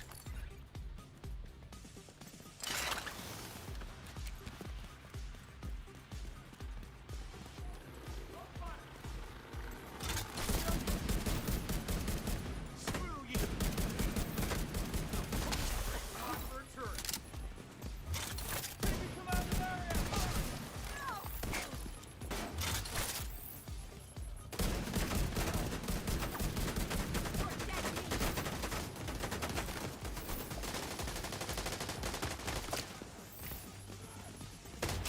Dead soon anyway.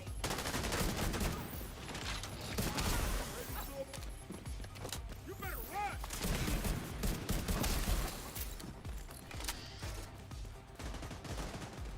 Bring it down! What the fuck? What did you do? Stand there and take. I'm with you!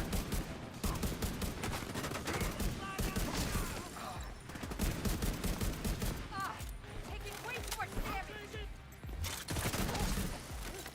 Oh, God! Come on. Get it? Overload!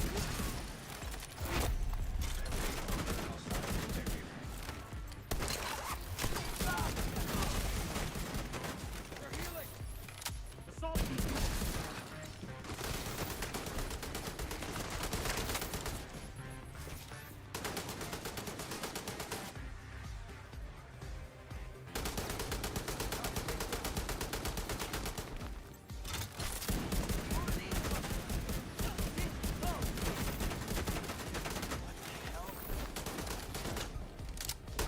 Think that'll save ya?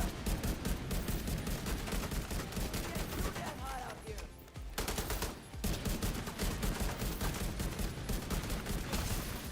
Oh no.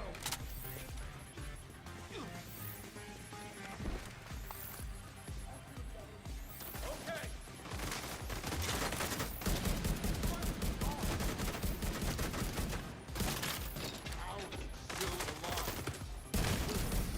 Immediate medical assistance needed. So as you can see, the weak point on the build is the shield. So that's what I'm managing there. Supply room access unlocked. It definitely was a power. Got on a little bit of a killing spree there at the end. Felt really good. A little bloodthirsty thing going. But yeah, it's shield management. So that's what I'm watching. We only got 1.1 million armor. So 3 cores. 3 tier shield.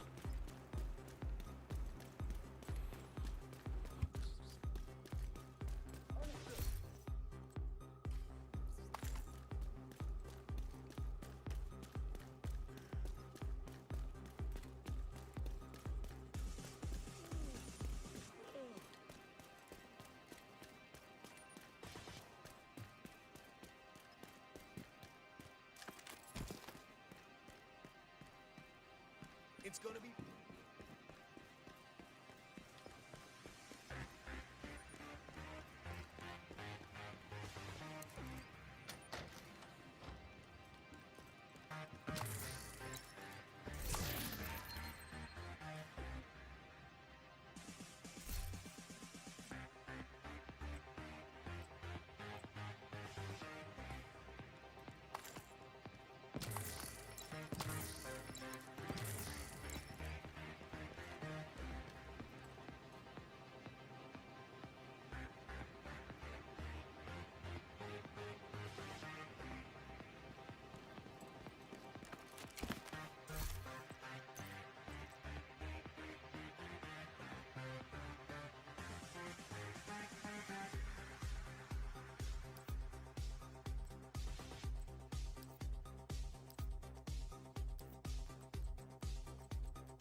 Takes a while just to get rid of your trash, huh?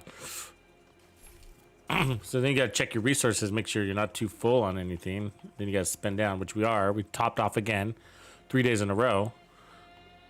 All these are almost topped off. It's all the gear crushing out there, so I spend them down a little bit. Hey, you looking for something special? Just otherwise it's just waste, right? So I guess let's. I never can decide what to spend it on, though. I guess the address to you. Let's do that. Because why not?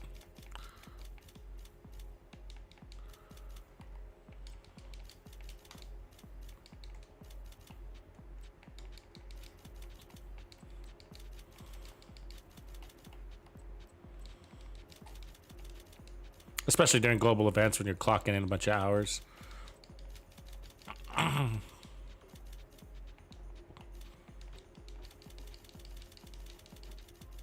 But you could just get tons of filament in this game. And it's funny because people farm filament and it's just like, but you get so much of it just by playing. I don't understand why you have to farm it. Like, I mean, I'm constantly filling my filament.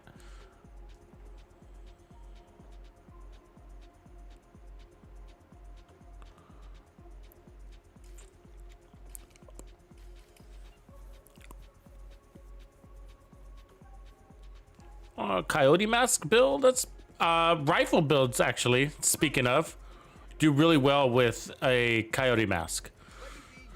The reason why is because the coyote mask, the buff. I don't think I have it here, but the coyote mask buff is really nice in those mid to long ranges, especially long ranges. I don't have it here, where you're getting all of that big crit chance number.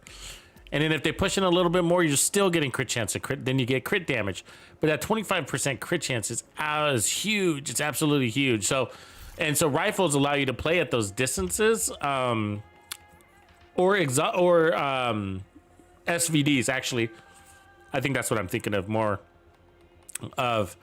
Is so like the Dread Edict is a good one, but I actually like. Just to skip the whole conversation about exotics, the Paratrooper SVD, this gun, put this gun on, and then perfect focus on the chest, and then coyote mask, and then whatever else you want to from there. Fox's pairs, contractor's gloves, vigilance, whatever you want. Elsewise, Grupo probably, right? You want probably one piece of Heraldi, and that will be your chest piece with the perfect focus. But that's a great build for the Coyote Mask. And that's because you're using SVD with a 12x scope or greater, probably the digital scope. And you're getting headshot damage, you're getting perfect focus, which is one of the strongest chest pieces in the game. And then you're getting the best buff out of the Coyote, which is the 25% crit chance, which opens up the rest of the build for crit damage. And then the gun is going to bring lots of headshot damage on it already, as well as the scope.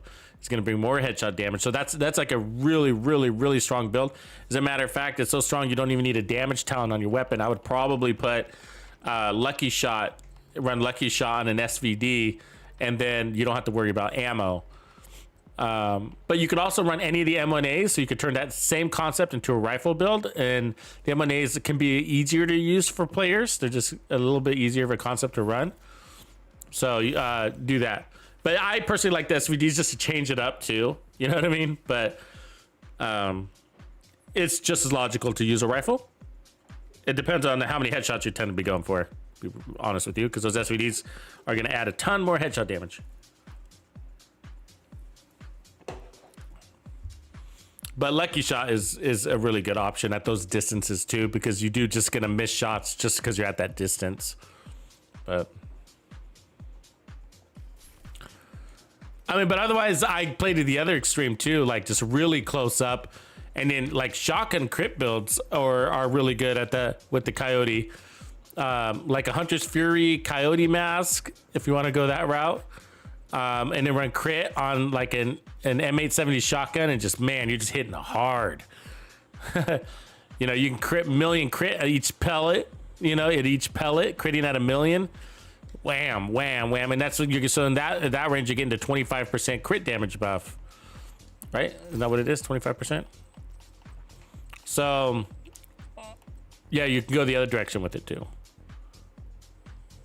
Whatever the damage buff is. I just totally forgot what the damage buff is for the inside range. It's something like that, right? 25% maybe.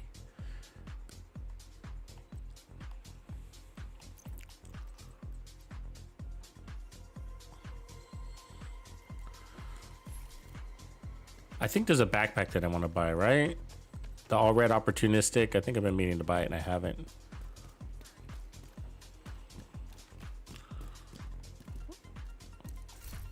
The setup, it's a pretty good backpack. I might have it, but let's buy it just in case. There's your baker's dozen if you don't have it. Very bad shape. And there's a nice mop. So 224 per exotic. So yeah, the countdown's a good exotic farm. That's cheap. That's one exotic. That's one countdown run basically. I mean, a little bit more than one, but pretty close, you know? On heroic runs, I've been getting like 208, around 208, 208 requisition. So yeah, I mean, you can just run countdown back to back to back and just keep getting your exotic components. It's a lot of gameplay though. Those are 20-minute runs, right? So we get in the named item category though.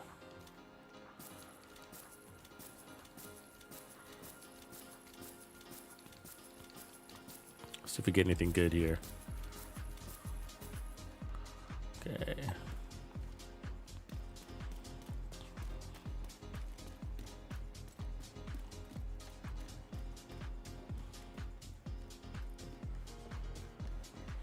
There's very few things that we actually need on the name item side, but I do need an all red closer chest piece with crits. That'd be nice. See, harmony. Correlations, no. Punch drunk, probably not. Back a boomstick, ooh, a killer. I hope that's a good one. I need a really good one of those. Tsunami, nah. Night Watcher, maybe. Hollow Man. Lightning Rod, boo. We don't want a lightning rod. Baker's dozen. Another punch drunk. Killer, everyday carrier. Tony, thanks man for the sub. So we don't need these. Pretty much have all of those. Lightning rod, backup boomstick with stability. Ah, oh, we don't need it with stability. Although that would be nice. That's what we just got. Let's see, with hazard protection. Probably not. Punch stroke with crit damage. I think I have that already. Status effects. I don't have that, but I don't need it really. I don't know unless we play into. I better say that. I don't really need any more Hollow Mans. That could be good. I could roll armor on that. Get rid of this. All right, let's open up the rest of these. Come on, Lady Luck. Manic, well, that could be good. I'm not sure if I like the one that I have. Maybe I do. Stage left again. Get those all day. TDI card. Boo to percussion maintenance. Backup boomstick. Ooh, another boomstick. TDI card, no. Crit damage, damn it. But it does have pummel. Maybe I'll sit on that. Hate having another gun, but like we got. That one's been re-rolled, so it's stuck with close and personal. And this one's got rate of fire, which sucks. So I guess we're gonna have to keep that one. Okay. Manic, not in good shape. Mechanical ammo, we got one. Stage left, we have that. Backpack, custom maintenance, we don't need it.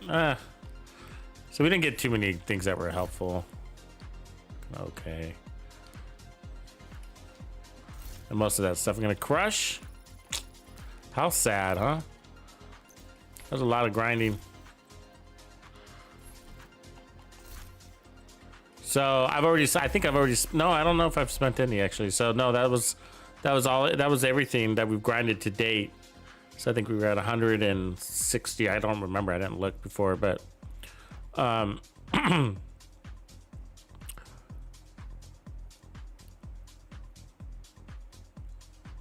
yeah, we really didn't get much out of that at all. So we still got more days to this though. We got Saturday, Sunday, Monday, 3 more days. Well, the truth is, it's like, I don't need much. So like, the chances of me getting what I actually need is really rare. You know, like I said, I need that all red closer chest piece with crits on it. I know exactly what I need. I need these are things like the very few things I don't have. I need a death grips with crit damage already on it so that I can turn it red. And those are the 2 pieces that I basically need. And I pretty much have everything else. And the named item side of things. If I don't have it, I probably got rid of it on purpose because I keep getting it. Like one of the guns is the what is that weapon that everybody gets? The Pyromaniac. Like I crush it every time I get it because I know I'm not going to use it. You know what I mean? The Pyromaniac is outdated. I used to use it. It was one of my favorite weapons back in the day, and it just became outdated.